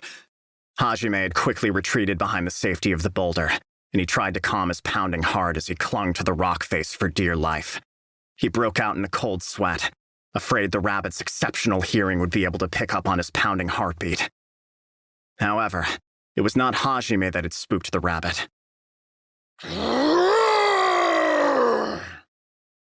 With a bestial roar, a white-furred wolf monster leaped out from behind a different boulder, heading straight for the rabbit. The wolf was as big as a large dog and had two tails sprouting from its behind. Just like the rabbit, pulsing veins of dark red mana ran down its body. Then, out of nowhere, two more twin-tailed wolves suddenly leaped out into the open. Hajime peeked out from behind the boulder once more to see what was happening. The wolves were clearly attacking the poor bunny, though the creature was nowhere near cute enough to warrant a description like bunny. Hajime slowly got to his feet, planning on escaping during the confusion of the fight. However, the rabbit let out a cute squeal, then leaped up, did a turn in midair, and caught one of the wolves with a powerful roundhouse kick. Boom! It didn't sound anything like a kick should, and connected squarely with the face of its target. A second later, crack! Together with a very ominous sound, the wolf's head was turned to a very unnatural angle. Hajime stood stock still as the battle raged on. The rabbit then used the centrifugal force of its spin to turn itself upside down and hurtle toward the ground like a meteor. Then, a mere instant before impact, it righted itself once more. A powerful axe kick came down on the wolf standing at the rabbit's point of landing. Smash! The second wolf didn't even have time to cry out before its head was pulverized. Two more wolves came out of hiding and charged the rabbit. Hajime thought that was the end for the rabbit, but it flipped itself upside down and like a breakdancer stood on its ears while spinning, legs spread out. The two new wolves were sent flying by the tornado kicks and slammed into the wall. And they hit that wall with a splat, spraying blood everywhere, and slid to the ground unmoving. The last wolf growled menacingly, its tail standing straight up. Suddenly, electricity began running down its tails. It looked like that was the magic the wolves could use. The wolf roared, and bolts of lightning flew toward the rabbit. But with nimble steps, the rabbit swiftly dodged the incoming bolts of lightning. Then, at the moment the lightning attack stopped, the rabbit hopped forward and hit the last wolf with a somersault kick. The wolf's head bent back with a sickening crack, and it fell to the ground, utterly still. It was yet another wolf with a broken neck. The kickmaster rabbit let out another squeal. Phew! Is that supposed to be a victory cry? After that, it started scratching its ears with its leg. You've got to be freaking kidding me. Hajime smiled in disbelief, his body still completely still. Dangerous didn't do the beast justice. That thing made the Trom soldiers Hajime and the others had fought earlier look like nothing more than toy skeletons. In fact, it might have even been more dangerous than the behemoth they had fought, since the behemoth's attack patterns had at least been easy to read. Hajime trembled in fear, knowing that his life was forfeit if he were discovered. Due to his fear, he unconsciously took a step back, but that was a mistake. Clatter. The noise reverberated throughout the cavern. He had accidentally kicked a pebble when he stepped back. He couldn't believe he'd made such a basic blunder. Rivulets of cold sweat were pouring down his forehead after the fact. The rabbit's neck creaked like a badly oiled machine as it turned to look in the direction of the kicked pebble. The kickmaster rabbit clearly saw Hajime. Its glowing red eyes glared at him. His entire body stiffened, like a deer caught in headlights. His brain was yelling at him to run, but it felt like his nerves had all been cut, so his body refused to listen. The rabbit turned its whole body around, then began gathering strength for a leap. Here it comes! Hajime instinctively managed to guess the moment of the rabbit's leap. The speed of its jump was so ridiculously fast that it left after-images behind it. Driven purely by instinct, Hajime threw himself to the side. An instant later, a kick with the force of a cannonball slammed into the ground Hajime had been standing on. The force of it gouged the earth below. Hajime rolled over and over on the hard ground before coming to a stop in a sitting position. His face paled when he saw the pulverized ground, and he quickly started running. The rabbit leisurely got back up and dove toward him with another earth-shattering leap. Hajime hurriedly transmuted a wall behind him, but the rabbit easily blew it away and aimed another kick at Hajime. He instinctively brought up his left arm to shield himself from the blow. That somehow helped him avoid getting his face blown apart, but the shockwave of the kick sent him flying backward. Waves of excruciating pain ran down his left arm. When he looked down, he saw his arm was dangling at a very unnatural angle. His bones had been completely shattered. He crouched down in pain, then looked over at the rabbit. This time it wasn't lunging forward, but leisurely hopping toward him. He wasn't sure if it was just his imagination, but it felt almost like the rabbit was looking down on him. It was toying with him. But even then, all Hajime could do was unceremoniously continue backing up. Finally, the kickmaster rabbit stopped right in front of him. It glared down at Hajime as if it were looking at a worm. It then raised one of its legs up high, as if to show off before slaughtering its prey. So this is where I die, Hajime thought, sinking into the depths of despair. He looked up at the rabbit with defeated eyes. Its leg came swinging down, together with a whoosh of wind. Hajime closed his eyes, terrified of what was coming. However, the blow he was expecting never came. Hajime timidly opened his eyes to the sight of the rabbit's foot inches from his face. The rabbit had stopped just before hitting him. Hajime despaired, thinking the rabbit intended to toy with him further. But then he noticed there was something off about it. A closer glance revealed that the rabbit was trembling. What? Why is it shaking? It's almost like it's scared. It wasn't almost. It actually was scared. A new monster had appeared from the right-hand corridor Hajime had tried to escape into, and said monster was massive. It stood over 2 meters tall, and like everything else on that floor so far, had white fur. And just like the others, It had veins of dark red mana running down its body. The closest thing it resembled was a bear. However, unlike a bear, it had massive forearms that went all the way down to its feet, which ended in wicked sharp claws over 30 centimeters long. The claw bear had closed in while the rabbit had been focused on Hajime, and it glared down at both of them. A moment of silence enveloped the corridor. The rabbit had gone stiff out of fear and stopped moving. Rather, it couldn't move. It was in the exact same situation that Hajime had been in mere moments ago. It was staring up at the bear, completely immobilized. The bear let out a low growl, as if tired of watching two unmoving statues. What? The rabbit quickly did an about-face and began hopping away as fast as possible. The explosive jumps it used to annihilate its foes were instead being used to jet it to safety as fast as possible. However, its escape was still unsuccessful. The claw bear rushed forward, surprisingly fast for its large frame, and swiped its paw at the Kickmaster rabbit. The rabbit nimbly dodged, twisting its body to avoid the paw's sharp claws. It looked to Hajime like the rabbit had somehow managed to dodge perfectly, avoiding even a glancing blow. However, the moment the rabbit landed, a fountain of blood spurted forth, and the two halves of the rabbit fell in different directions. Hajime watched on in shock. That overwhelmingly powerful rabbit had been killed so easily. It hadn't even had time to put up a fight. Hajime understood why it had been so scared and ran earlier. That monster was on a completely different level. Even the rabbit's capoeira-esque martial arts skills had been of no use in the face of its might.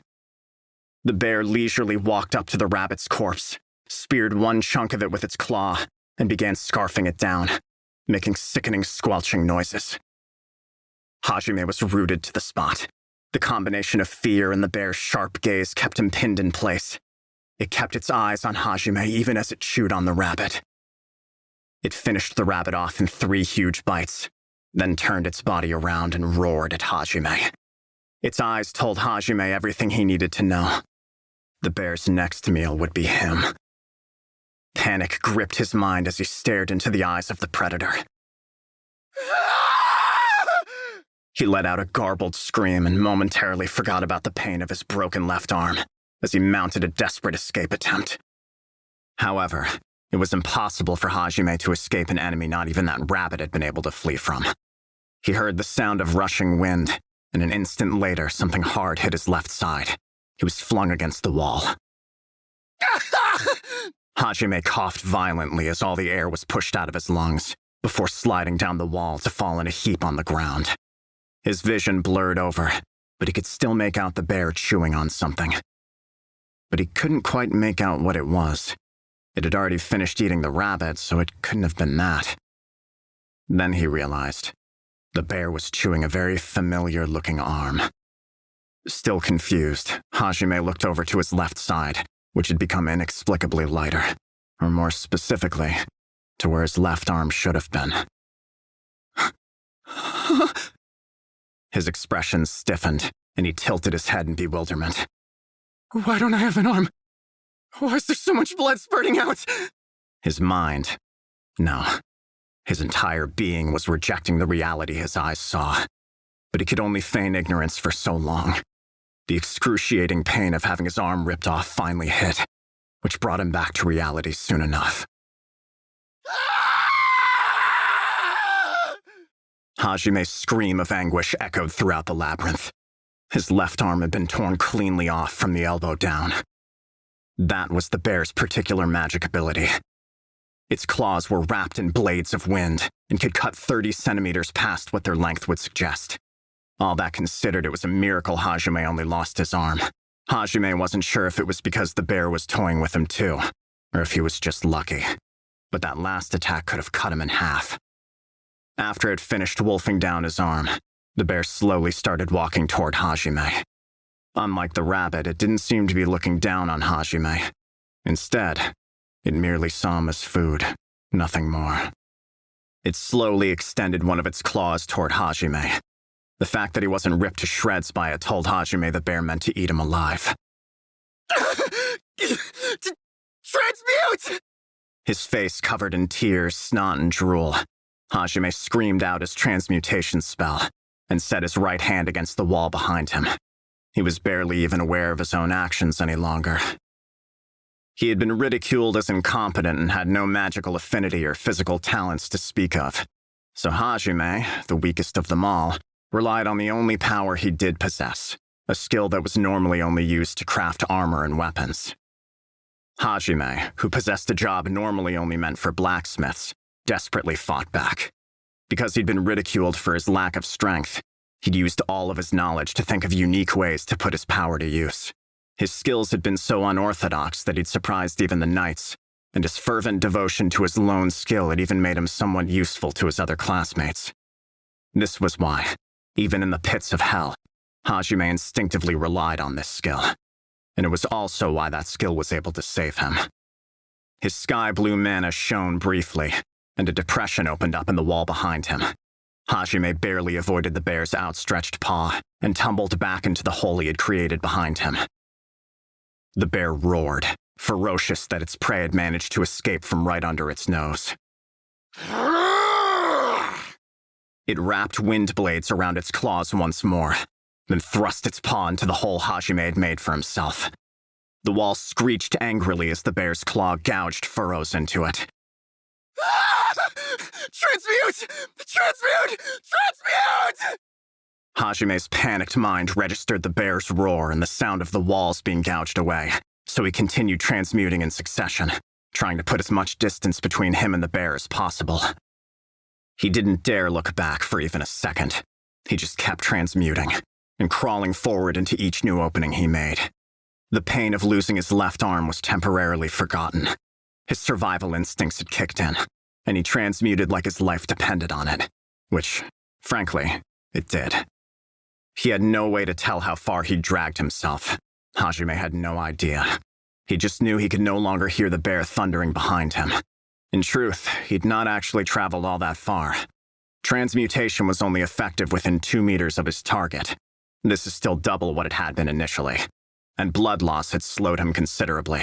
He wouldn't be able to keep moving for much longer. In fact, he was already on the verge of unconsciousness. Still, he squeezed every last ounce of strength out of him to keep crawling forward. However, Transmute! Transmute! Transmute! Transmute! He kept chanting the incantation, but the wall in front of him remained unchanged. His mana had run out before his consciousness. Drained of all his strength, his hand fell away from the wall, and he collapsed on the ground. Hajime used every ounce of his willpower to keep himself conscious, rolling himself onto his back. He gazed blankly at the dark ceiling above him. There were no green crystals there to light his surroundings. Hajime began recalling events from his past.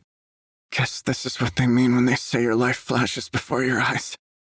He went over his life, from preschool to elementary to middle school, and then finally to high school. Memories flew by, until at last, they stopped, on the night he had talked with Kaori. He recalled the moonlight spilling in from the window and the promise he had made with her. His consciousness finally faded as he recalled that fond memory. But before he sank fully into his unconsciousness, he felt water dripping onto his cheek. They felt like someone's tears. Drip, drip. The water trailed down his cheek and dripped into his mouth. Hajime's faint consciousness slowly began to grow brighter. Bewildered, he slowly opened his eyes. I'm alive? Did someone save me? He raised himself up, only to bump his head on the low ceiling. He remembered too late that he had made the ceiling above him a mere 50 centimeters tall. Hajime raised his arms up to the ceiling to transmute a larger hole. However, only a single arm entered his line of sight, and he cried out in surprise. He stared at the stump of his left arm in disbelief for a moment, before remembering he had lost it recently. A sharp pang of pain ran down where his left arm should have been. He was experiencing phantom pain for the first time. His face twisted in anguish, and he reflexively gripped his left arm, only to realize that there was slight swelling where his arm had been cut off, and the wound had already closed. How? It was bleeding so much. It was too dark to see, but if there had been any light, it would have been clear that Hajime was lying in a pool of his own blood. In fact, that he should by all rights have been dead. He felt around with his right hand and felt the sticky sensation of blood all around him. It was recent enough that it hadn't dried yet. With that, he was able to confirm that his bleeding out had not been just a dream, and that it had been only a few minutes since Hajime lost consciousness. And yet his wound had completely closed up, and as Hajime pondered how such a thing was possible, he felt water drip onto his cheeks and mouth once more. He felt somewhat revitalized as the drops slid down his throat.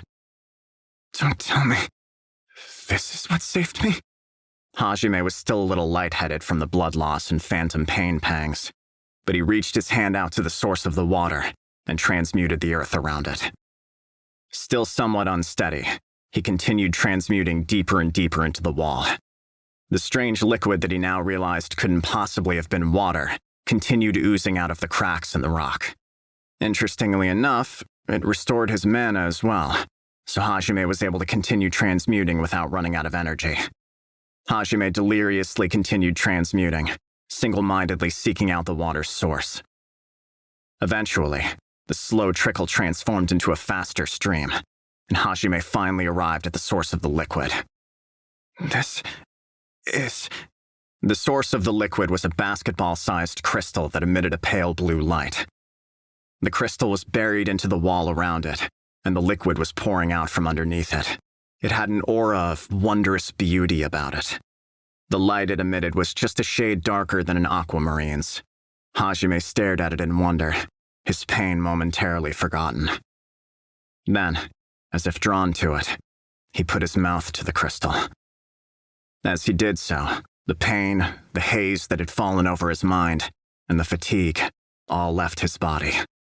As he had suspected, it was the liquid from this crystal that had saved Hajime's life, which meant that the liquid contained some kind of healing agent.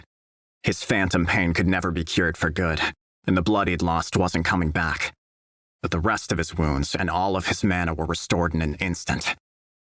Though Hajime didn't know it, the crystal was actually a divinity stone.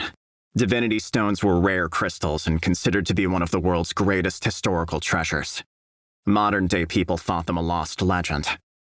Divinity stones were created when a large clump of mana pooled together and crystallized over the course of 1,000 years. They ranged from 30 to 40 centimeters in diameter, and then over the course of a few hundred years, their saturated mana liquefied and poured back into the earth. The liquid they had secreted was known as ambrosia, and it healed all wounds. It couldn't regrow missing limbs, but supposedly it extended one's life so long as they continued to drink it, and was also referred to as the elixir of life. Legend claimed that he had healed the masses with this very ambrosia.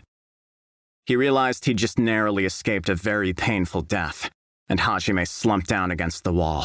He hugged his trembling body, then buried his face in his knees, the fear of death still fresh in his mind. He no longer had the energy to try and escape. The constant stress and fear had finally broken him. If it was just enemies he had to face, then he might have managed somehow. He would have rejoiced at the fact that he was still alive, then gotten back up. But those eyes the bear had looked at him with broke him. Those were the eyes of a predator that saw Hajime as nothing more than food. The eyes most humans, who stood at the top of the food chain, never even had to dream about. Those eyes, and the sight of the bear chewing on his arm, had completely crushed Hajime's spirit. "Someone, anyone, please save me." But he was deep within the pits of hell, so there was absolutely no way his thoughts would reach anyone. He didn't know how long he sat there, but for the longest time, he just huddled in a fetal position, begging for salvation he knew would not come. 4 days had now passed since Hajime had fallen from the bridge. In that time, he had barely moved, drawing the sustenance he needed from the divinity stone. However, while ambrosia could keep a man alive through all but the most heinous of conditions, it could not sate his hunger. Though he didn't die, Hajime suffered constant pangs of hunger, along with the phantom pain that ran down his missing left arm.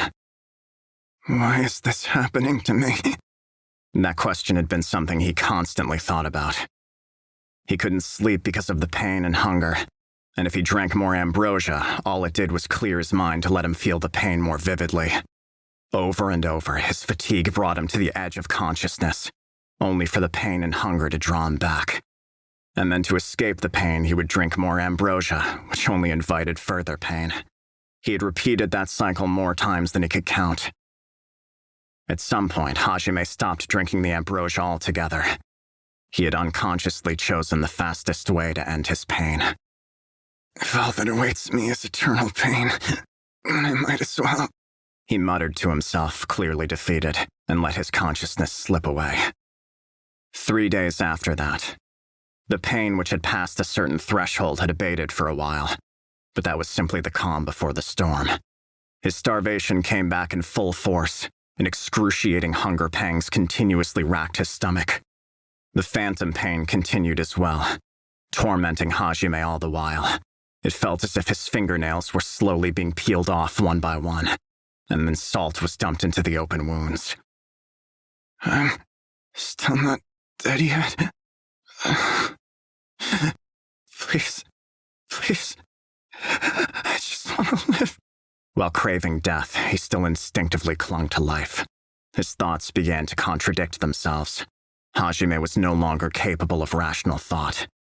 His delirious mumblings no longer made any semblance of sense. Yet another 3 days passed. Without the ambrosia's aid, he would expire in another 2 days. He had drunk nothing in that time as well, so his thirst mingled with his hunger. However, a short while earlier, around the 8th day since discovering the Divinity Stone, a strange shift in his mentality had begun. Hovering between wishing for death and praying for salvation, his mind had begun to warp, and dark thoughts began welling up from Hajime's subconscious. Like slime, it had slowly oozed into the cracks of his heart, caused by his suffering, and slowly eaten away at his soul. Why do I have to suffer so much? What did I ever do to deserve this? Why me? Why did it end up like this?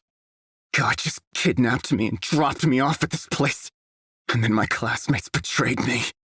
I was looked down on by a rabbit, and then that bastard ate my arm. His thoughts continued to grow darker, like black ink slowly spreading through white parchment.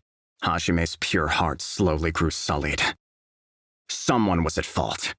Someone had pushed this unfairness onto him. Someone had hurt him like this. His mind started searching for an enemy to hate. The pain and hunger and darkness all slowly eroded away at Hajime's sanity. His dark thoughts continued to grow. Why isn't anyone coming to save me? If no one's gonna save me, what should I do? How can I make this pain go away? By the 9th day, Hajime was trying to find a way out of his predicament. Thoughts of how to escape the pain were all that filled him, and even anger and hatred were slowly being worn away. There was no time to be trapped by such petty feelings, because no matter how much he raged against his foes, Hajime's pain never lessened. In order to escape the absurd and unreasonable situation he was stuck in, unneeded feelings had to be discarded. What is it I want? I want to live. And what's stopping me from living? The enemy. And just who is the enemy? Everyone and everything that gets in my way. Everything that pushes this unreasonable fate onto me. So what is it I should do? I should... The 10th day. Both hatred and anger had vanished from his heart.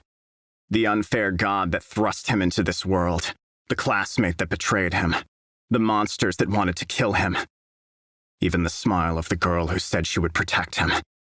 They all ceased to matter. Compared to the pressing need for survival, such tiny feelings meant nothing. Hajime's will resolved into a hardened point, like the tip of a sword forged from the fires of hell. Sharp, strong, and able to cut through anything. And his will desired to kill them. There was no hatred, hostility, or anger in those words.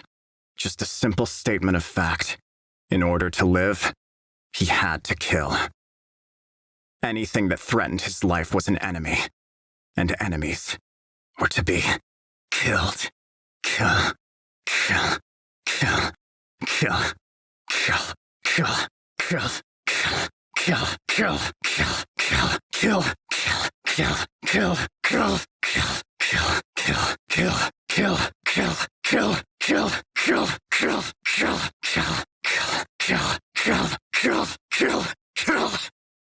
In order to escape the relentless hunger, he had to kill them and eat them. It was at that moment that the kind, quiet Hajime Nagumo, the Hajime who blew everything off with an apology and a smile, the Hajime Cowdy had come to admire, ceased to exist. And a new Hajime Nagumo, one who was willing to mercilessly slaughter anything that stood in his path, was born. His shattered soul had reformed once more, and it was not as a mere patchwork, hastily repaired soul. No, this was a soul reforged in the darkness and despair of hell. A soul tempered in pain and instinct. A soul harder than steel. Hajime dragged his weakened body over to the cavity where the ambrosia had spilled, then lapped it up like a dog. His hunger and pain still remained, but his body regained its vigor. Then he roughly wiped his mouth, his eyes sparkling ferociously as a wicked grin spread over his face. His canines peeked through his cruel smile. It was a complete about-face from the kind of person he had been before. Hajime stood up and began muttering while he transmuted the ground. "I'll kill them." Twin-tailed wolves made their dens in certain parts of the labyrinth floor.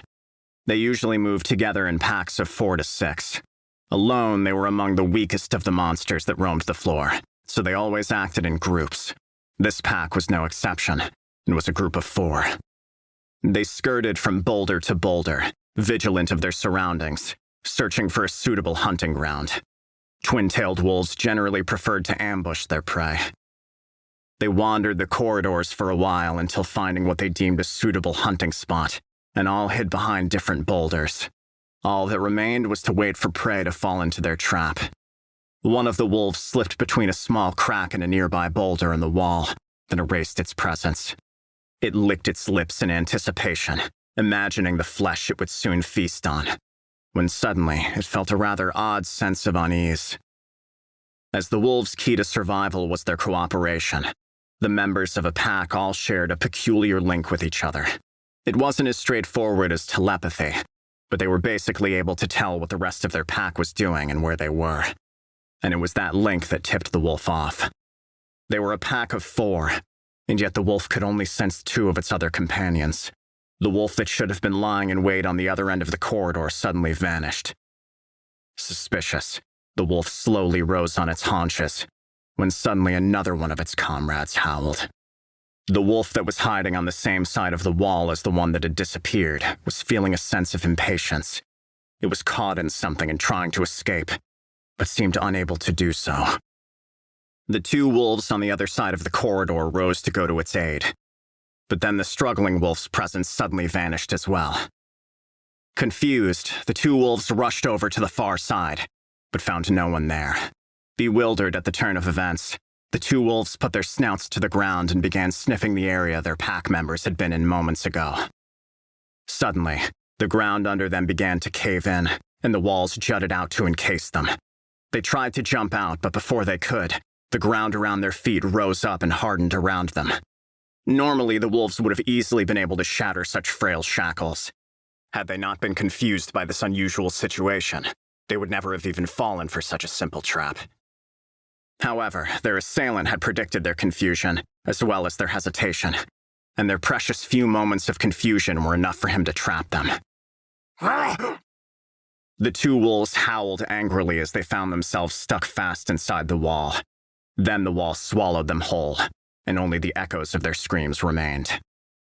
It was, of course, Hajime who had trapped the 4 wolves.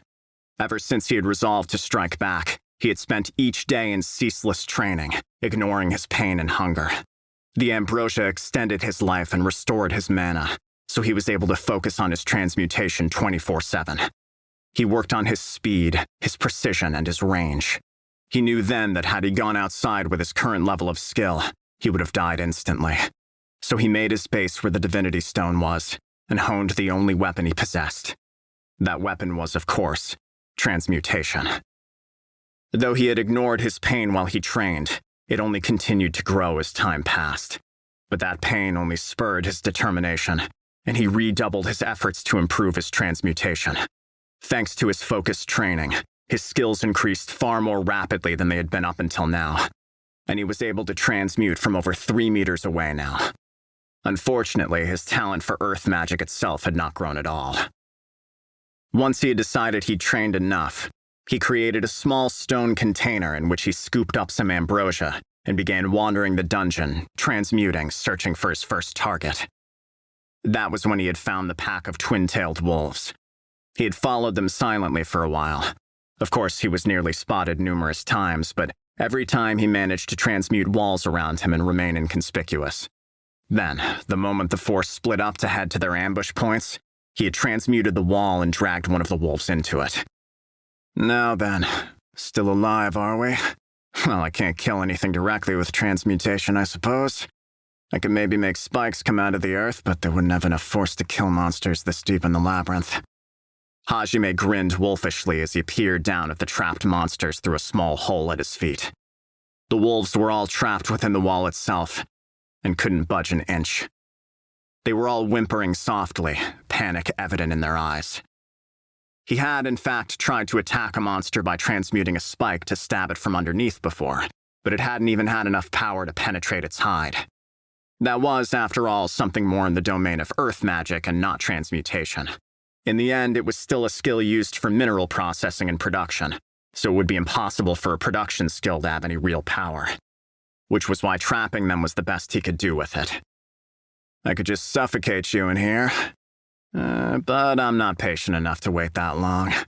Hajime's eyes had the glint of a predator to them by that point. Hajime put his right hand up against the wall and transmuted it. He cut away parts of the boulder little by little, focusing on the image in his mind to make sure his work stayed precise. Eventually, he was able to make a spiral-tipped spear. He then began working on the shaft. He added a handle where the grip would normally be. Now then, time for a little digging. Hajime pointed his spear down at the wolves as he said that. He thrust down and felt their tough fur and skin deflect his spearhead. So can't stab through, huh? I expected that, though. Why had he not just crafted himself a knife or sword? That was because the stronger a monster got, the tougher its outer hide was, usually. Obviously, there were species that were exceptions to this rule, but as Hajime had spent all his time at the castle studying, he knew that a normal knife or sword wouldn't penetrate the hides of monsters at this level. And that was why he began to twist the handle he made for himself, while applying a steady downward pressure. The spiral-shaped tip began to rotate as he twisted. He had made a drill to pierce the thick hide of monsters. He pushed the weight of his entire body down into the drill as he turned it with his right hand. Slowly but surely, the drill began to penetrate the wolf's thick hide. The wolf howled in pain. It hurts, doesn't it? Well, I'm not gonna apologize for it. Gotta do this to live, after all. You'd eat me if you had the chance, so we're even. He spoke to the wolf while continuing his slow drilling. The wolf tried to struggle, but it was unable to move at all due to the stone tomb. Finally, the drill pierced the flesh of the wolf, and Hajime mercilessly gouged out its insides. The wolf screamed in agony as it died. Its howls lasted for a while, until suddenly, it spasmed and grew still. All right, with this I finally have some food. Hajime smiled happily as he drilled the other 3 wolves to death. Once they were all dead, Hajime transmuted their corpses up to him, then began awkwardly peeling away their fur with one hand. After that, driven by his hunger, he began to devour them. He cut a ghastly figure as he tore into their flesh, illuminated dimly by the green light of the crystals. The green light that defined his hell. He greedily devoured the wolf, every bit the animal he had just killed.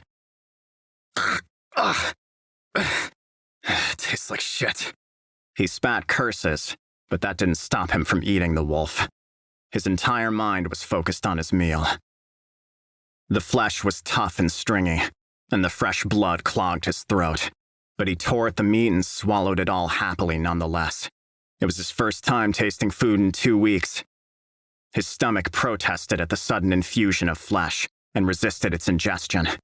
But Hajime didn't care what his stomach thought, so he continued wolfing the wolf down. He looked just like a feral monster. Any modern human would have found his current figure repulsive. The meat smelled raw and disgusting, bringing tears to his eyes. But Hajime felt the food relieve his excruciating hunger pains, and compared to those, his minor inconveniences were nothing. He had never imagined eating meat could be such a euphoric experience. He ate, and ate, and ate. Hours passed, and he still continued to consume. He gulped it all down with ambrosia, and had the priests of the Holy Church known as barbaric meal was accompanied with such a sacred drink, they would have fainted. However, around the time he was finally starting to feel full, Hajime began to notice a change occurring within his body.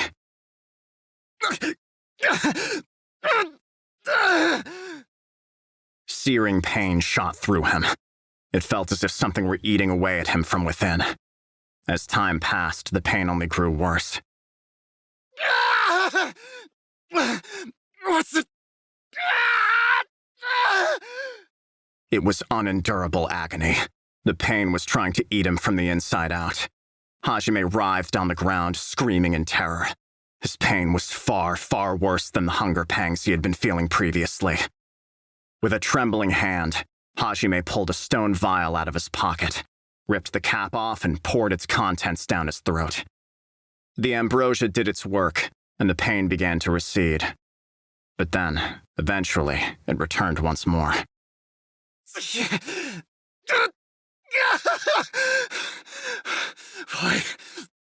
Why won't it heal? Along with the pain, Hajime began to feel his body throb. It began to pulse, like one big organism. In fact, he could hear his body creaking too. However, an instant later the ambrosia kicked in again and began repairing his body. Once the healing finished, the pain returned. Then he was healed again. Thanks to the ambrosia, he couldn't even faint. Its healing powers had backfired on him. Hajime screamed incoherently, smacking his head against the wall over and over, but the pain showed no signs of ending. He begged for someone to end his pain, but of course, no one granted his wish. Eventually, Hajime's body began to morph. The color was bleached from his hair. He was unsure whether it was from the pain or for some other reason entirely, but his distinctively Japanese black hair slowly turned white. Then, his muscles and bones began to grow slightly, giving him a toned appearance.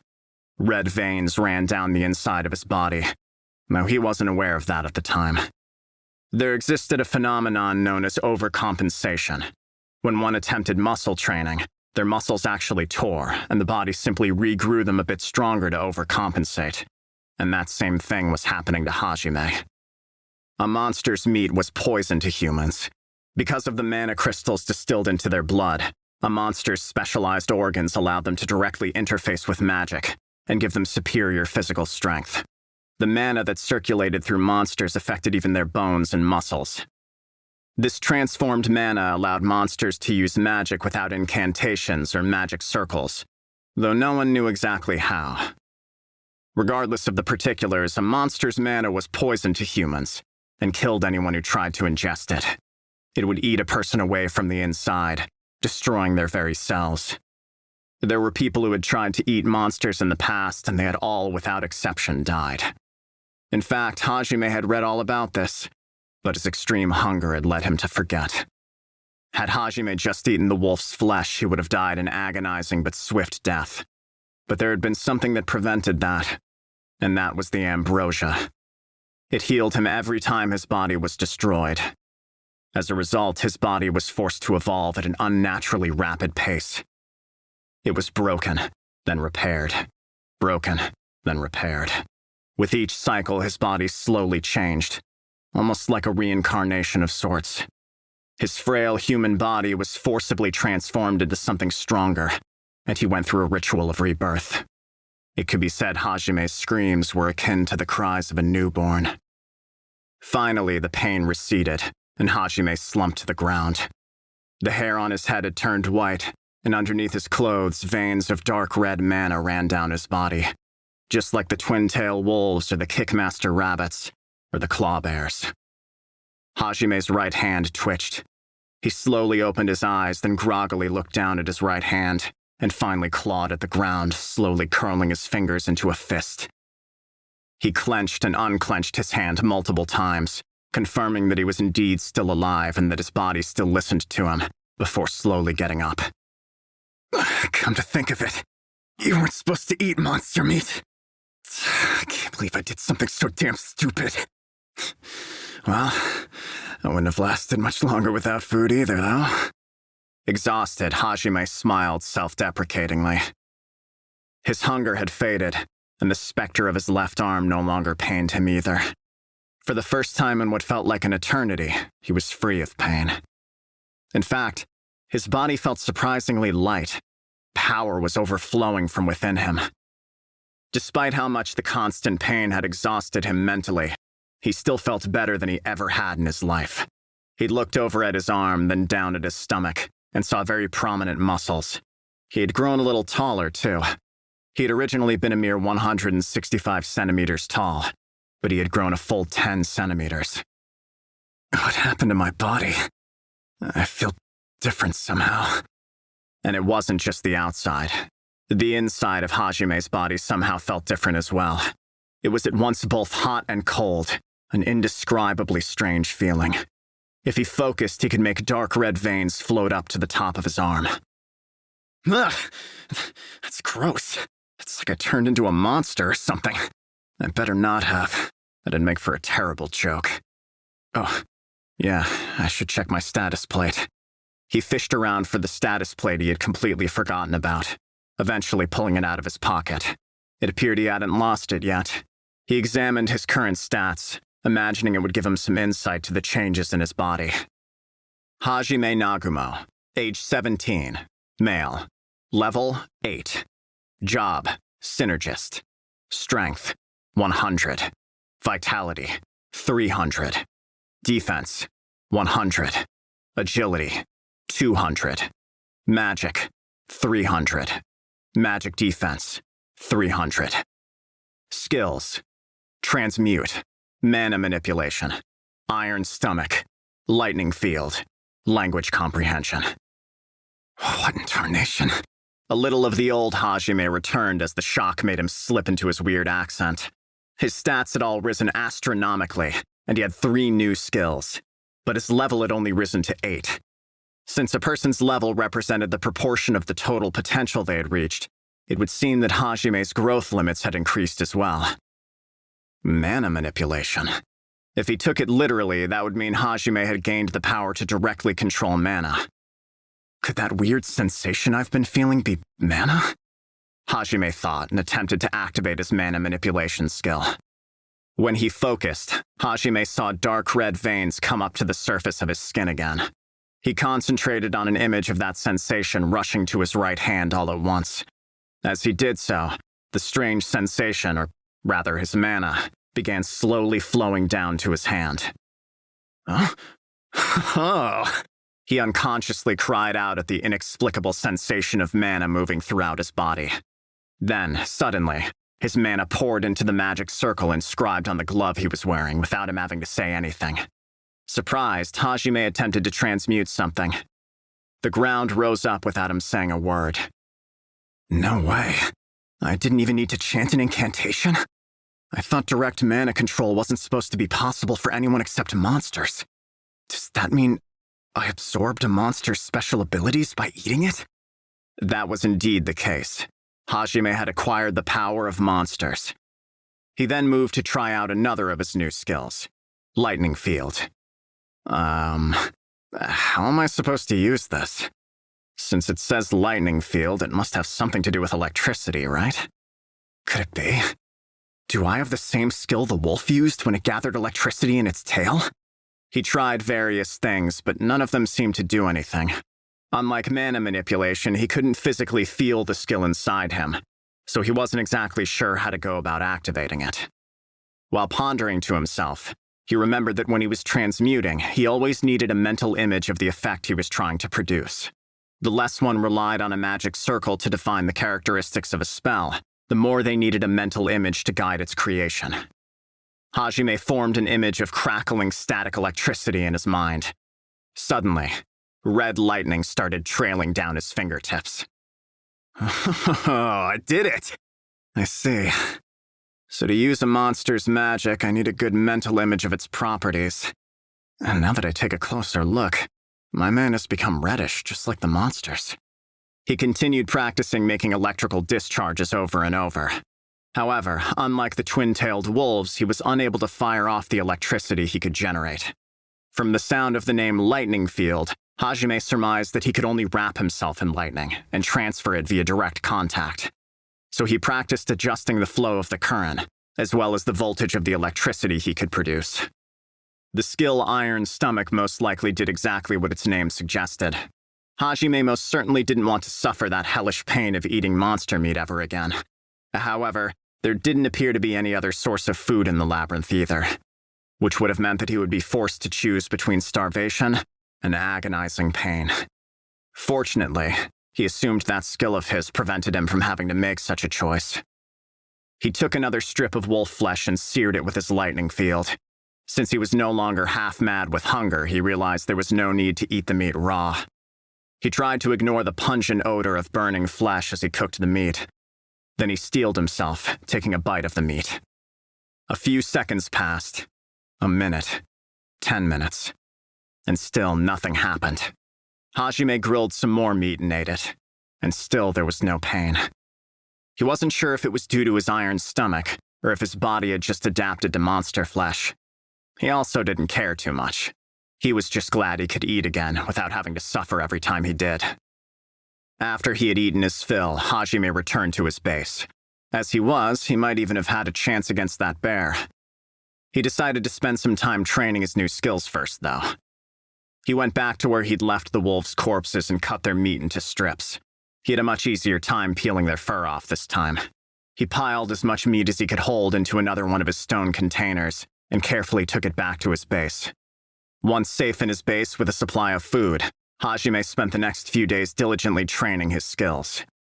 All of his skills grew at a fast pace.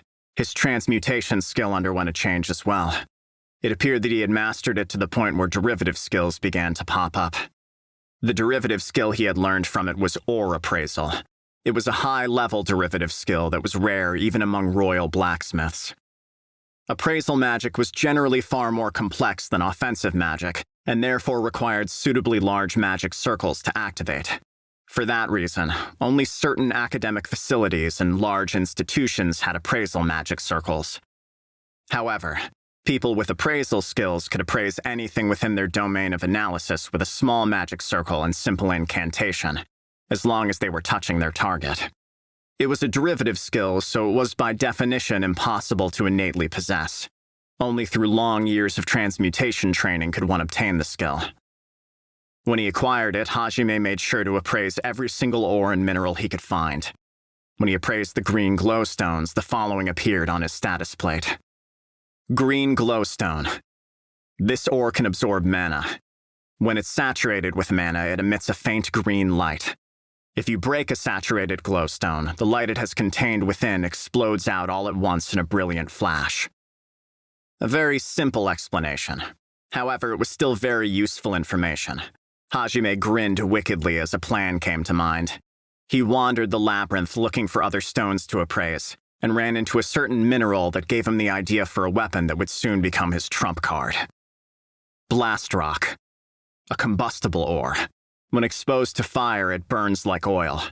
As it burns, it slowly decreases in volume until it finally burns to cinders. Burning large quantities of blast rock in a confined space will make it explode violently. Depending on its quantity and pressure, it's possible to create flames as strong as those created by fire magic. Hajime could feel all the pieces coming together when he read that explanation. Blast rock is just like gunpowder back on Earth. With something like this, I can make a weapon out of transmutation even. Hajime stared at the stone excitedly. It would take a great deal of trial and error to get things the way he wanted them, but he was still overjoyed. He finally had a combat use for the transmutation that had saved his life so many times before. He began zealously working on his project, so focused on his transmuting that he didn't eat or sleep for days.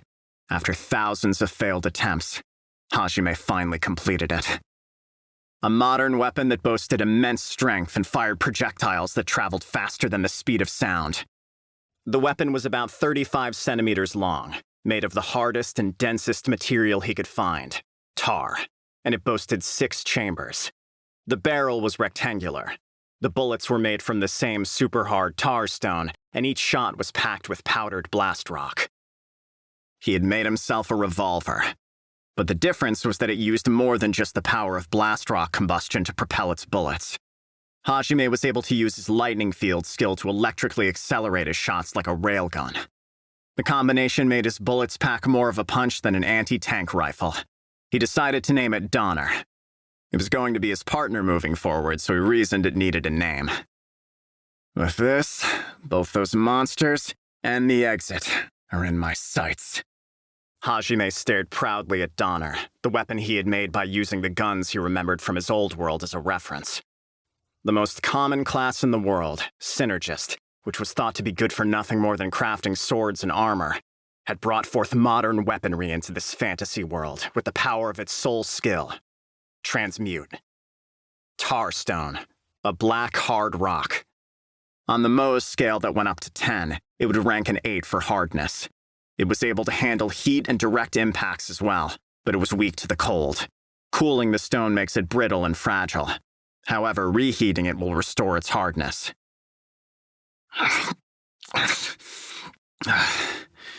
Man, even rabbit meat tastes like shit. A few days after he had finished crafting Donner, Hajime was sitting outside his base eating rabbit meat. By rabbit meat, he of course meant Kickmaster rabbit meat. The same powerful rabbit that had looked down on Hajime before was nothing more than his prey. Hajime had hoped the rabbit's meat might taste a bit better, but it was every bit as disgusting as the wolves he had eaten. It was still monster meat after all. Despite its disgusting taste, he still ate it with gusto. Thanks to his iron stomach skill, he was able to eat as much as he wanted whenever he felt himself getting hungry. Using the magic he had acquired from monsters made him grow hungry quickly, and since he had used that magic to take down the rabbit, he had eaten it all to replenish his energy. If he overused his magic, his hunger pains would flare up again. And while he wouldn't die thanks to the ambrosia he carried with him everywhere, he still needed to be careful about how much magic he used. Incidentally, he had killed the Kickmaster rabbit by luring it into a trap. He had drawn water from the river he had first woken up in and lured the rabbit close. Once it had dashed forward into the wet surface he had created, he had used lightning field to transmit a powerful electric shock. Once the electricity passed, smoke started rising from the rabbit's body, and as he expected, its movements had been slowed.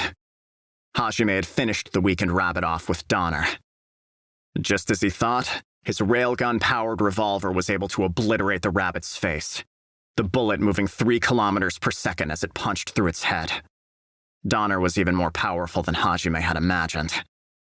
Now then, that was my first time eating rabbit meat, so let's see how my stats changed. Hajime Nagumo. Age 17. Male. Level 12. Job, Synergist. Strength, 200. Vitality, 300. Defense, 200. Agility, 400.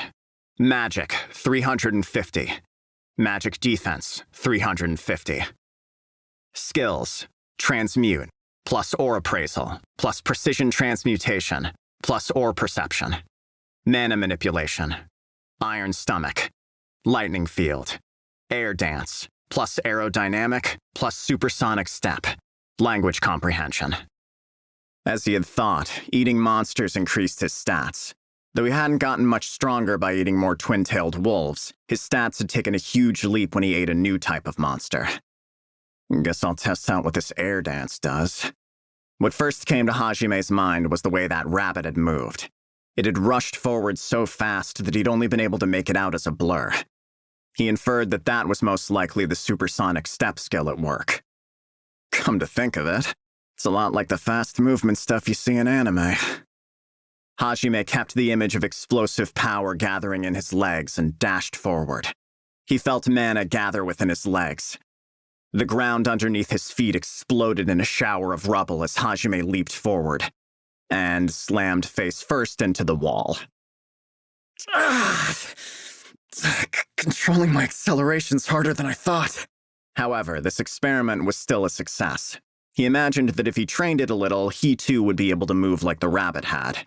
Used in tandem with his revolver, those skills would be a powerful weapon indeed. Next, he tried to use aerodynamics. However, he found himself unable to activate it. He had a hard time figuring out just what kind of skill it was from the name alone. After testing a bunch of different things, Hajime suddenly remembered how the rabbit had sometimes looked to be standing in midair.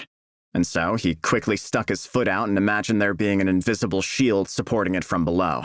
Then he jumped forward. He found himself face-planting magnificently into the ground.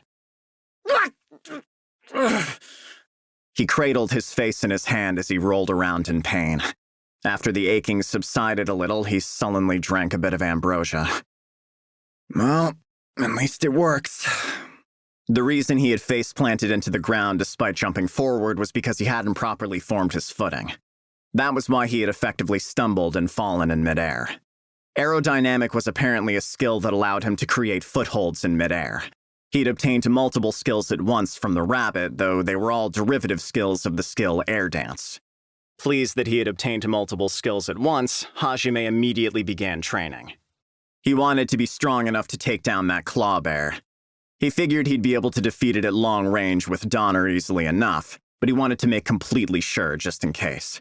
And there was always the possibility of even stronger monsters showing up. Optimism in the labyrinth got you killed. Once he was certain he could kill even claw bears, it would be time to start searching for an exit. Hajime redoubled his resolve, training harder than ever before. A figure sped down the labyrinth corridors so fast that he appeared no more than a blur. That figure was, of course, Hajime. Having completely mastered air dance, he was using supersonic step to dash off the walls, while sometimes also using aerodynamic to create mid-air footholds for himself. He traversed the labyrinth at high speed, seeking out his mortal foe, the claw bear. In all honesty, searching for an exit should have taken priority, but Hajime was consumed by the desire to get revenge on the bear. He wouldn't be able to move on unless he was able to prove to himself that he was more than a match for the monster that had once crushed his spirit. He ran into a pack of twin-tailed wolves, and one of them leaped at him.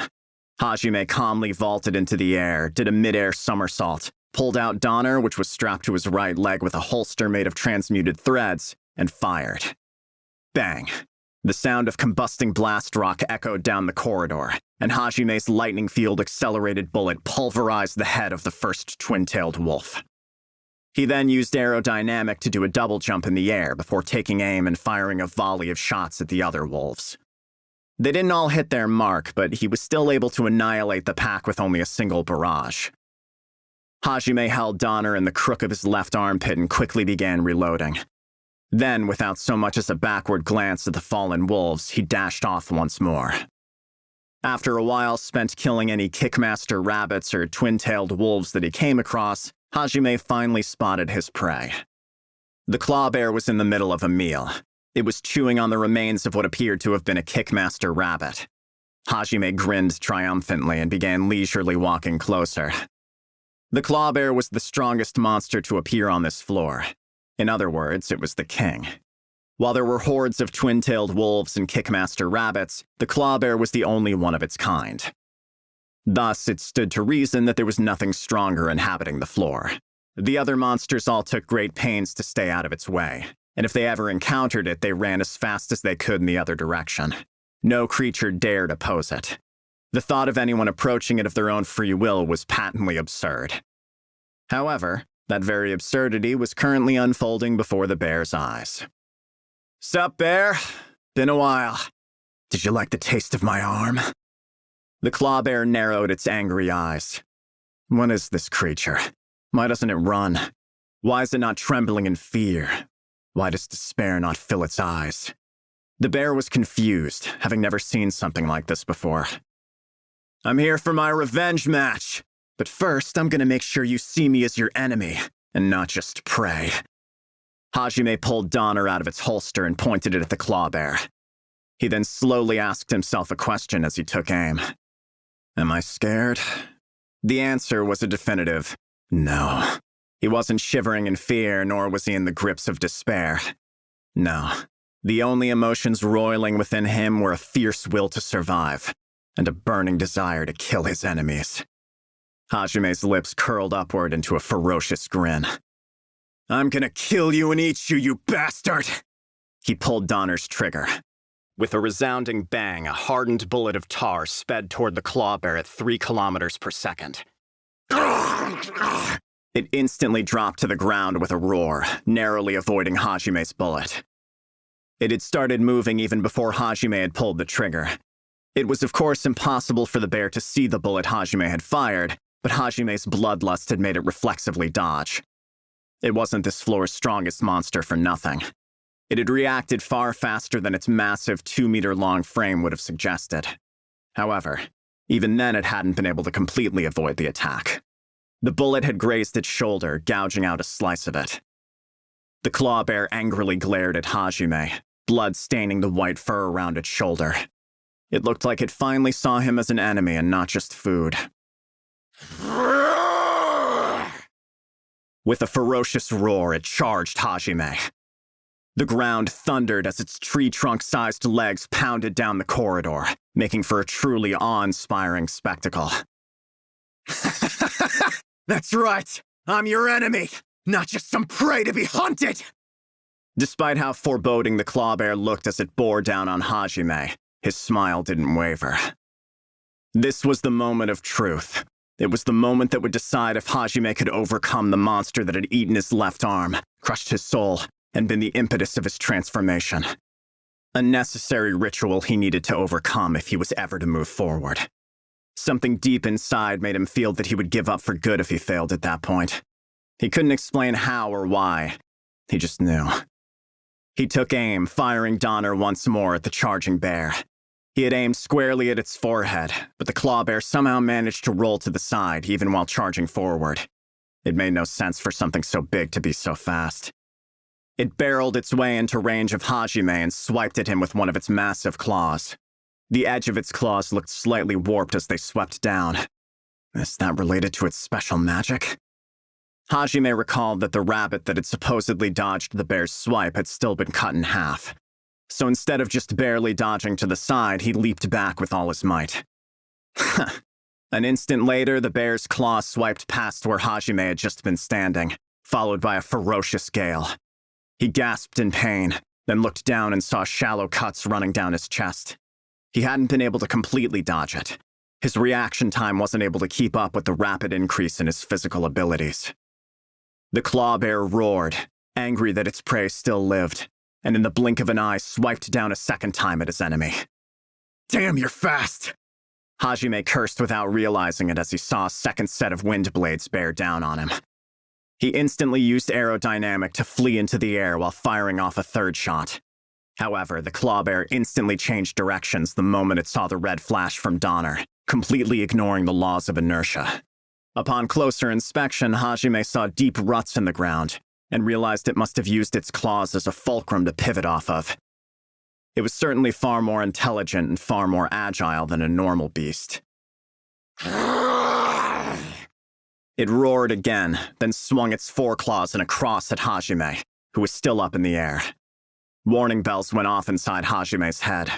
Without sparing a moment to think, Hajime activated both aerodynamic and supersonic step at the same time, then dashed away from that spot. He felt a gust of wind brush past his thigh, and a second later the wall behind him had a cross-hatched lattice of furrows gouged into it. Damn bastard. You can do that too? Hajime groaned as he fell to the ground. He hit the ground off balance and fell. He righted himself instantly, but staggered as a sharp pain ran through his thigh. It seemed that the claw bear could throw its wind claws too. Hajime's expression twisted into a pained grimace, but he took no time to dwell on it and fired Donner once more. He didn't have time to nurse his wounds, as the bear had already started closing in once more. He pulled the trigger again, firing twice in quick succession. Even with its inhuman agility, the claw bear wasn't able to dodge both bullets and took 2 hits, one to the temple and one to its flank. Though it had managed to avoid fatal injuries, it had still been blown off course of its charge. The distraction proved enough to stop the next barrage of wind claws from going off. However, though it had veered a little off course, the claw bear still charged forward like a cannonball. Though he wasn't directly in the bear's trajectory any longer, his wounded leg prevented him from dodging, so the bear still managed to hurtle into him. It felt like being hit by a truck. Hajime was blasted backward from the force of the bear's charge. The impact forced the air out of his lungs, which made Hajime snarl ferociously. Donner's chamber held 6 bullets. He had fired 5, but he still had 1 left. There was no way he would be able to reload in the middle of this fight, and his own stats weren't high enough that he could beat the claw bear without Donner's overwhelming firepower. Each shot that missed was a shot that had brought him that much closer to death. And yet, Hajime still grinned, because with this, his victory was now assured. As he slammed into the ground, he flung Donner into the air. He then pulled something out of his pocket and threw it at the injured claw bear. "I'm quite proud of how this one turned out. You best be careful if you don't want to die." Though there was no way for the bear to understand Hajime's words, it still looked down at the object that rolled to its feet when he mumbled that. What lay there was a small emerald ball, about 5 centimeters in diameter, and that ball suddenly burst into an explosion of light. It was Hajime's makeshift flash grenade. The principle behind it was simple. He had taken a piece of green glowstone and filled it to the brim with mana. After that, he had applied a thin coating over it to keep the light from leaking through. He then packed a small quantity of blast rock in the rock's center and created the blast rock fuse that led all the way to the coated surface. Finally, he had lit the fuse by using lightning field. The blast rock on the outside burned slowly until it reached the packed center where it exploded violently. With the crystal shattered, the glowstone released its light all at once in a brilliant emerald flash. He had set the fuse to explode 3 seconds after he lit it. Though it had taken a great deal of effort to make, he was proud of the end result. The bear, who had no knowledge of modern weaponry, naturally found its gaze drawn to the grenade, and when it exploded, it blinded the claw bear. It roared in pain, wildly swinging its front paws. Being blinded had sent it into a panic. And Hajime planned to take full advantage of that. He scooped Donner off the ground, took aim, and fired. The electrically accelerated bullet hit the rampaging bear squarely in its left shoulder and ripped it clean off. Its roar was loud enough to crack eardrums. The claw bear had never suffered such pain before. Gouts of blood spurted from the stump that had once been its arm. The blown-off left arm spun in the air a few times before losing its inertia and flopping back down to the ground with a wet thud. What an ironic twist of fate! Hajime had not actually aimed for the claw bear's left arm, he just wasn't that good a shot yet. He had enough practice from fighting twin-tailed wolves and the like to hit an enemy that was charging straight at him, but he certainly wasn't good enough to hit a flailing enemy with pinpoint accuracy. So the fact that Hajime had taken the bear's left arm, just as it had done to him, was a complete coincidence. Hajime kept a close eye on the bear, which was still flailing around blindly, and pushed Donner up against his body with his stump of a left arm and reloaded. He fired once more. Though the bear was still disoriented, its beast-like sixth sense let it perceive Hajime's bloodlust, and it leaped to the side. It seemed it was Hajime's bloodlust that gave the claw bear enough forewarning to dodge railgun-accelerated bullets. Once he realized this, Hajime narrowed his eyes and used supersonic step to dash past the bear, over to where its severed left arm lay. The bear turned to look at him with its ferocious, hate-filled red eyes. It seemed it had finally recovered its eyesight. As it was watching, Hajime lifted up the bear's left arm and bit down on it. His jaws had been greatly strengthened from eating monster meat for so long, so he easily tore through the tough skin and sinew.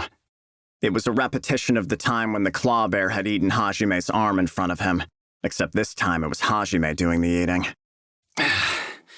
No matter how many times I eat it, monster meat still tastes like shit. For some reason, this is just a little bit better than the others.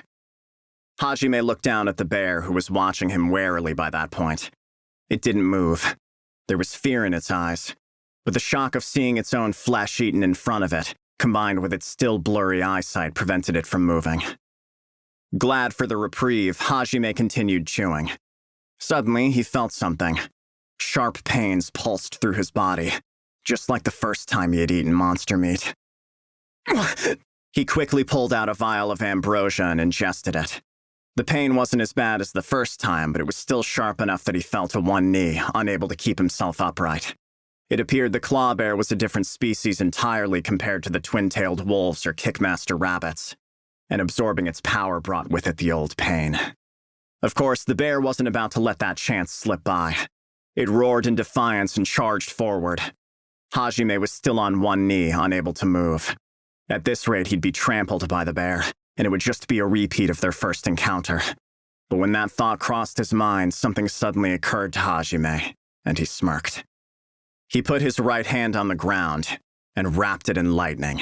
All of the lightning released by his full-power lightning field raced down the liquid coating the ground and zapped the bear standing on the other end. The liquid was, of course, the bear's blood, the sea of blood that had poured out of its stump of a left arm. When Hajime had brandished the claw bear's right arm in front of it, he'd spilled drops of blood everywhere and created a small puddle of it around where he stood. He was not so arrogant that he would eat it in the middle of a fight just to show off. He hadn't predicted the pain of eating monster meat to return, but the rest of it had all been part of his trap. Even eating the arm right in front of the bear had been to goad it into charging headlong at him. The pain had thrown a bit of a wrench in his plans, but everything had still ended up working out just fine. The moment the bear had stepped into the pool of its own blood, thousands of bolts of electricity fried its entire body. The electricity burned the claw bear's flesh, scorching some nerves as it did. However, though he had unleashed it at full power, its might was still a far cry from the actual thing. Unlike the twin-tailed wolves, he was unable to shoot lightning bolts, and his lightning field could only output half the power of the original. But even that much was still enough to paralyze the bear for a few seconds. The claw bear let out a low growl, then collapsed to its knees, shivering in a puddle of its own electrically charged blood. Even down on all fours, or rather all threes, it still glared murderously at Hajime. He glared right back at it and painfully got to his feet. He slowly pulled Donner out of its holster and walked over to the claw bear. He pushed the muzzle against its forehead. "You're my prey now," he said with finality, pulling the trigger one last time. The tar bullet fulfilled its duty, utterly pulverizing the claw bear's head. One final gunshot echoed throughout the empty corridor. Up until the moment of its death, the claw bear never took its gaze off of Hajime. Similarly, Hajime never took his gaze off the claw bear. The exhilarating rush of joy he had expected never came. But there was no sense of emptiness either. He had simply done what was necessary. Necessary in order to live. In order to earn the right to survive. Hajime closed his eyes and rethought his mindset. After a moment of quiet deliberation, he resolved to continue living like this. He did not enjoy fighting. He just wanted to avoid pain. He just wanted to be able to eat his fill. He just wanted to live. Overthrowing his unreasonable fate, killing everything that opposed him. They were all simply steps he took in order to survive. He swore to himself that he would survive and make it back home. That's right. I just want to go home. I don't care about anything else. I'll make it home no matter what I have to do. I'll grant this one wish of mine by my own hands. And no matter who they may be, anyone that tries to stand in my way. Hajime opened his eyes and smiled viciously. Will die by these hands. Hajime Nagumo, age 17, male, level 17. Job, synergist. Strength, 300. Vitality, 400. Defense, 300.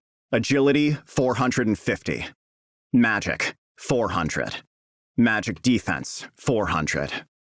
Skills, transmute, plus ore appraisal, plus precision transmutation, plus ore perception, plus ore desynthesis, plus ore synthesis. Mana manipulation, iron stomach, lightning field, air dance, plus aerodynamic, plus supersonic step, gale claw, language comprehension. Let's turn back the clock a few weeks.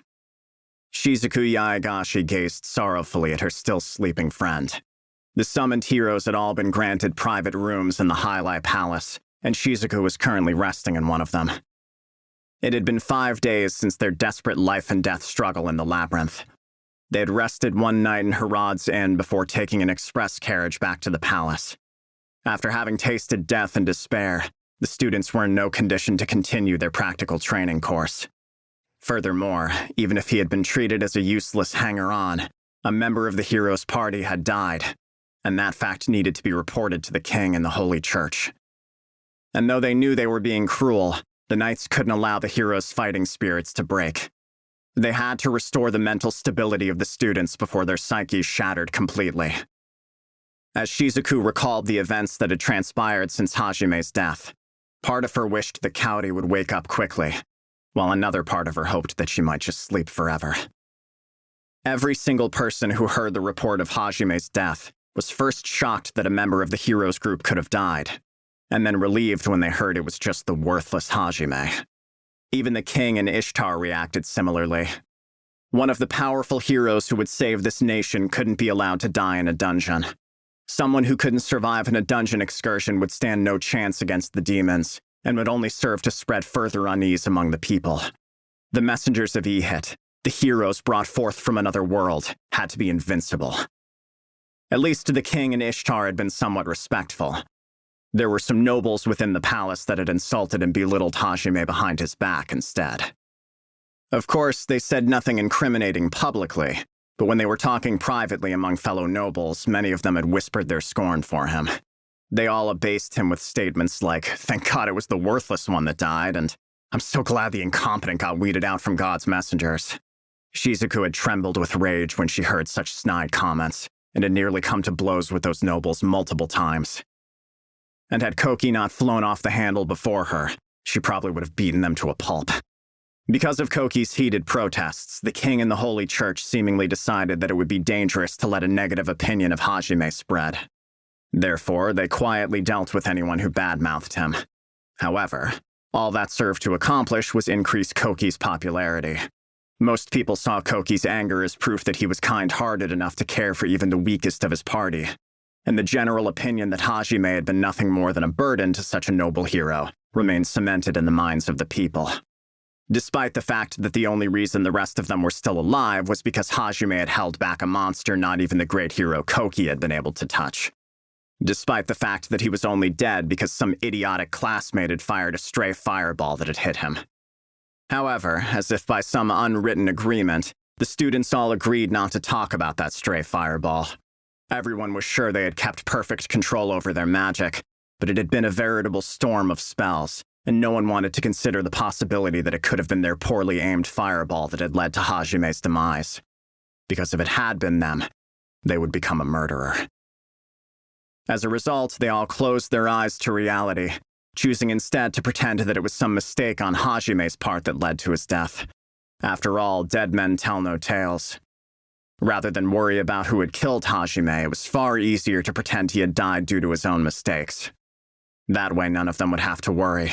Without any collusion on their part, the students all came to that conclusion, and thus the topic was not discussed. In order to uncover the truth behind Hajime's death, Captain Meld decided it would be necessary to interrogate the students. He did not think the truth was something as innocent as a stray fireball, and even if it were, that was all the more reason to uncover the truth, so he could give the student who had accidentally killed Hajime the counseling they needed. The longer the matter remained unsettled, the more problems it would cause down the line. And most importantly, Captain Meld simply wanted to know. Even though he had promised to save Hajime after they fled to safety, his words had turned out to be as hollow as he now felt. However, Captain Meld was not allowed to go through with his plan, because Ishtar had forbidden him from questioning the students. He had protested the ban hotly, but even the king forbade him from meeting with him, so he had no choice but to comply. "If you knew, you'd be furious, wouldn't you?" Shizuku whispered quietly, then took Kaori's hand. She had not woken since that day in the labyrinth. According to the doctor, there was nothing wrong with her physically. She had apparently just fallen into a self-imposed slumber to protect herself from the mental shock. The doctor had said she would awaken on her own eventually. Shizuku tightly gripped Cowdy's hand and prayed to no one in particular. Please, please don't let any further harm come to my kind and gentle friend. At those words, Cowdy's hand twitched slightly. Huh? Cowdy? Can you hear me? Cowdy! Shizuku yelled out her name over and over. Eventually, Cowdy's eyelids began to flutter. Shizuku kept calling out her best friend's name. As if responding to her words, Cowdy's fingers curled around Shizuku's hand, and slowly she opened her eyes. Cowdy! Shizuku leaned over the bed and looked down at Cowdy, tears in her eyes. Cowdy looked around dazedly before her mind finally started working again, and her eyes fell on Shizuku. Shizuku-chan? Yes, it's me, Shizuku. How do you feel, Cowdy? Does it hurt anywhere? No, I'm fine. My body does feel a bit heavy, but that's probably because I slept for so long. That's right. You slept for 5 whole days, so it's normal to feel a little numb. Shizuku hurried to help Cowdy, who was trying to rise, and smiled sadly as she told her how long she'd slept for. Cowdy started acting odd when she heard that. 5 days? How did I sleep for that long? I thought I was in the labyrinth, and then I... As she saw Cowdy's eyes grow more and more distant, Shizuku panicked and quickly tried to change the subject. However, Cowdy's memories returned before Shizuku could get even a word out. And then... what happened to Nagumo-kun? Well... Shizuku grimaced, unsure of how to explain. From Shizuku's pained expression, Cowdy was able to surmise that the nightmare she saw in her memories was indeed true. However, Cowdy was still unable to accept that harsh reality. It can't be true. Please tell me it's a lie. Shizuku-chan, you guys saved Nagumo-kun after I fainted, right? Right? Tell me you did. I'm in the castle now, right? We all made it back safely to the castle, right? Nagumo-kun's just... out training, right? He's down at the parade grounds, right? Right? That has to be it. I'm gonna go check right now. I have to thank him. So can you please let me go, Shizuku-chan? Incoherent ramblings spilled from Cowdy's mouth as she tried to get up and go look for Hajime, but Shizuku firmly grabbed onto Cowdy's arm and refused to let go. Despite Shizuku's anguished expression, she kept a strong grip on Cowdy's arm. Cowdy, you don't understand, do you? He's not here anymore. Stop it. It's just like you remembered, Cowdy. Stop it. He's... Nagumo-kun's... Stop! I said stop! Cowdy, he's dead! No, he's not dead, I know it! Stop saying such cruel things! I won't forgive anyone for saying that, not even you, Shizuku-chan! Cowdy kept shaking her head, struggling to break free from Shizuku's grasp all the while. But Shizuku refused to loosen her grip even a smidge. Instead, she hugged Cowdy, trying to warm her frozen heart. Let me go! Let me go right now! I have to go look for Nagumo-kun! Please! I'm begging you! I know he's still alive somewhere! So please! She yelled at Shizuku to let her go, but was still sobbing into her chest as she did. Cowdy clung to Shizuku like a drowning man to a rock, wailing so loudly her voice went hoarse. All Shizuku could do for her best friend was hug her as tightly as possible, praying that she might somehow ease the pain in Cowdy's heart. The two of them stayed like that for hours, until the clear blue sky had been stained blood red by the setting sun. Cowdy sniffled slightly in Shizuku's arms and stirred slightly. Shizuku worriedly looked down at Cowdy. Cowdy. Shizuku-chan. Nagumo-kun, he fell, didn't he? He's not here anymore, is he? Cowdy whispered in a trembling voice. Shizuku didn't want to give her any false hope. If she told Cowdy he was still alive, that might alleviate her pain in the short run, but it would scar Cowdy forever when she finally discovered the truth. And Shizuku couldn't bear to see her best friend hurt any more than she already was. That's right. Back then, it looked like Nagumo-kun got hit by one of our fireballs. Who cast it? I don't know. Everyone's trying to forget it ever happened. It's too scary to think about for them, because if they were the one who did it... I see. Do you hate them for it? I'm not sure. If I found out for sure who it was, I'd definitely hate them. But if no one knows, then maybe it's better that way. Because if I did find out, I wouldn't be able to hold back. I see. Kaori spoke haltingly, her face still buried in Shizuku's arms. Suddenly, she wiped the tears from her puffy red eyes and looked up at Shizuku with renewed determination. Shizuku-chan, I don't believe it. Nagumo-kun has to be alive somewhere. I won't believe that he's dead. Kaori, you... Shizuku looked down sadly at Kaori. However, Kaori cupped Shizuku's cheeks with her hands, then continued speaking. I know that it's foolish to think he survived that fall. But there's no proof that he died. So what if the chance of him surviving is less than 1% of 1%? It's still not 0. So I choose to believe. Kaori, I'm going to get stronger. Strong enough to protect him even from what's down there. And then I'll go look for him. I won't rest until I've confirmed with my own 2 eyes. What's happened to Nagumo-kun? Shizuku-chan? What is it? Will you help me? Shizuku met Kaori's unwavering gaze. There was no sign of madness or desperation in her eyes. Just an unbreakable will, one that would not rest until she had confirmed the truth for herself. Nothing can change her mind when Kaori got like this. She was far too stubborn for even her own family to deal with, let alone Shizuku. In all honesty, it was probably safe to say the possibility Kaori was referring to might as well be 0. It would be natural to assume anyone who thought differently was simply trying to escape from reality. Even her childhood friends, Koki and Ryutaro, would probably try and tell Kaori she wasn't acting sane. But that was precisely why only a single answer came to Shizuku's mind. Of course I will. Until you found an answer you can accept, at least. Shizuku-chan! Kaori hugged Shizuku and thanked her over and over. I don't need any thanks. We're best friends, remember? Shizuku replied, ever the manly samurai. The title that magazines had given her was rather apt. Just then, the door to the room suddenly burst open. Shizuku! Has Kaori woken up? Yeah, how's Kaori doing? Koki and Ryutaro came hurtling into the room. They'd come to check up on Kaori. It seemed apparent that they had rushed straight over after training, as dirt still caked their uniforms. Ever since the labyrinth excursion, the two had trained harder than ever before. They'd both been hit pretty hard by Hajime's death as well. After all, they were the ones who refused to retreat, which had caused the nearly fatal crisis that Hajime had to save them from. They were both training hard so that they would never do something so unsightly ever again.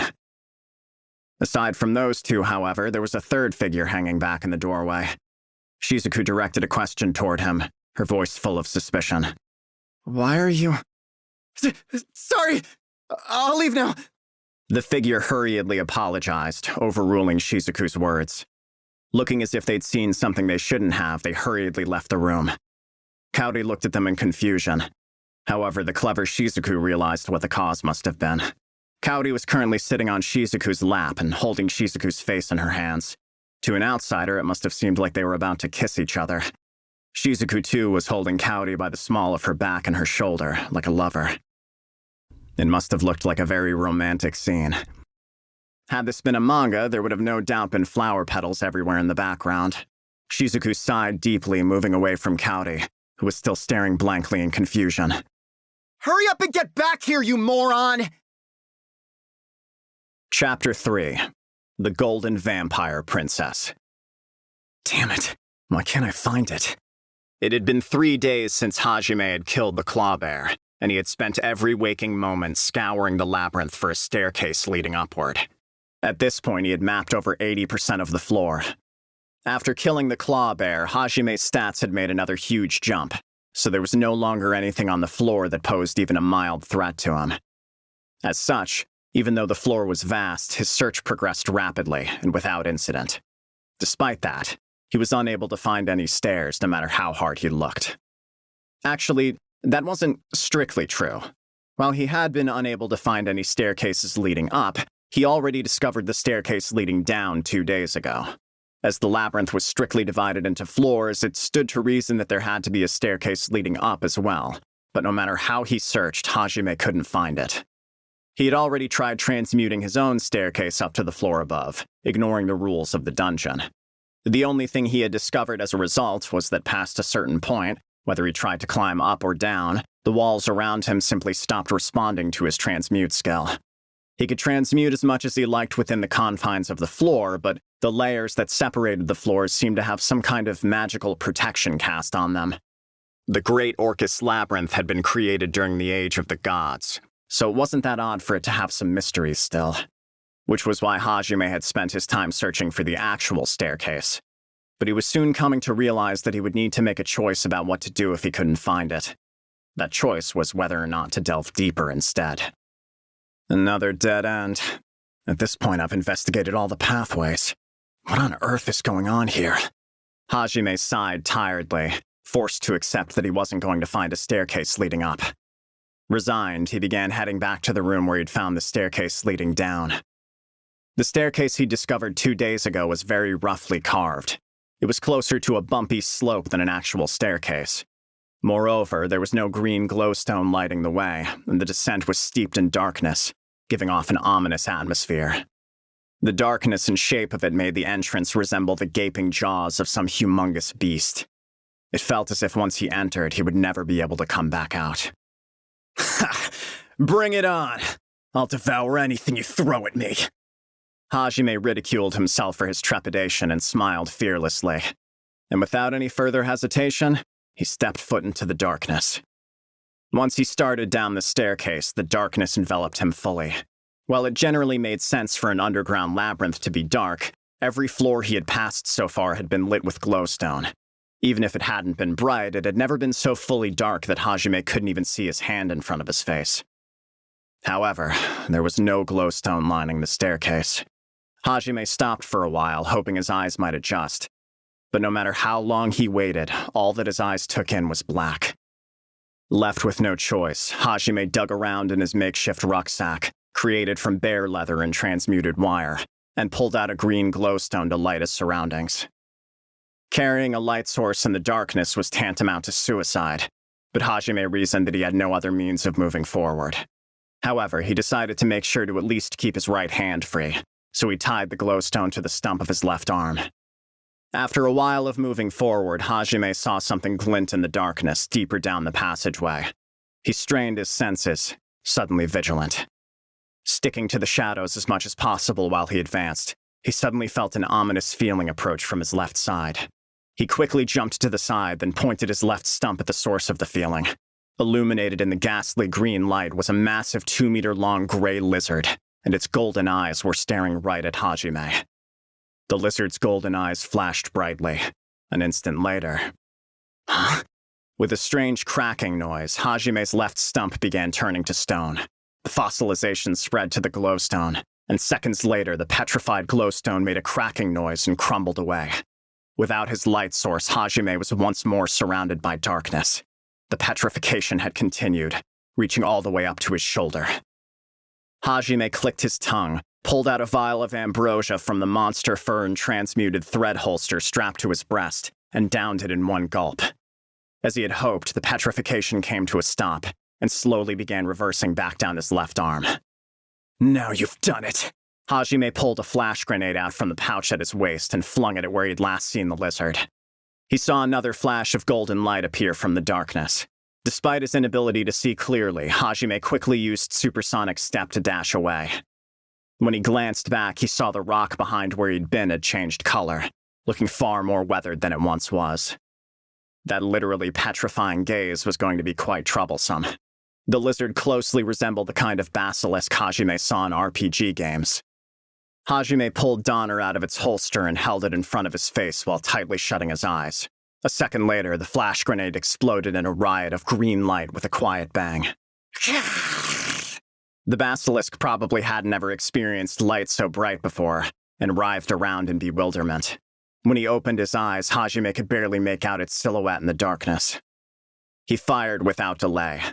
His bullet found its mark, tearing through the skull of the basilisk, pulverizing the contents contained within. The bullet passed cleanly through the back of the basilisk's head and drilled deep into the rock wall behind it with a loud hiss.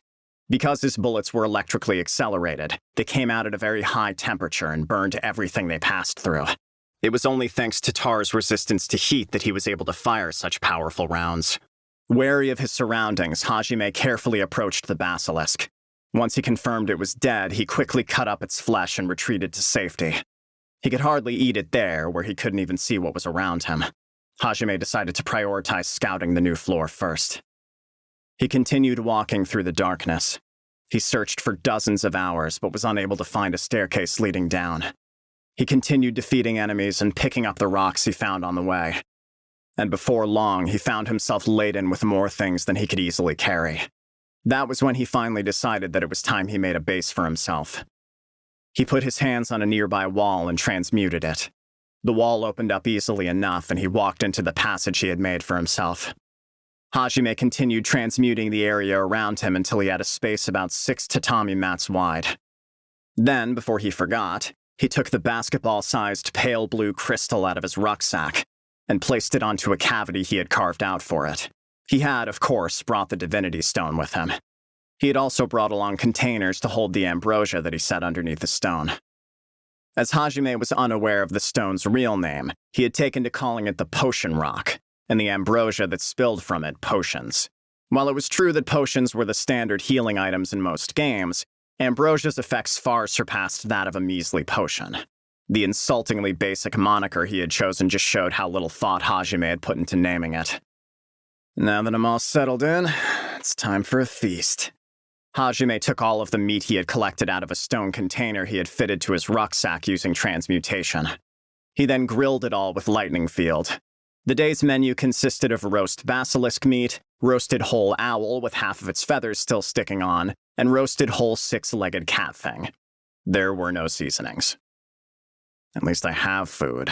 As he worked through his meal, he began feeling that familiar pain in his body. The pain meant his body was being forcibly strengthened once more, which meant that the monsters here were at least as powerful as the clawbear had been, if not more. That made sense, as the combination of their special magic and the darkness had made each one of them quite difficult foes to face. However, Donner was able to pulverize anything it hit, so Hajime hadn't really noticed that they were that much stronger than their counterparts on the floor above. He drank some more ambrosia and ignored the pain as he continued eating. He had suffered so much since losing his arm that such a measly level of pain didn't even faze him. Thanks for the meal. Now then, let's see how my stats changed. Hajime took out his status plate as he said that. His current stats were as follows. Hajime Nagumo, age 17, male, level 23. Job, synergist. Strength, 450. Vitality, 550. Defense, 350. Agility, 550. Magic, 500. Magic defense, 500. Skills, transmute, plus ore appraisal, plus precision transmutation, plus ore perception, plus ore desynthesis, plus ore synthesis. Mana manipulation, iron stomach, lightning field, air dance, plus aerodynamic, plus supersonic step, gale claw, night vision, sense presence, petrification resistance, language comprehension. As he had expected, his stats had risen dramatically, and he had learned 3 new skills. As he looked around, he realized he could indeed see a little better in the darkness. It must have been the effect of night vision. It might not have been a very useful skill for the rest of the monsters in this hell, but for the floor he was on, at least it was a godsend. His other new skills did as their names suggested. Though Hajime was somewhat disappointed that he had gotten petrification resistance and not the basilisk's actual petrification skill. He wondered why that was. Man, would have been so cool to get basilisk's eye or something, Hajime lamented dejectedly. Once he finished his meal, Hajime began transmuting new supplies for himself. Crafting even a single bullet took a great deal of concentration. His bullets needed to be extremely precise. In order to make use of Donner's rifling, he had to get the size and shape exactly right. and he couldn't make a single mistake in compressing the blast rock packed within them. Each bullet took about 30 minutes to make, but Hajime was still proud of his skill with the craft. Humans really are creatures that display a terrifying amount of strength when they're desperate, Hajime thought, impressed with himself.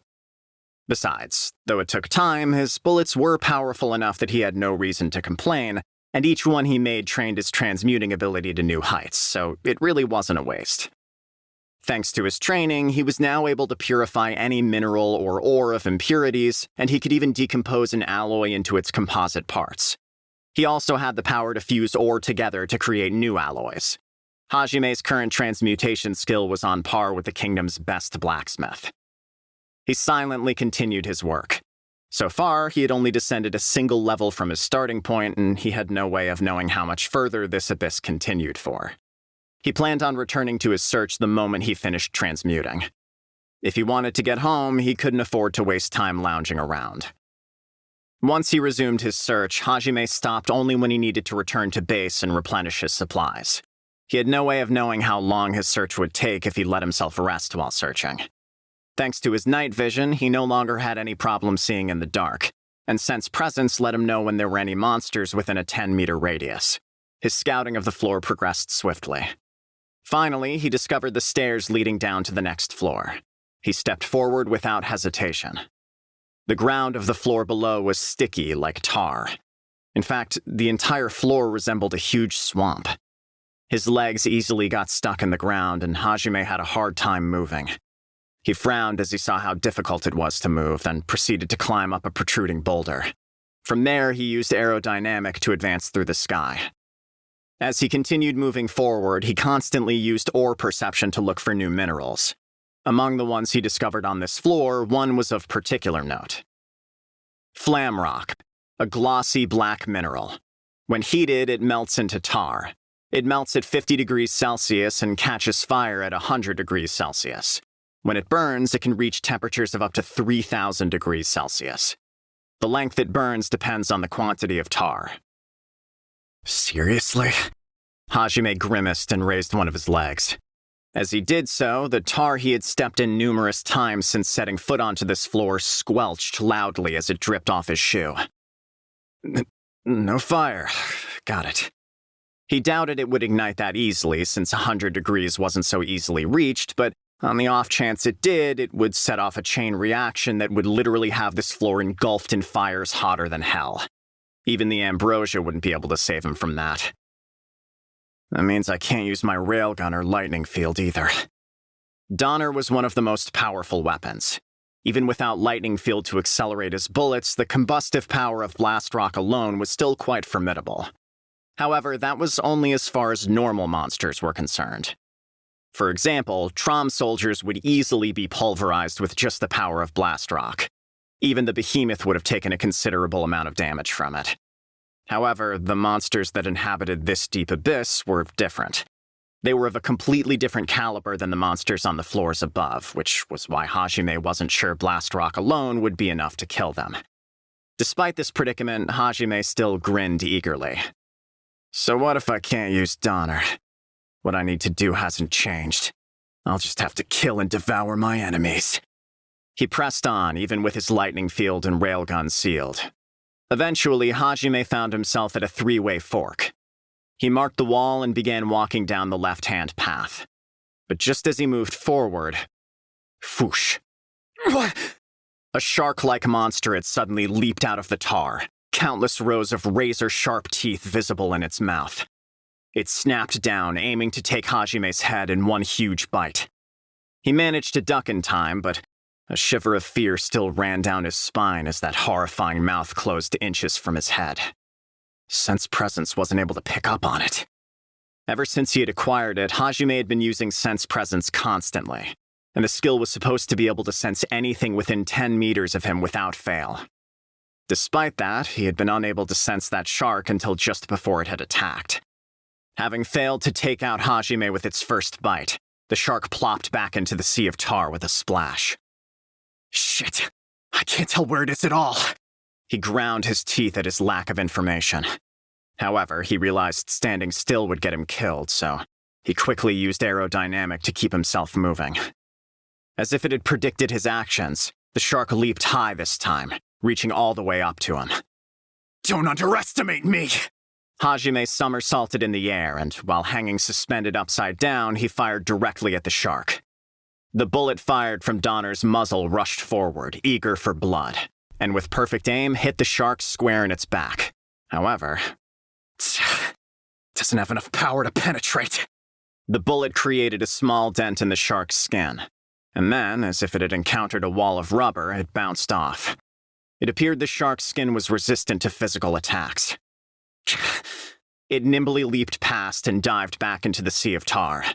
Then, with that same agility, the shark aimed for Hajime's landing point, jumping at him once more after he finished his somersault. He managed to twist his body at the last minute, avoiding being torn in half, but the shark still managed to gouge a tiny chunk of flesh from his side. The impact caused Hajime to fall into the sea of tar. His entire body was covered in black goo, but he quickly leaped back to his feet and jumped into the air. A second later, the shark's jaws opened up where Hajime had just been lying, then closed down with a snap. Cold sweat ran down Hajime's back as he kept himself in the air with consecutive uses of aerodynamic. But his fearless smile never left his face, despite how easily he was getting cornered. Bring it!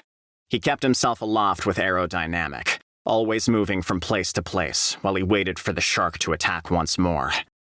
His powers of concentration, which he had honed through weeks of relentless transmutation, served him well here.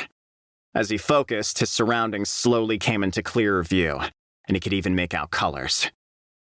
So what if I can't find it with sense presence? To begin with, I handled myself just fine even when I didn't have it. Even if I can't see where it is, it has to show itself when it attacks. Focused, Hajime moved to leap into the air once more. But as he did so, his footing grew unstable, and he lost his balance as he jumped. The shark wasn't one to let that opportunity go past. It leaped out from behind Hajime, right where his blind spot was. Well, I'm glad you're so simple-minded! His supposedly failing balance suddenly recovered, and he jumped to the side, avoiding the shark's attack. At the same time, he swung his right hand, with Donner still held tightly in it, at the shark. A huge gash appeared in the shark's side, and blood sprayed everywhere as it fell back into the tar. It floundered around in the tar, flailing in pain. Hajime had purposefully pretended to lose his balance, in order to lure the shark into attacking from his blind spot. Then he had wrapped the clawbear's special magic, Gale Claw, around Donner as he had swung it. Hajime swooped onto the flailing shark and swung Donner down at its head. The Gale Claw split its head cleanly in two. Though he had only one claw instead of three, its sharpness was unmatched. It was the perfect skill for close combat. Now then, time to find out why I wasn't able to sense your presence. Hajime licked his lips in a predatory fashion as he said that. He stored the shark meat in his bag, then continued searching. He found the exit to the next floor before long and descended to the level below. Hajime Nagumo, age 17, male, level 24, job synergist, strength 450, vitality 550, defense 400, agility 550, magic 500, magic defense 500. Skills: transmute, plus ore appraisal, plus precision transmutation, plus ore perception, plus ore desynthesis, plus ore synthesis. Mana manipulation, iron stomach, lightning field, air dance, plus aerodynamic, plus supersonic step. Gale claw, night vision, sense presence, hide presence, petrification resistance, language comprehension. Hajime continued conquering the labyrinth. He descended down floor after floor until he had gone another 50 floors past the one that had the tar shark. He had lost all sense of time down in the dungeon and had no way of guessing how many days had passed. Though it still took time, it was clear he was progressing through the labyrinth at a ridiculously fast pace. While progressing, he had countless brushes with death and had to fight all sorts of unbelievably powerful monsters. Among them were a huge rainbow-colored frog that could spit poison, and a giant moth that, oddly enough, looked a lot like Butterfree. The frog he had encountered on a floor that had a faint poisonous mist spread throughout it, and the moth had the ability to spread its scales through the air, scales that paralyzed anything they touched. Had it not been for the ambrosia he was constantly drinking, Hajime would have died countless times searching through the labyrinth. The poison spit by the frog had assaulted his nervous system and hurt almost as bad as the first time he had eaten monster meat. It was only the tiny ambrosia vial he kept attached to his back teeth that had saved him. The vial he had attached there was crafted from a weak rock that could easily break with a single bite. He was eternally thankful that he had prepared that as a last resort for emergency situations. He had, of course, eaten both the moth and the frog. There had been some reservations to eating the moth, but he reminded himself it was to make him stronger, which helped him power through that meal. Hajime had remembered feeling somewhat vexed when he discovered that the frog had actually tasted better than all the other monsters so far. And although he was deep underground, he had even gone through a floor that resembled the Amazon jungle. It had been incredibly humid and the air hung thick around him. That had been by far the worst floor he had traversed. The monsters he had faced on that floor had been giant centipedes and living trees. Hardened as he was to most things, even Hajime had been completely creeped out when a giant centipede had come crashing down from a high-up tree branch. It was the most disgusting sight he'd ever laid his eyes on, and the centipede had split itself into various segments to attack him, too. What he had thought was just one enemy suddenly split into 30 like an army of cockroaches coming out of a particularly disgusting kitchen. Hajime had fired Donner as fast as he could to destroy them, but sadly there had been too many. As reloading would have taken far too long, he resigned himself to butchering them with his Gale Claw. But even that wasn't enough to take them all out, so he had to resort to kicking, which was not his forte at all. When that battle had finally finished, Hajime had sworn to himself that he would work on improving his reload times and kicking skills. He was tired of being bathed in the centipede's purple, disgusting blood. The tree monsters of that floor were basically the treants he had seen in RPGs. They used their roots to attack from underground while also flinging their branches around like whips. Though the real strength of those fake treants didn't lie in such simple skills. When they were in trouble, they would start shaking their heads wildly, flinging crimson fruit at their enemies. The fruit they threw didn't hurt, and just to test it, Hajime had tried eating one. When he had stood rooted to the spot for almost an hour. The fruit had contained no poison. In fact, it had tasted delicious. It was sweet and refreshing like watermelon. Despite expectations, it was nothing like an apple. The fact that the floor was the most unpleasant one he had encountered yet completely flew out of Hajime's head. Even his resolve to conquer the labyrinth temporarily left his mind. It was the first time he had eaten anything aside from monster meat in months. His eyes became that of a hunter, and he spent a great deal of time hunting down the fake treants.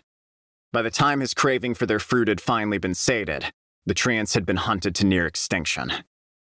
And so, he continued progressing through the floors until he had passed 50 of them before he knew it. And still, the labyrinth continued endlessly downward. For the record, Hajime's current stats looked like this.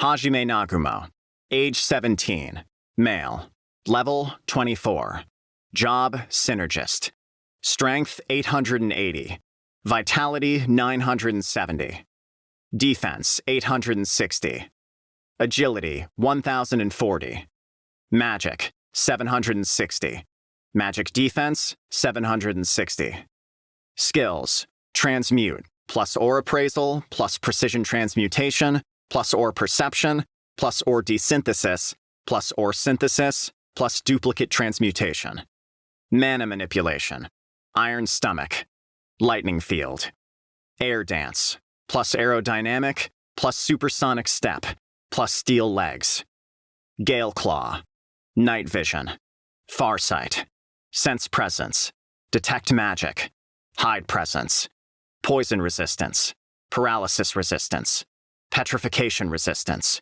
language comprehension. He spent some time in the base he had created for this floor, the 50th since the Tar Shark, training his shooting, kicking, and transmutation skills. He had already discovered the stairs leading to the next floor, but there was a location on this floor that seemed distinctly different to him. An ominous atmosphere seemed to pervade the space around it. At the very end of one of the side passages was a room which contained a set of majestic double doors, each 3 meters tall. On each side of the door was a statue of a cyclops sunk deep into the recesses of the wall. When he had tried to step into the room, Hajime felt chills run down his spine and had beat a hasty retreat, deciding that room was dangerous. Of course, the retreat was only temporary. He was going back to prepare and had no intention of skipping past that room. After all, it was the first thing he had run into these past 50 floors that was different. There was no way he wasn't going to check it out. He was filled with both expectation and trepidation as he thought about the door. However, once he opened it, he knew some kind of disaster awaited. Still, it was also an opportunity to call forth the winds of change in this never-ending hell. That's just like Pandora's box. Now then, I wonder what kind of hope awaits me when I open it. He mentally ran through his abilities, his weapons, and his skills. He checked over each one of them, making sure he was in peak condition. When all his preparations were complete, Hajime slowly pulled Donner out of its holster, then slowly pressed it against his forehead as he closed his eyes. He had already steeled his resolve long ago, but there was no harm in spending a few minutes to steel it some more. Hajime searched deep within himself, giving voice to his dearest desire once more. I want to survive and make it back home to Japan. Anything getting in my way of that goal is my enemy. And my enemies are to be killed. He opened his eyes and, with his ever-present fearless smile, set off toward the unknown. Hajime's footsteps grew steadily more wary as he attempted to enter the room with the double doors. He made it all the way to the door without encountering anyone. Upon taking a closer look at it, Hajime realized the craftsmanship of the doors was even more impressive than he had initially thought, and there was a magic circle carved into a tiny hollow on each of the two. That's odd. I studied quite a bit back at the castle, but I still don't recognize this inscription. Back when he had still been ridiculed as worthless, Hajime had spent all his time studying to compensate for his lack of combat ability. Of course, he hadn't had enough time to learn everything there was to know about this world, but it was still unsettling that he couldn't recognize a single symbol on the circles. Does that just mean the spell's really old? Hajime pondered over the magic circles as he investigated the doors, but he was unable to discover anything of note. The conspicuous placement of the circles just screamed trap to Hajime, but he didn't have enough knowledge to derive any hints from his investigation. Guess my only option is to transmute it like always. He'd already tried pushing and pulling on the doors, but they hadn't budged. And so he had turned to his trusty transmutation skill. He placed his right hand on the door's surface and began transmuting. But the moment he started pouring mana into his hand, zap. A bolt of red lightning ran down the door, blasting Hajime's hand away. Tendrils of smoke rose up from his hand. Cursing, he drank some ambrosia to heal himself. A second later, he heard a deep roar.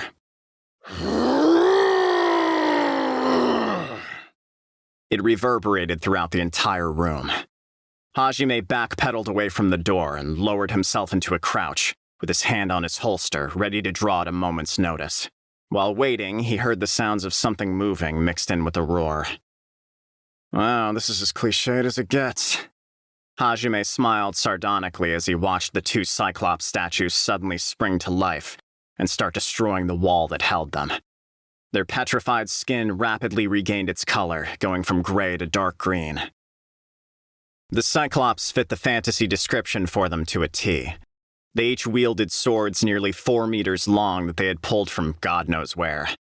Currently, they were struggling to free their still entombed lower halves, determined to eliminate the unwelcome intruder. Hajime fired Donner directly at the right Cyclops' glaring eye. With a ferocious bang, the electrically accelerated tar bullet pierced through its eye, made mincemeat out of its brains, and pulverized the wall behind it as it exited the back of its head. The Cyclops on the left stared blankly at its now deceased companion. On the other hand, the dead one twitched for a few seconds before collapsing forward, which made the entire room shake as its huge frame crashed into the ground, raising a massive cloud of dust. Sorry, but I'm not a nice enough guy to wait for you to break free. The dead Cyclops hadn't seen that coming, in more ways than one. For Hajime, who had survived through countless life-and-death struggles, it was merely a natural course of action to take. Yet, he still felt a twinge of pity for the Cyclops. It probably wasn't anything more than a humble guardian that had been sealed and tasked with protecting the doors. They must have spent an eternity waiting for someone, anyone, to pass by. Then finally, someone capable enough of surviving so long in the pits of hell and looking to delve even deeper had appeared before it. It's quite possible he had been overjoyed to finally have a purpose, but then, before he could even begin to fight, his opponent crushed his prized eye and killed him instantly. If that's not pitiful, then I don't know what is. The remaining Cyclops had a blood-curdling expression on its face as it turned to look at Hajime. Though it didn't speak, its face was clearly screaming, "How dare you, you bastard!" Hajime stared at the remaining Cyclops, completely unmoving as he met its gaze. It was acting cautious due to his unfamiliar weapon and crouched low to the ground, ready to dodge in any direction as it glared at him. 10 seconds passed, then 20. Eventually, it grew tired of the staring contest, and with a deafening roar, the remaining Cyclops charged Hajime. But before it made even 5 paces, it face-planted into the ground. The moment it had rushed forward, all strength had drained from its limbs, and it careened to the ground. Confused, the Cyclops tried to struggle back to its feet, but it was able to do little more than flail helplessly on the ground. It roared, unable to comprehend what had just happened, while Hajime slowly walked over to it. His echoing footsteps were like a countdown to the Cyclops' demise. He stopped inches from its face and put his gun to its head. Then, without any hesitation, he pulled the trigger. Bang. The sound of a gunshot echoed throughout the room for a second time. However, something unexpected happened just then. The Cyclops' body glowed briefly, after which its skin repelled the bullet that would have killed it. Hajime guessed that it was because of its special magic. From what he could tell, it temporarily gave the Cyclops a massive defense boost. Though it was still face down on the ground, the Cyclops smirked contemptuously at him. Unfazed, he retracted his gun and aimed a kick at the Cyclops' head. Thanks to his steel leg skill, Hajime's kicks were as powerful as the Kickmaster Rabbit's had been. His foot traced a neat arc through the air before slamming into the Cyclops and turning it over on its stomach. Then he pressed Donner to its eye. Though he couldn't be sure, it looked as if the Cyclops was panicking. Still, he paid it no mind and mercilessly pulled the trigger. As he expected, the body hardening didn't extend to its eye, and the second Cyclops had its brains blown out just like the first. It took around 20 seconds this time. That's slower than usual. Is it because it has a larger body? Hajime mumbled to himself, analyzing the results of his experiment. Why had that Cyclops suddenly collapsed earlier? That had been thanks to the power of his stun grenade. He had made it using the scales he'd harvested from the Butterfree lookalikes. By utilizing a small, controlled blast, he could spread the scales throughout a room, paralyzing everything in it. The instant the Cyclops on the left had been distracted by the death of its companion, Hajime had thrown it into the air. Oh, whatever. Guess I'll harvest the meat later. As he glanced back to the door, an idea sprouted in his mind. He used Gale Claw to cut open the Cyclops and extracted their mana crystals. Ignoring the fact that they were dripping with blood, he carried the 2 fist-sized mana crystals over to the double doors and placed them in the 2 indents. They fit perfectly. After a brief delay, they began pouring gouts of dark red mana into the magic circles. The sound of something snapping echoed in the distance, and the light began to fade. Mana started diffusing through the room at the same time, making the surrounding walls glow with a bright light. The room was suddenly filled with more light than Hajime had seen in ages. He blinked at the sudden brightness, then pushed open the door, clearly on the lookout for any traps. The room on the other side of the door was pitch black, with not a single light source to be found. However, a combination of his night vision and the light spilling in from the room outside was enough for him to dimly make out his surroundings. The interior of the room was composed of the same marble-like substance that Hajime had first seen in the church cathedral. 2 rows of thick pillars spaced out at regular intervals extended all the way to the end of the room. In the very center of the room stood a huge cubical slab of rock. Its surface was glossy, and it shone from the reflected light coming in from the room behind. Hajime took a closer look at the cube, noticing there was something that glowed faintly jutting out from the center of its front face. It looked almost as if it were sprouting out of the rock. Intent on getting a little closer, he threw the doors open wide and looked for something to hold them in place. He didn't want to make the classic horror movie mistake and enter only to find the doors shut behind him. However, before he could fix them in place, whatever was in the center of the cube stirred. Who goes there? He heard a faint, hoarse female voice. Startled, Hajime looked over to the center of the room again. The something he had seen earlier was squirming slightly. The light pouring in from the other room revealed that something's true form. A person? The something sprouting from the rock was indeed a person. The girl was buried in the rock from the neck down, and her golden blonde hair dangled limply in front of her face, much like the ghost from a certain famous horror movie. Eyes as red as the blood moon peeked out from between the gaps in her hair. She looked to be rather young. Still, despite her haggard appearance and her hair covering the better part of her face, it was still clear she was quite beautiful. Hajime stiffened in surprise. He hadn't expected to see another person so deep in the labyrinth. It seemed the girl was just as surprised to see him, too, as she was staring at him in dumbfounded shock. After a moment of silence, he took some deep breaths to steady himself and then resolutely said, "Sorry, I'll just leave now." He went to go and close the doors again, but before he could, the blonde-haired, red-eyed girl hurriedly called out to him once more. Her voice was hoarse and weak, most likely from years of disuse, but the desperation in it was clear. Wait! Please! Help me! "Don't wanna," Hajime replied curtly, then returned his attention to the doors. A truly heartless reply. Why? Please, I'll do anything so... She really was desperate. Though she could barely move her neck, she still raised her face up to look at Hajime. But even then, Hajime only gave an irritated reply. "You know, I really doubt it'd be a good idea to free someone that's clearly been sealed all the way down here in the deepest pits of hell. That just spells trouble. As far as I can tell, there's nothing but the seal in here. It doesn't look like that'll help my escape at all, so..." It was a fair judgment. However, there were few people so devoid of sympathy that they could so easily ignore a girl's pleas for help. It was clear that the old, kind Hajime had long since perished. Though he had refused her so bluntly, the girl continued hopelessly calling out for help. No! I'm not anyone bad. Please wait, He continued pulling the double doors closed, but just before he shut them completely, he ground his teeth. Had he been a bit faster, he wouldn't have had to hear those last words of hers. I was betrayed! He heard through the tiny crack of the still-open door. The creaking doors ground to a halt.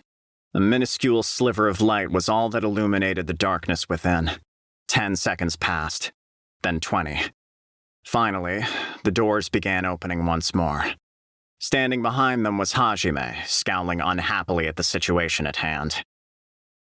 No matter what she had said, he hadn't planned on helping her.